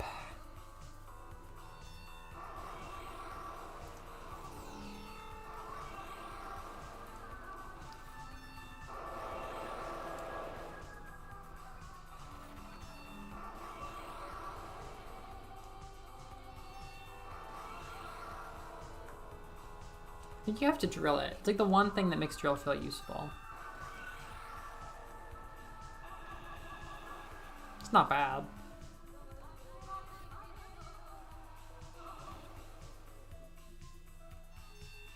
It is poison. And I've seen people complain about the fact that like they never tell you that before that area. It's pretty juicy.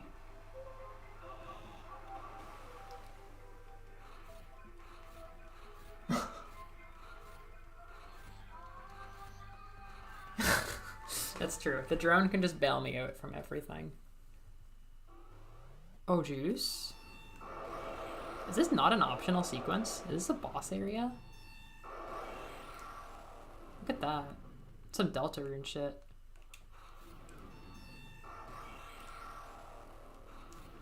This is a new boss for the stream. I forget it.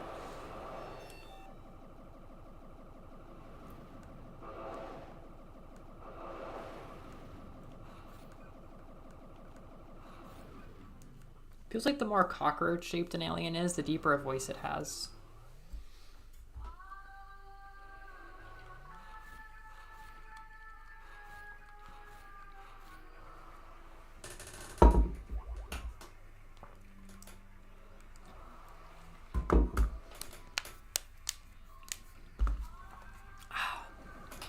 We do play video games.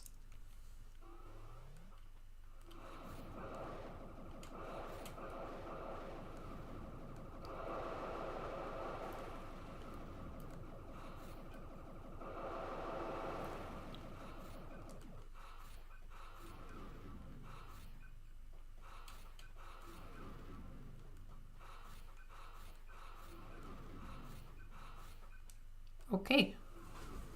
Can we fix it? Hey, Marley! Hi! Fancy seeing you here. Hello, Mariko-sensei.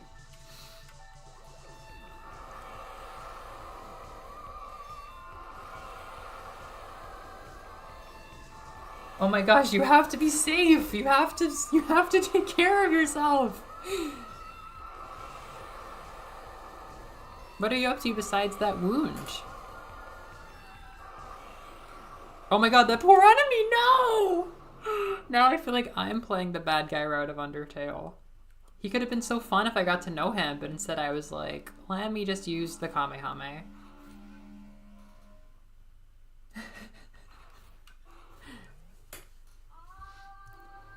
Hey, no story though. Don't give me any story with this cool robot lady design.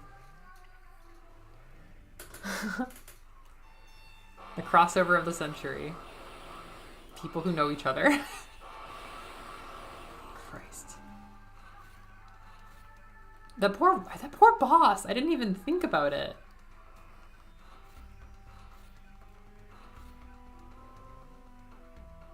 Weaving. Oh, drones! Yes, this is one of my favorite parts of the story.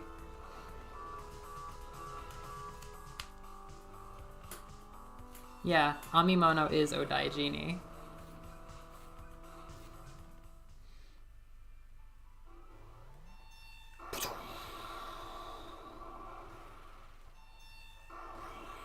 A pleasant enough beaver creature. Oh, look how cute the small ones are!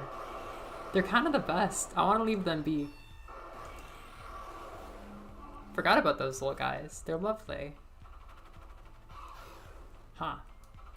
How well do you glitch? Oh, I made so many of them, which is kind of more fun. Oh my god, look at that, Noreen. Noreen. Oh my gosh. That's totally whack. What the fuck? If you break them, you can see outside. I can't process that.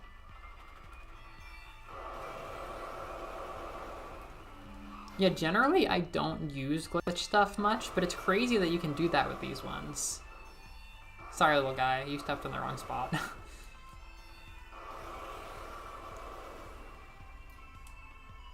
Oh, Naoto Sensei. Naoto Sensei. What, you don't know? I did not know at first. Hi, Max. What the fuck? Sorry, I'm like... It's been so many streams with exclusively the regulars who I love and who I cherish, but I haven't seen either of you in like a year. And you both came within like 10 minutes of each other. Axiom Verge can't crawl, but the drone can. Well, it can drone. It just kind of is this height. It is like a tiny Mareep. It's like a pointy Mareep enemy right there. Wow, everyone. Welcome to the mountain level. It's a lot like Axiom Verge 2, but older. Can Axiom Verge... Forget about Metroid crawling. Can Axiom Verge? Don't Heat Seeker attack the fucking porcupine. God damn it. He has a family. Unlike you. Don't attack porcupine. Attack this thing. Oh, god damn it. Heat Seeker, that's illegal. Fuck. This was their home. And I slaughtered them. I need to go grocery shopping. I was supposed to do it last night, but then I got such a headache. This is another beautiful area. Which I say as if I have like a point to prove. It is like, I couldn't stop raving about how beautiful this game gets once you're outside.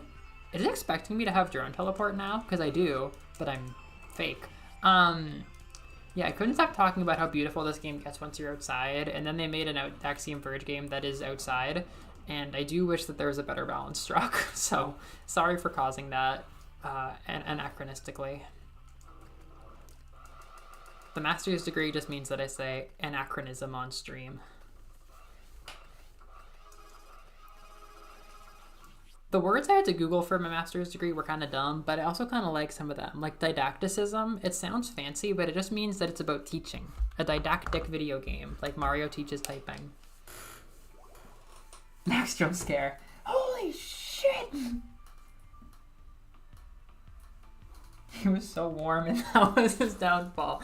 Yeah, the issue is that the Heat Seeker isn't seeking body flesh, because these are glitches, obviously. It's seeking the warmth of the heart, and those families had the most warmth in their heart, so they died first once they brought out the Heat Seeker. That's some anti-Undertale shit right there. Toby Fox is rolling in his grave. It's not the first time I've said that.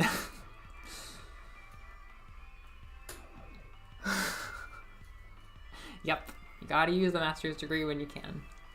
It is nice to say that I can use my master's degree. Oh my fucking god.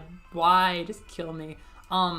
It's nice to say that I can use my master's degree when I'm grocery shopping because a large component of the education was language. Every time I say chinamini, I am using my master's degree. It's not something everyone from the humanities and fine arts can say. Not that I'm competing with queens, but we do all share that struggle. Don't do it, heat seeker. Big challenges would never. Yeah, I don't know, I like this area. I never think of it much when I think of the game, but it's solid, and I like it. I think it's because I loved the song at first, but it was mostly just because I loved the atmosphere, and the song kind of punctuated that. And then I listened to the song on its own, and I'm like, meh. Axiom Verge 2 soundtrack never lets up. It's really good. It's so weird. It really is just like, my biggest issues with that game are like story pacing or something like that, execution, something like that. And then it's like the bigger picture decisions, like no bosses, which again, I don't even dislike. It's just like not fun. Like it's cool, but it's not fun. Always. Did I grab the thing? Hey, I think this is just a niche gun, if I'm not mistaken. Oh, it's the Waluigi. It's hard to keep the Mario extension going, but it's the third gun you get. It's not the Mario, and it's not the Luigi, but it's the Wario. Which is totally what I said.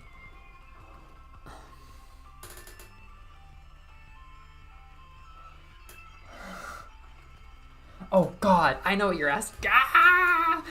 I will say, I have never used classical in conversation. Like I've never created classical sentences of my own. We always approached them like a puzzle. So I never actually did learn how to talk like a courtesan from the Edo period. I could, but I haven't. But I like the whole de arisu, which like some part of my brain remembers the nuance of, but deadu. Deadu is kind of like the classical version of des. I mean, it literally is, but there's a bit of a nuance there that I never exactly, I wasn't the best classical student because I wasn't that into it. I was kind of taking it to take a class. Also because it was like seikaku, and like there aren't that many professors who can teach it. But my nicest professor, who I really wanted to spend more time with, could teach it, and I had some classes left to take. And honestly, like, I bled so hard for the required part of classical that I was like, I'm not putting this to waste. I'm gonna do the optional part of classical. And that was really relaxing and fun. And I got to keep up with some stuff. I got to read about Kyoka, not Jiros, the other kinds of Kyoka. Also, I need a refund, because someone told me Kyoka's not a common name, and I've already met 2 Kyokas. Like, it's not that rare. Like, I'm really embarrassed, actually. Because, like, I got the impression that Kyoka was a very rare name before I came to Japan. And I'm like, man, that's so fucking funny. The only Kyokas I know are poetry and the anime character. And now I work with a Kyoka, and she's a grown woman. Like, it's really embarrassing. Like, I don't know. I hope nobody saw me saying that kind of thing, being fully wrong and knowing anything about Japanese name commonness, because it's very embarrassing to me.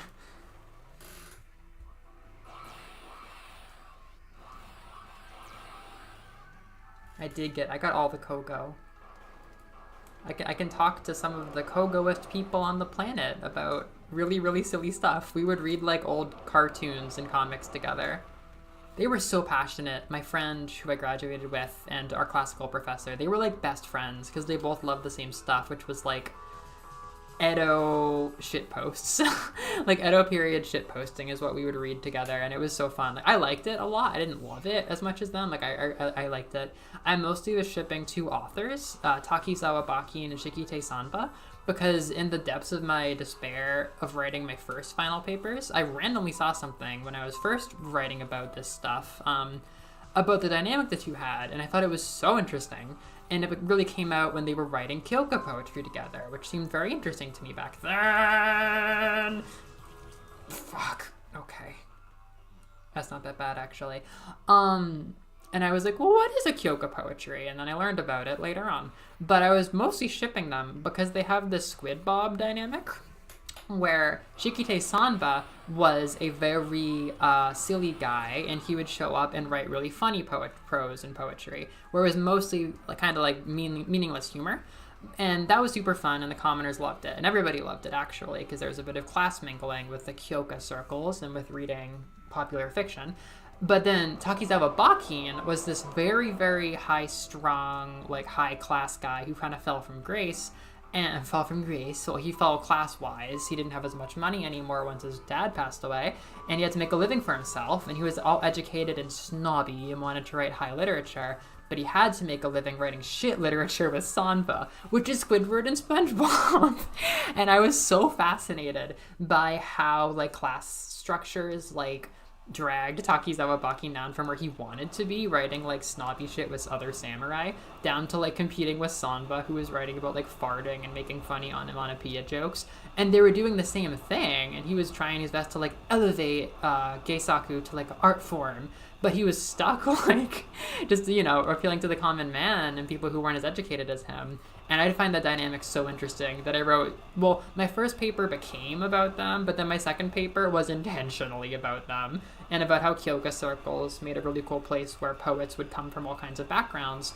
And if you look at the Squid Bob dynamic with Sanba and Bakin, you can really see how classism and class stuff played into that whole dynamic. And also, I think they should kiss. And I'm waiting for Bungo Stray Dogs to get to Edo, so that everybody learns this with me. I'll be the first person to talk about Sanbakin. Yeah. Once that's a thing everybody's talking about, I will be the first person. Not to talk about yaoi on stream. That's my only ship, and they're real people. They were real people. Is anyone still watching?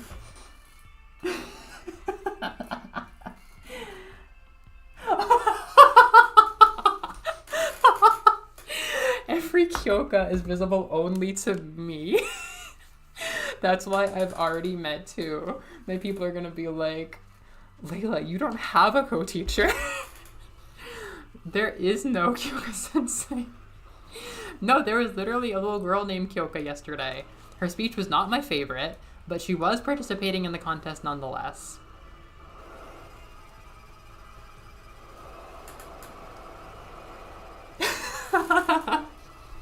Thank you. Yeah, I don't know. I like telling stories. We actually gassed up one of my friends to become a history teacher that way. When my sister was super depressed and trying to get through AP history, he was around, and me and my other friend couldn't really, like, make it any easier for her. But then he was like, listen, Danielle, it's not that bad. Paul Revere was like, fuck the British, and then he threw all the tea in the water. And he told stories like that for, like, the entirety of the U.S. history she was learning, and it made AP U.S. history so much easier for her. And now he's legitimately, he already has a master's in education. He's, like, struggling to find his exact niche, but, he, I don't know, I think he's legitimately gonna, everybody says he's gonna become a history professor, and he's, like, mostly professor, not much history so far, but once he figures out what he wants to teach, he's gonna be a history professor. Also, he's looked like he's, like, 45 and hip and young since he was, like, 19 with his beard and his glasses, so he's just kind of always had the vibe. I live in Japan. Yeah, I'm doing a program you might have heard of, where you can teach English in Japan. I never actually got a chance to come here during school while I was studying the language because of COVID. So me and one of my friends, this was, you know, a lot of people who graduated my UMass. I can say UMass now because I don't go there. A lot of people who graduated my program in the Japanese department were applying, because every year people do it. It's an extremely popular program, and me and a friend got in, and yeah, I live in Japan. I do things in year-long contracts, so I'll be here at least till next summer, but a lot of people say, you know, it's worth extending the contract, so I'd say I'm here between 1 and 3 years, unless it sucks and I go home. I only moved, like, 3 weeks ago. It's a lot. It's a lot. I haven't done, like, a true, like, travel diary type beat on the channel, but I do tell stories about it in my fruit gummy sampling videos, which you should all watch. I have material, so to speak, for 2 more videos. I'm still collecting material. The material is fruit snacks.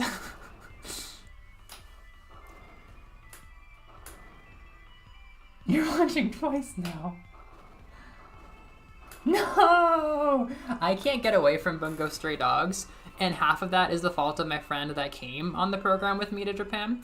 And we were in Tokyo together, spending our first nights in Japan, which is a very special thing to do with your friend, by the way. I highly recommend coming to Japan for the first time with a friend who you fought in the trenches with, learning Japanese and studying about the culture. And she's one of the people who was always putting BSD in my life, which means like I could never get away from it. Someone else at camp was making me think about Bungo Stray Dogs. Someone else was doing that. So basically, I can never get away from BSD. And then we got to Yokohama, which is where like the BSD like pilgrimages take place. It's like a very important place because there's like a author bar or something. So she wanted to go to Yokohama, but we didn't go because we were busy. And now Yokohama haunts me. It's not that Bungo Stray Dogs haunts me. It's everywhere I go is Yokohama, and everything I consume is Yokohama. And now I feel like my destiny is going to pick up once I go to Yokohama. I don't know what kind of destiny, but it seems like Yokohama's been calling me through Bungo Stray Dogs. So we'll see what's in there for me. I don't want to kill the porcupine. I don't want to get killed by the porcupine. I can do this. The most serious I've been all day. I don't want to die right now. I think I remember the next checkpoint. I'm in the Melovania zone. Oh. Come on, we got this. We got this. I love blue. I've always loved blue things. Oh no. Is this worth it? Will it blend? Oh, I can get health back. That's a nice part of video games. No. You can't do that in video games. Not anymore. Not since Admiral Opener.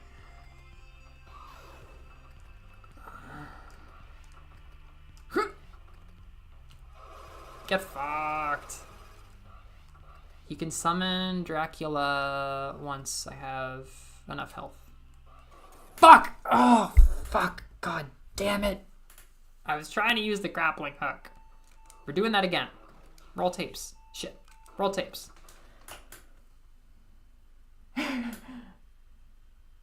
Hates Bungo. I did not remember the hatred. Thanks, Max. Yeah, it's wild. It's truly wild moving. Drunk history, but it's actual teachers and their silver. Yeah, that's me and my friends. Yeah, I put all the lore in the gummy videos. That's how you find out how I'm doing. Not the stream. Yeah, no, yeah, I'm in Japan.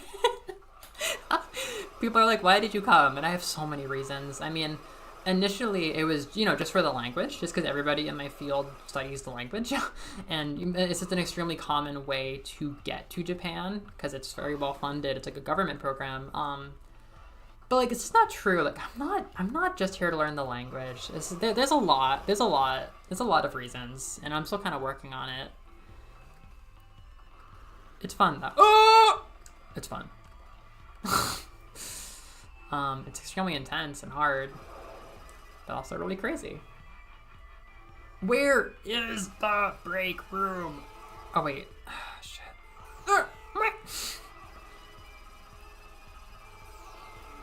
Oh, okay, I'm coming. I'm here now. I'm here, I'm committing. Yes! Oh, these are the juicy juices. That's where they keep all the juice.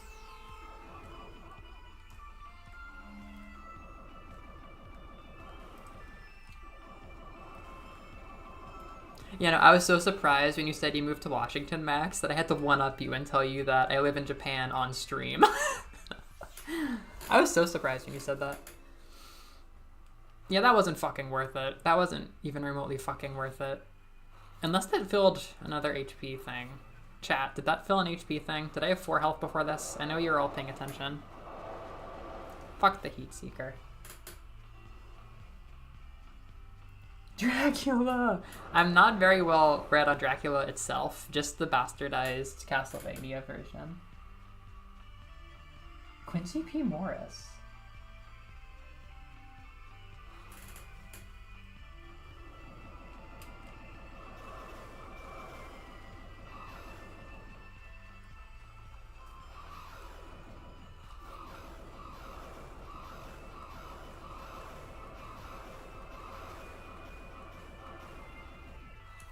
I think truly, and like I didn't fully understand that this was part of my resolution. I think a big part of the appeal of this program is that I get to be a teacher without committing my entire life to being a teacher. Like, it's like a teacher trial program, which is very appealing to me right now. Oh, that's a flamethrower, which is very good, but we already have a lot of A-tier guns, although I won't turn this away. It's just like I know that I could be a good teacher. I like it, you know, like I like doing that. It's just that the structure of working outside of university doesn't appeal to me much, even if university is like a maze of bureaucracy and stuff like that. To me, like I don't think I could commit to like, especially in America, being a teacher of anything K through 12. It's just, I'm not that strong. To be honest, I'm very delicate. I'm just delicate with a lot of willpower, like Noelle from Deltarune. But yeah, I'm not that strong. But I feel like doing it for a small time as an assistant teacher in a country where students have more baseline respect for their teachers and I'm not as in charge of most classes, it's just been very appealing and unintimidating. And now I've been sucked pretty deep into being a teacher. I'm on that gateway drug of actually being a teacher. It's almost like I've made it all the way there. People will be like, hey, teachers. And I'll be like, what? I'm not a teacher, but I do kotoba at camp. That's not real.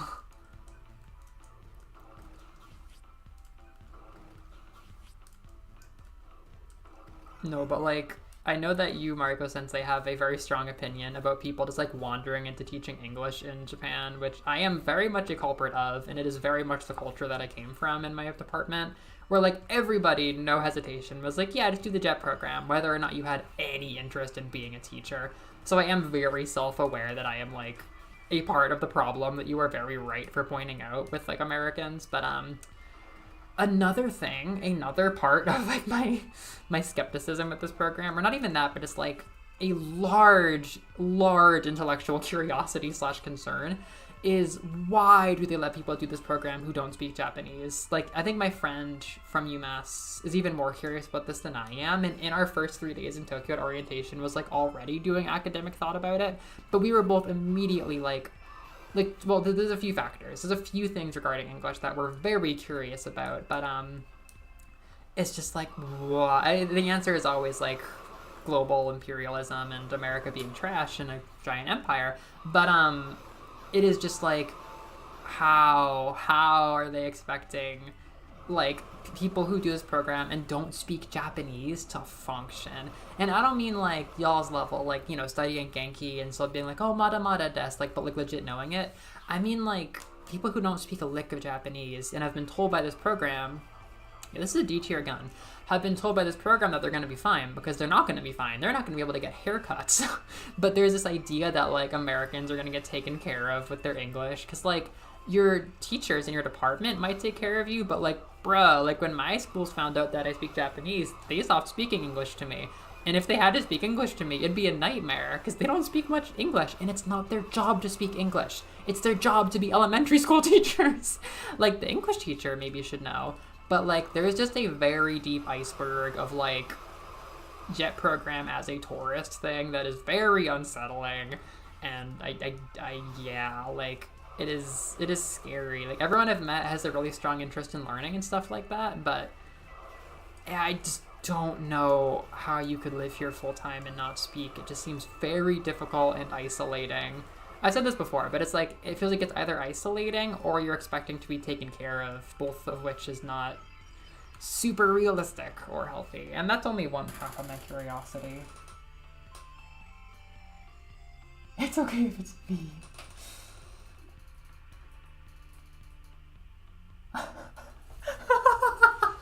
Oh, please. If I was a professor, then I think I would be a much better teacher. Like, we'll see. But, like, I would not know. Like, if I would give a lot for my students if I was a professor. Like, a full-time tenure professor. No. I know my professors who don't give a shit about teaching. And my sister struggles with this. She doesn't give a shit about teaching. She just wants to do research. If I were in academia, it would be to teach kids, you know? Because I can learn a lot more about anime on the internet than in academia, and I'd like to be a part of anime studies and stuff like that if it like really develops and becomes like a lifestyle. But No, because I can learn so much just from reading PDFs and fucking YouTube video essays and applying what I've learned from school, like critical thinking and stuff. If I were to go to school, it would not simply be to do research, but I would really want to be like stepping into the role of an educator for like my life. So I promise I would be a decent teacher in that situation. People I like are the exception. I mean, it's very black and white. Like, I think you're right to be, I mean, it's not very black and white. You're right to be very skeptical. I think that's totally fair, because like 99% of chances people should be questioned for why they're doing a program like this. Especially if it's not to learn Japanese, because learning Japanese shouldn't be your main goal, and it was mine. But among other things, like it's all complicated, but like the majority of it was to learn Japanese. But any job I'd be doing for the next 5 years is to learn Japanese. That said, there are people who don't care about either, and it's like, what are you doing? Exactly. And therein lies the rub. It's not something I feel like I can say a lot about, but the big curiosity me and my friend Jillian have is like, it seems like this program, the English, oh crap, I'm going to the place I didn't want to go to. Let's see how well I can do. This is one of the very last areas. It just seems a little bit like Japanese education here of English. The goal isn't to make global citizens who can leave the country. The goal is to accommodate foreigners. And this is only based on like what we've seen, but it just seems like textbook examples are all about staying in Japan and accommodating foreigners versus learning how to like escape. Sorry, that was a super loaded word to say. I did not mean to say escape, but I mean to like leave the country you're from and go elsewhere. Like, everything about my Japanese education was obviously to go and be a part of the world. And I just feel like you can see a lot of the global situation one way or another. I don't particularly know how, in that sense. That sense that we've been getting. Because like, I didn't really notice it till I was here, but like, yeah, they just don't talk. I mean, so far, we will see. It just doesn't seem like there's a lot of talk about like going out into the world and going to English-speaking countries. It seems like it's a lot of hosting foreigners, which is, I don't know, it seems like a lot to be mandating kids to do.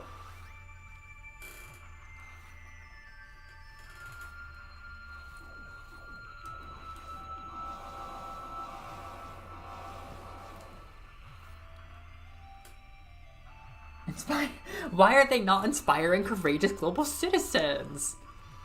But it is just like, I need to learn more, obviously. Like, I am becoming very emotionally invested in English education in Japan.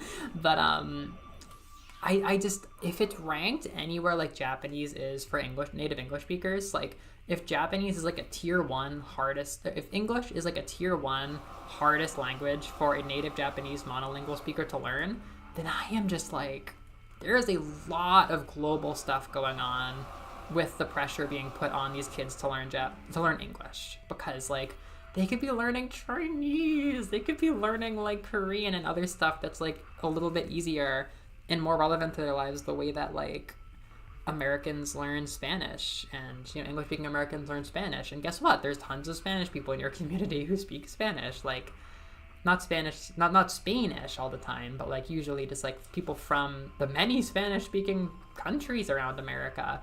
Like, I just get this very strong sense of people dumping so much of their time into learning a language that is very hard to master for intentions that are commercial, I don't know, intentions that seem very curious. Very curious. And I think you're right, Noreen. I think that is probably it. It's probably the capitalism, and that I think is a manifestation of the global international situations. Yeah, I mean, English, as far as I can tell, is definitely the second language here, but it's like, can you tell me why it's the second language? Spanish is the second language of the United States because there's so many fucking Spanish speakers who need to be accommodated and deserve to feel like they belong in this country. Because there's an obvious, evident need to up the Spanish of the United States of America. Where is that in Japan? I feel like I'm in class. This is how we used to talk at UMass. Like, where is that in Japan? I spent years talking like this, getting into conversations like this. That's why we stream, obviously.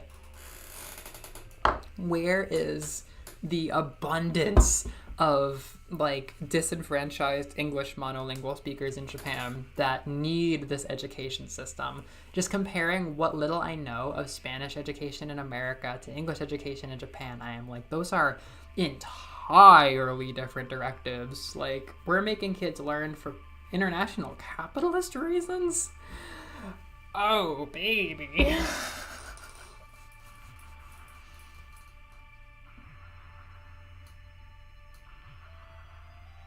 Yeah, and exactly. So if you're cramming to speak to pass a test, who's mandating the test? How is this going to help you in your life?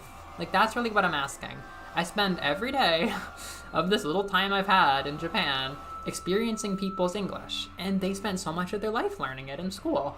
And it's not highly functional because it's a very hard language to learn. I'm not being mean, but I'm saying, like, you could spend so much time on English, so much time to have it mean so much less to your day-to-day life and your ability to just like go about your life better than something like Spanish would be. Imagine if I learned Spanish like really solidly in school instead of German. Like, German almost is relevant. Sometimes I meet German speakers, but I really should have been learning Spanish because there are so many Spanish speakers in my community, and Spanish has, I don't know, become a part of so many amazing cultures in the world. Wow, I've been ranting about language for so long that I'm in one of the scariest areas of the game with no thoughts.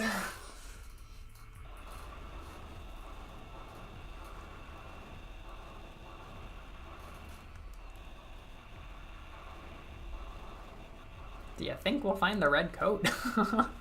This is like the opposite of the last run. I think we've kind of caught up to the amount of time I spent in the last run, and we've made it like literally twice as far. It's that drone, baby.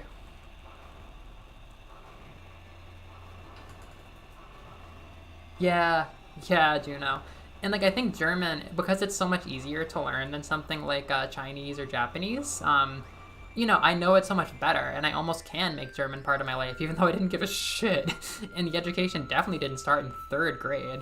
But like, if you and I learned German in third grade and continue it for that long, like, we probably could make some of our life involve German culture. Like, yeah, Spanish, we'd have the whole world open up to us. Like, that's, not exactly true, but this is a lot. We could learn a lot faster. And I think I'm just a lot of this comes from me being a Japanese learner who went really far and is still intending to like get to like a fluency level. And I've had to invest like all of my 20s into this, and I'm not done. I'm planning to invest more of my 20s into this. Don't be like me. Don't be like me. Like, I promise it's going to be incredibly well integrated into my life, but that's because I'm a freak. That's because, like, I'm autistic about all these Japanese things, and Japanese culture is, like, seeped into my bones. That's not everybody. I'm not saying that we shouldn't teach hard languages in schools, but I am really interrogating the idea of what languages we prioritize, how far we can actually make it into that language as school kids, and what the motivation is behind it. Because I decided to learn Japanese on my own damn time. Like, I just did. So when I see if I'm right, and if it's as hard for these kids to learn English as it was for me to learn Japanese, they're wasting their time! They're wasting their goddamn time. And I hope nobody takes me out of context for this, because I have a lot to learn, but I just have such a strong gut feeling on this. If the end goal is to help them participate in a global capitalism with the United States, they deserve to learn different languages. They deserve to take fucking PE. English, I don't imagine everybody should have to learn. I just don't know. I don't know enough about Japan. I have only just got here, but I could yell about my gut feelings on this. And I'm glad that Jillian cares more about it than me, because she can actually educate me about this. I know, Max. Wait, you minored in German? You minored in German? I thought you meant you took German at our high school. You minored in German? Oh my gosh.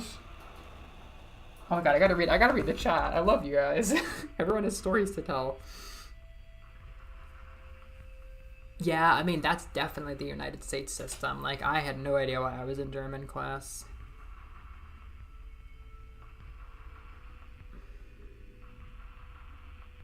Oh, really?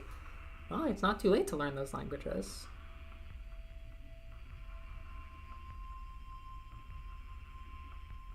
Mm-hmm.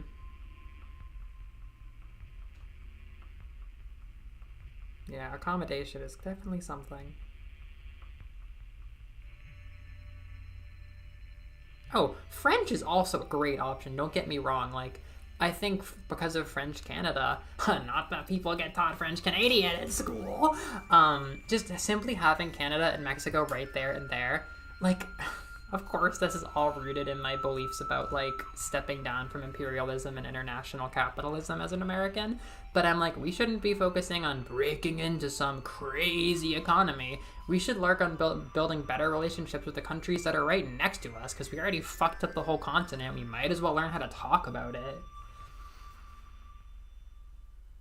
Oh, okay, okay. Lingua franca? I don't speak Latin.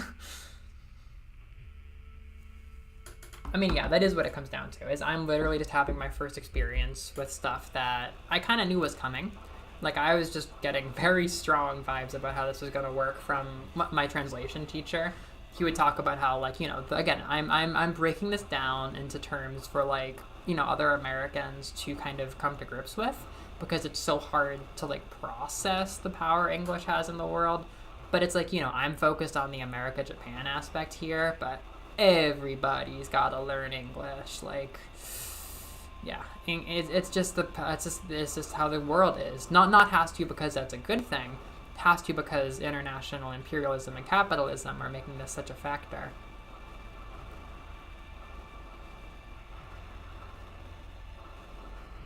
And we caused the fire. We did cause the fire. America, it's our fucking fault.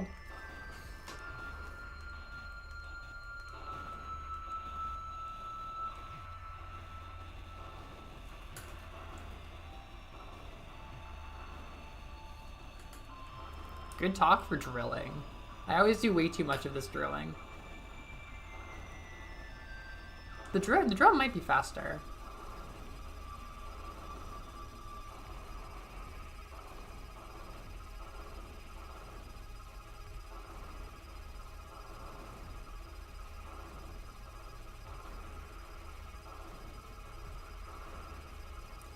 The thing is, come to think of it, there could be anything in here. Like, if there's an item in here, it could be the red coat. It could be the Acadade. It could be the address bomb. Oh, yeah. I mean, yeah, it starts with England. You can't take that out.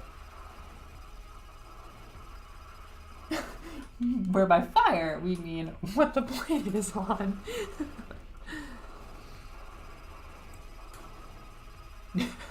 Well, it's fair because we're pretty much Britain, too. We were pretty much caused by them.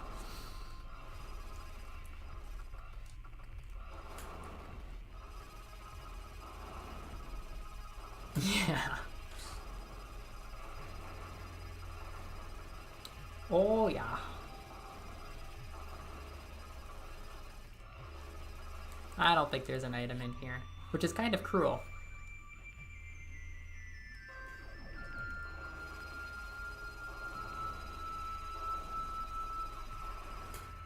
Yeah, that's what I thought. Yeah, that's kind of what I thought. And that's exactly what I'm getting at. Like, it is just so big. And it's one thing to say, like, oh, yeah, English is the language of power, but I had never experienced how it materializes. And it materializes by giving me a job like this, where I can do total random work and come to Japan. Like, it's a system. It's definitely a system. I've got a lot of concerns about it. I just want to be an interpreter. It's still gonna take so much time, but I'm not like I'm not super passionate about language learning, but I love using language and I love picking stuff up here and there. I'm gonna work on myself studying a lot because I do. The issue is I got burned out really bad by my school and it's really fast paced, which is a whole other conversation. But yeah, I have really bad burnout, but I know so much. I couldn't really separate learning Japanese from my life at this point. It's just a thing that I've been doing for my whole 20s, and I really want to get to the end goal. Or to be honest, not even the end goal, but just I want to keep improving the skill that is only barely manifesting, which is being able to interpret. I've been able to do my first stuff helping other people in the program, do their life here. A program which their program did not prepare them to live. But, yeah, I just get into situations. And I like being able to ease over awkwardness in conversation and language barriers and stuff. I just feel very fulfilled doing that work. I mined an awful lot to get one item, and I remember it not being worth it. Yeah, thank you. Thanks for coming out. That was a super fun surprise. Oh, good night, Good night. Ah! Bye, everyone. That was wicked, wicked fun. Same time next Saturday, not Friday.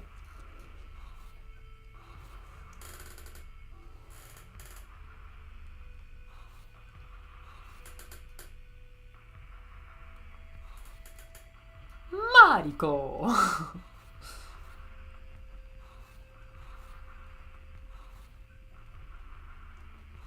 I think at this point, yeah, the game definitely knows that I have drone warp at this point.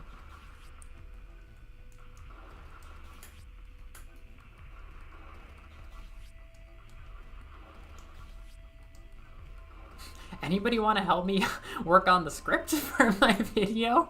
I've pretty much assembled everything that I want to say, but I haven't been able to make enough dedicated time to think about it, to put it together. So everybody in the chat who remains, tell me your favorite AAA 2D platformer. Like the biggest company making your favorite game that is a 2D platformer or side scroller or like 2D action game or Metroidvania. I must know.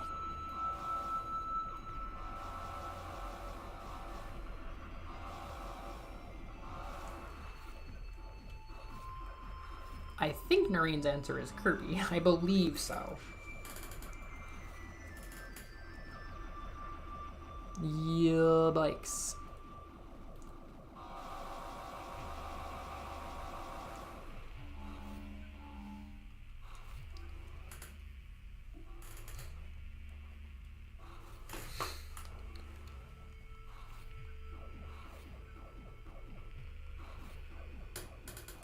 I know, right? No, I'm so used to indie stuff that it's kind of weird to switch to this side.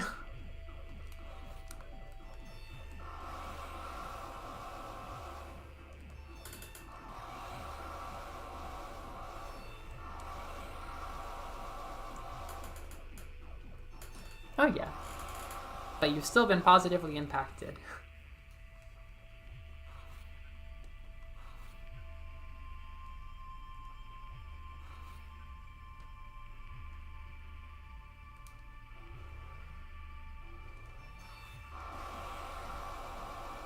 I feel like I got stopped for the wrong reason here. Maybe that item was supposed to be really powerful, but like... Oh yeah! Wait, how... Huh. That's not what I was expecting. Huh, at least I didn't have to sink too much of my day into it.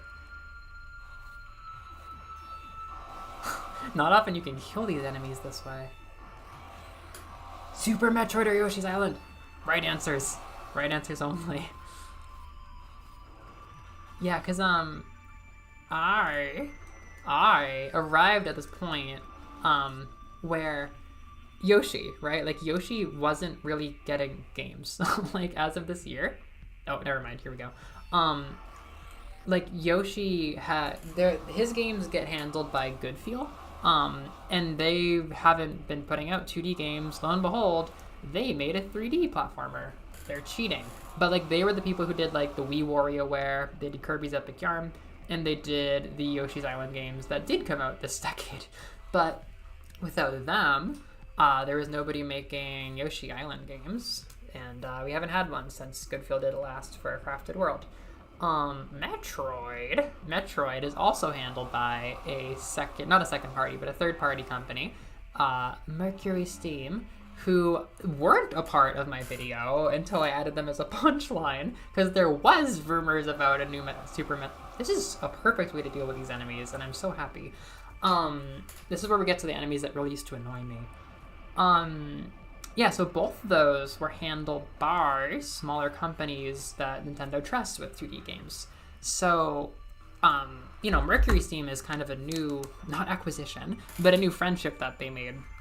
And before that, no one was fucking making Metroid. I mean, there was that whole gap from when Mercury Steam picked it up. Before that was, Nintendo dropped it. I don't know which part of Nintendo made, like, Zero Mission, but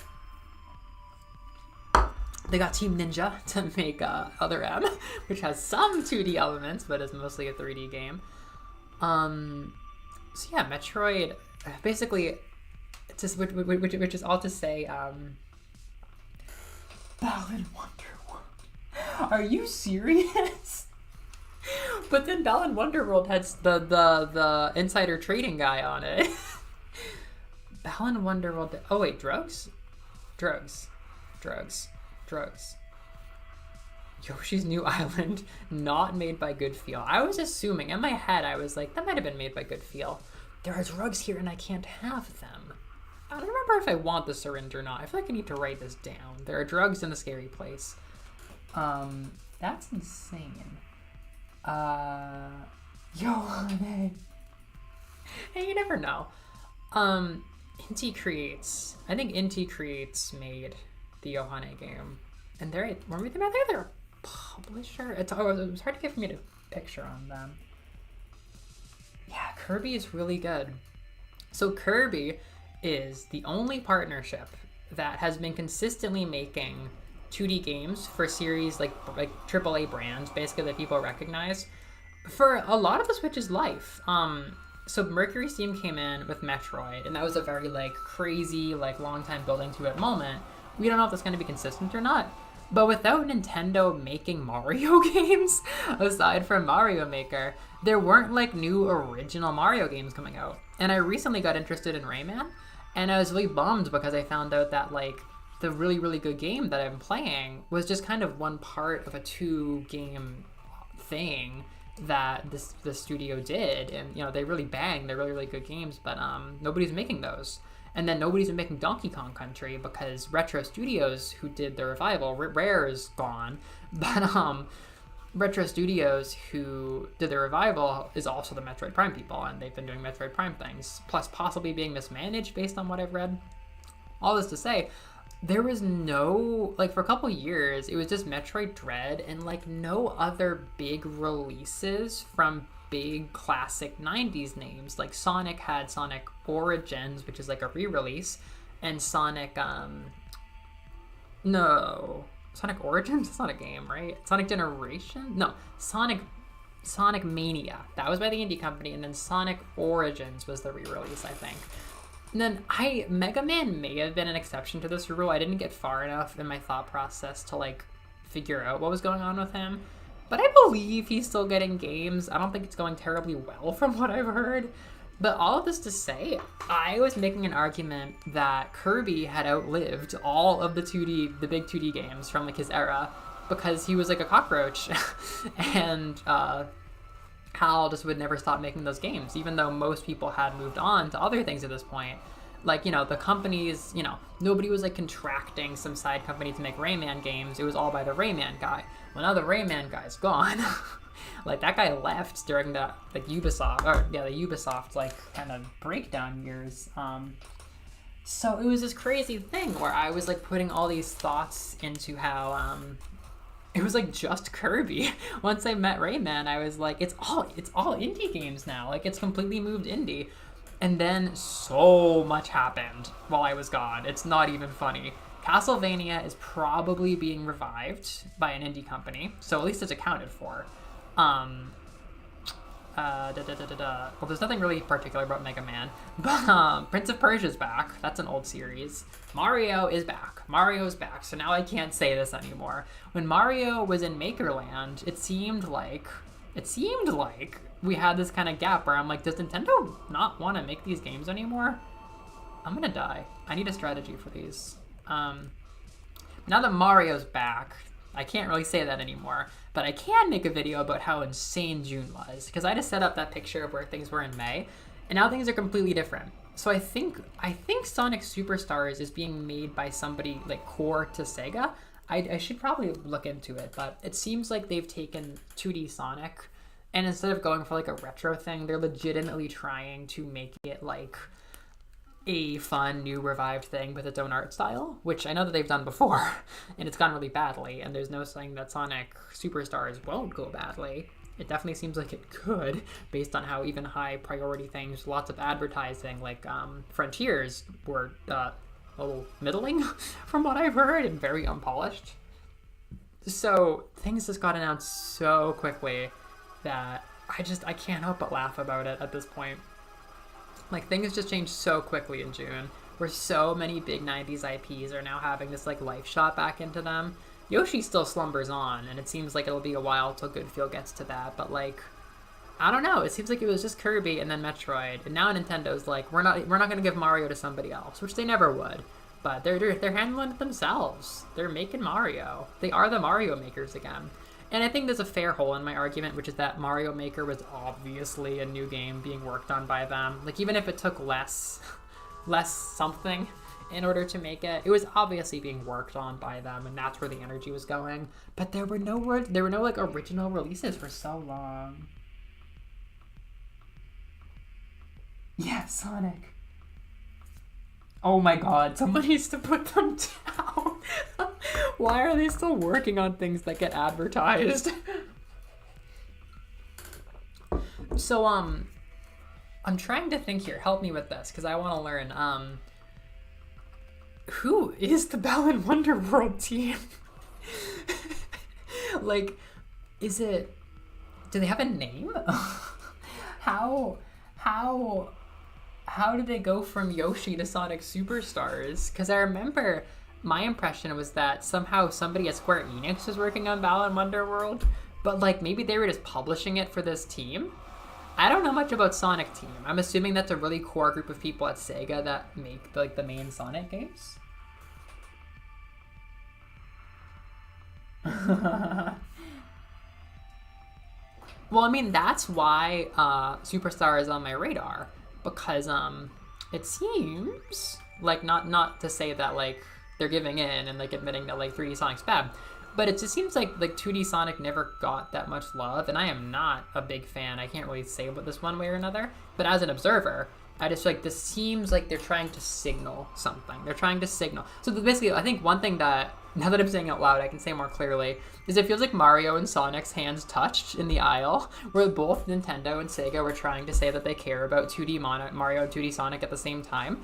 And then they said pretty much the same thing at the same time with like a very similar art style, where they tried to make this like loving 2D, 3D thing that's like signaling very strongly that like the series you love is back, and their hands touched and they did it at the same time because they're so star-crossed. And it makes me laugh. It makes me laugh. Yeah, this was a hard section for me the first time. I remember this gun worked really well. Also, killing them from afar works really well. And getting health works really well. Okay, we're gonna use this. I think I got carried by my starter guns. I'm really gonna pay a lot of attention to starter guns from now on. I remember this too now. This is some Castlevania shit.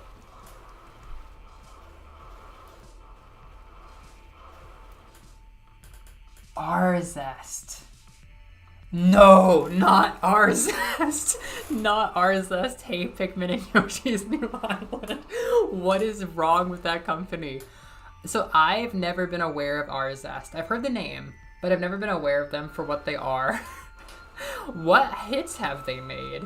If they've made Yoshi's New Island, Balan Wonderworld, and Hey Pikmin, who's putting trust in them and why? Arzest. Arzest just entered this channel. Arzest is going to become a part of my brain now.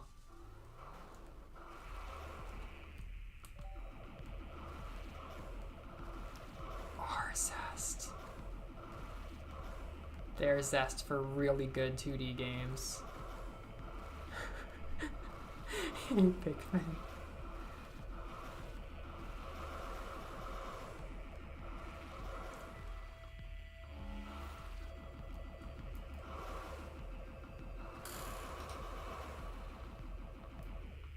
Oh, Donkey Kong has been on ice, so to speak. There hasn't been a Donkey Kong game since Tropical Freeze 10 years ago, almost 10 years ago. Because the people who they'd been using for the 2D games are now working on, like, this. I think they had, like, company troubles, and now they've been working on Metroid Prime, which has its own troubles. Or it's like they ran into Nintendo's troubles. There was, like, a stroke of bad luck. Somebody probably summoned a demon to make the Metroid Prime initial trilogy. And they both got bad luck at the same time, which means that the company hasn't made a game in 10 years. They haven't put out a game in 10 years. Make a ledge that is so interesting to me in 5 pixels or less. Like, what? This is obviously an interesting ledge. Oh my god. Note to future self. There's only like 3 item drops in this entire area. No, like, swag on me for making it this far with my memories of how to do it. There was the syringe in the hallway, which was sketch. And then, oh wait, no. No, for sure. There's the place where the red coat's supposed to be. There's the hallway pickup, and there's like 1, maybe I'm wrong, maybe there's 2 items in the fucking other hallway. Dude. At least I don't have to do this area much anymore. Not that it was that bad that time, and it's honestly beautiful, so I think in a way I befriended the area, but oh my god, compared to the area, oh, no, there's more items. That could have been anything, but it is nothing. I forgot that, like, not every run peaks as soon as you get all the stuff that you want. You end up having to spend all of your time searching for, like, the one thing you don't have. There are only 4 drops in this area. I don't remember how good the syringe is, but I can't get the syringe till I have the red coat. I'm kind of feeling going back to the start and just doing a little bit more plucking around before we finish the stream. Probably in, like, 20 minutes. I didn't really expect to go to 1:30. They might be. Arzest made me Plaza. Well, clearly they're trusted.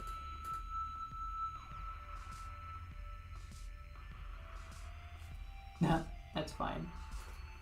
That had to have Diva. Wow, I'm proud of myself for how deep we went into that area and how unscary it ended up being thanks to my busted ass guns. Although I really only needed something that can kill the leeches from far away and then the knowledge about the Castlevania dragons. But yeah, that was only 4 drops for the whole gauntlet. That is exactly what I was saying about bosses and hard things not always being rewarding. Which means I don't always have to do this. Goodbye. Poor fucking guy keels over and dies.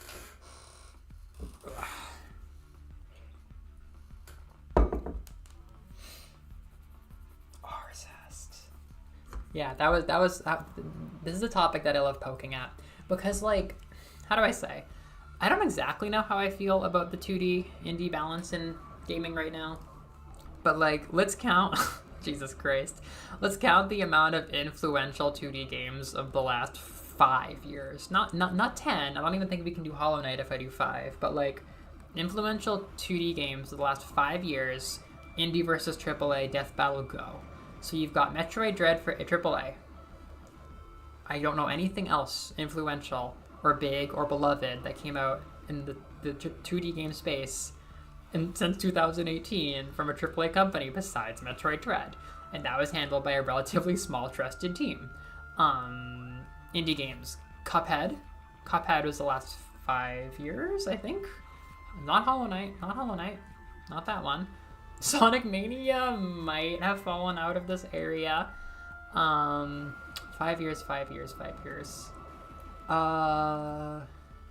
It's actually a weird timeline. A lot of indie gems came out in like 2016 and 17. Roguelites. Dead Cells is a bit older also. Kind of the same generation, you could say.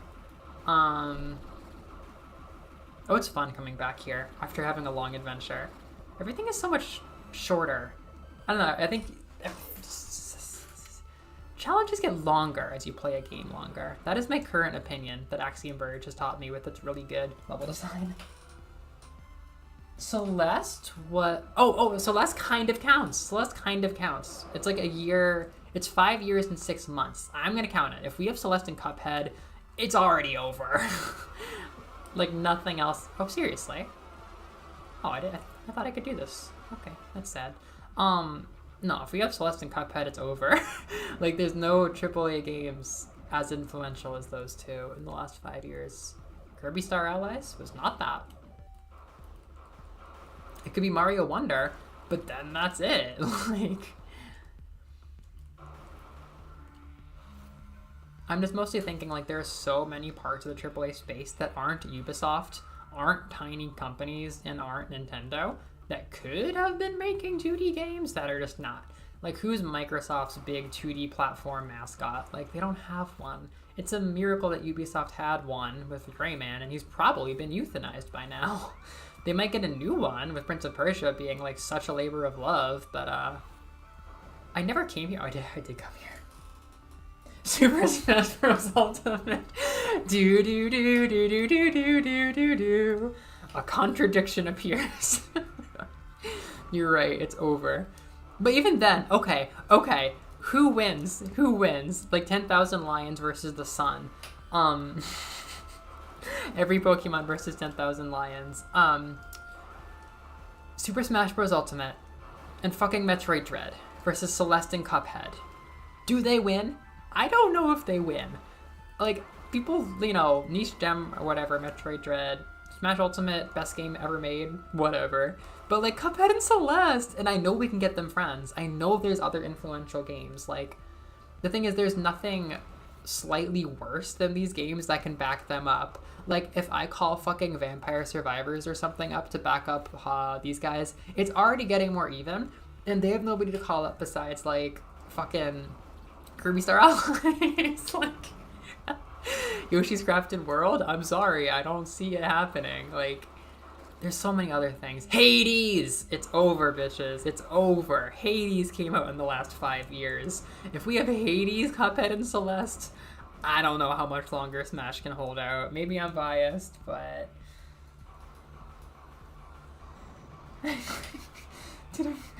Come on, Phoenix. You're indie at heart. You're indie at heart. Come to our side. Defend Cuphead. Phoenix Wright would never.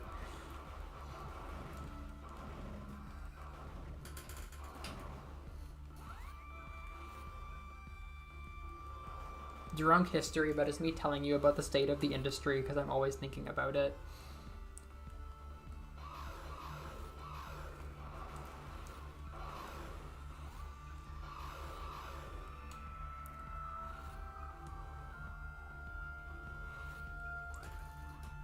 Well, so sometimes? No, yeah, it's okay. I think so. I mean, I love Link's Awakening as much as the next person, but like, I think top-down is like a fair neighbor. If we're just doing side-scrollers, then I do have to think about what I could really count. Like, people love Blasphemous, I'm sure. Maybe an Ori game could slip in here. But, like, I'm just thinking if you do expand it to top-down, that's not a crazy expansion. It still doesn't feel like a 3D cinematic action game or whatever. And, like, the AAAs just get their ass kicked even harder because you can pull up Hades and shit like that.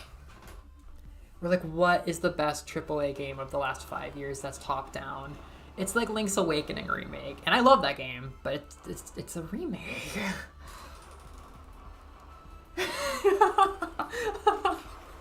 Now this is gonna get animated in the way that I see so many people's conversations get animated in, like, Ace Attorney. Dude, I would just get pumped up on adrenaline and then tell the kids at camp the entire history of Nintendo as a company. Why are so few things? Maybe there is a level 3. There's so many things really are address bomb. It was fun to get the address bomb last time. See, I'm gonna hate myself because, I mean, we have a lot of backtracking to do, but, like, I'm pretty sloppy. I do not remember what we have left to do where. What is the best 2D? That's a tall jump. That might help. No, probably not. We have this. Yeah, that's been outclassed, but let's go get it. I never came in here, though, and I think I could have. No, because I never had a scrambulator. And this isn't a scrambulator, this is the tall jump, which I shouldn't know, but I do.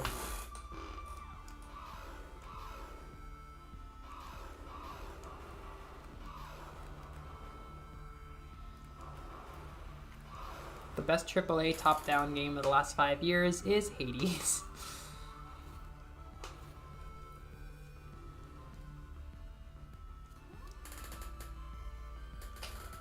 Ooh. I mean, I think most people, if they're buying a mic, would buy something that's like $120 or so. There's one mic I have in mind. Mine was a bit less at $70, and it definitely gives a quality of amateurishness to my videos, I think. But it also functions pretty well if people are willing to turn up their volume knob. So if you get a video mic like this, you might be happy with it for like really good video calls and like the occasional thing here and there. Like you can make this mic work pretty good, and it just costs a bit less. And it's also not hard to move around. It's just, I mean, I bump this thing up all the time. So if you do want to buy a decent mic, that's not a bad investment. And also, I don't know why that's the part I focused on. Hell yeah! I think we would need to like really buff it up because, you know, it's the internet and a lot of people watching, even among my few followers and friends, probably already know a lot of our stuff. But if we had a fun angle, like if we had like a very entertaining way to deliver the information, or we picked certain trends to follow, I would love doing that. Like we have like a good introductory thing for like legit kids who don't know the history of Nintendo and haven't watched as much fucking Nintendo YouTube as we have. But hell yeah, I mean, I'll always make a video with you. I'm skipping the important part here. I'll always make a video with you. That'd be funny as hell. I think you and I could definitely do videos where we just talk about something we care about for 2 hours and we don't cut it, and I make a podcast series, and that'd be a lot of fun. I think I mentioned earlier, but I think collabs and stuff would be something I roll out once I've settled into my Japan life and I know like how much I can put into the channel for the next couple of years. Because I would want to know if I do get a wave of people who do come over to hang out from a collab or a series of collabs, someone in the chat who I very much will be asking for a collab to hang out and do something fun together. If I do start doing collabs, I would want to like know what I can offer for like the foreseeable future if I did that.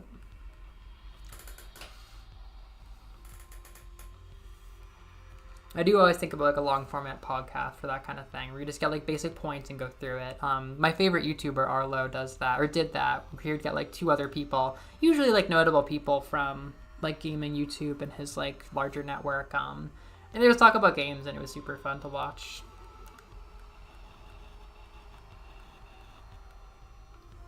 All right, I'll noodle around a little bit more, probably to decent success, but then I'm gonna go pretty soon. Possibly to go to sleep. Yeah, maybe favorite ones. Maybe follow themes that are particularly interesting. I mean, we could also just get together and talk about the history of Nintendo and share our own feelings, which is a lot of fun. If the goal is more to like have a topic for a fun discussion among friends versus like teaching them something new or novel, then that's also fun too, you know. Because we can talk for hours about that, even if everybody watching already either knows or has their own opinions.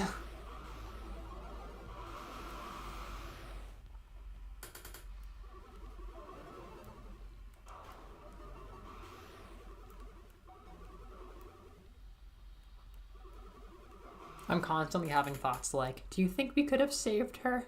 Do you think we could have saved that run if I just beamed the right person?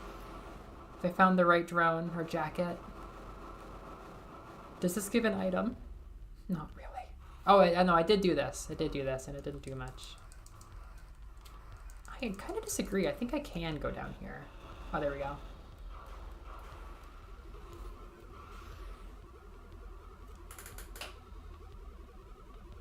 Oh my god. Do you have a link to that? Oh my god, I would love to see that. Oh my gosh. Oh, that's funny. Honestly, like, you're one of those people that I assume, like, it feels like people are coming out of the woodworks right now to be like, I've played Pikmin my whole life. Here's a video essay on the magic of Pikmin and why no one else understands it. Like, I literally, like, I'm a decently big Pikmin fan, but and I've also played it my whole life, yada yada yada. But I just saw so many Nintendo fans all of a sudden like, I secretly loved Pikmin this whole time. So I always figured you would have been like, I have loved Pikmin in a special way my whole life, and here's a 50-minute video essay on it. What did I just get? It's not a gun. It is a gun. What kind of gun is it? It's that kind of gun. Oh, I've had this. It looks cooler than I remember. There might be a fire version of that I had. I don't remember this purple one. It's pretty cool. Oh, that is wild. I feel like we might have to do our own research work for that, but it is honestly, truly, and genuinely something I do not see talked about enough. Like, no matter how much time goes by, I never see people talking about New Horizons as a gender success. Like, I don't see it. It doesn't happen. Like, Ayakyo Goku's story with New Leaf and New Horizons, absolutely nuts. Never discussed in any spaces that I'm in. Oh my gosh. That's absolutely wild. Is this your Waluigi cousin? I think I know him.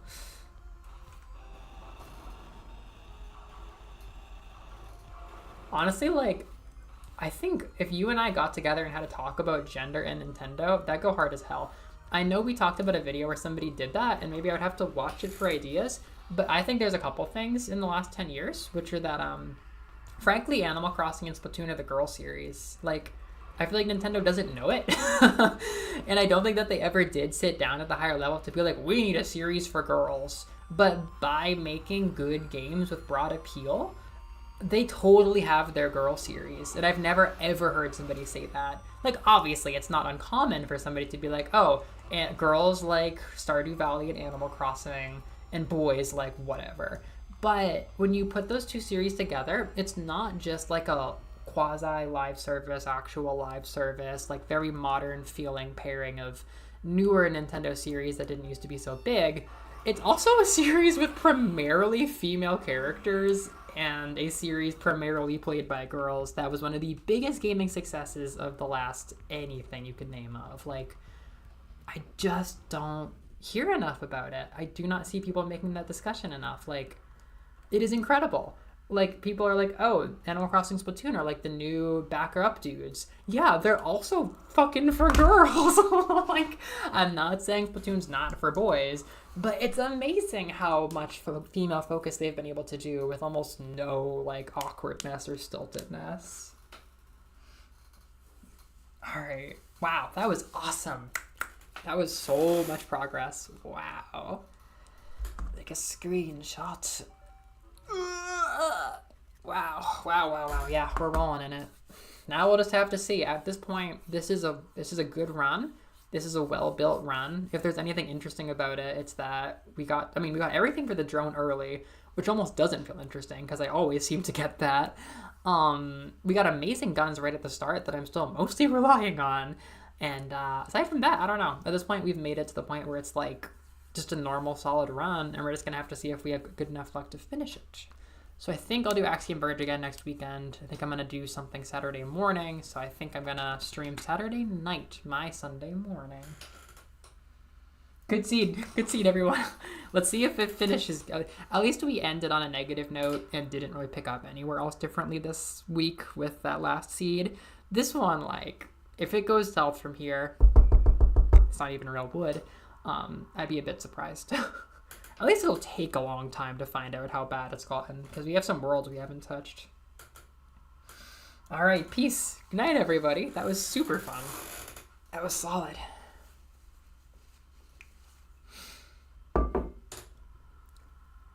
Time to relax. I'm gonna go to bed. I'm gonna take a nap. I'm going out tonight, I think. I should go outside. I could do groceries today. But yeah, I don't have anything for lunch. No, I do have lunch. I could still go out. It's gonna be hot.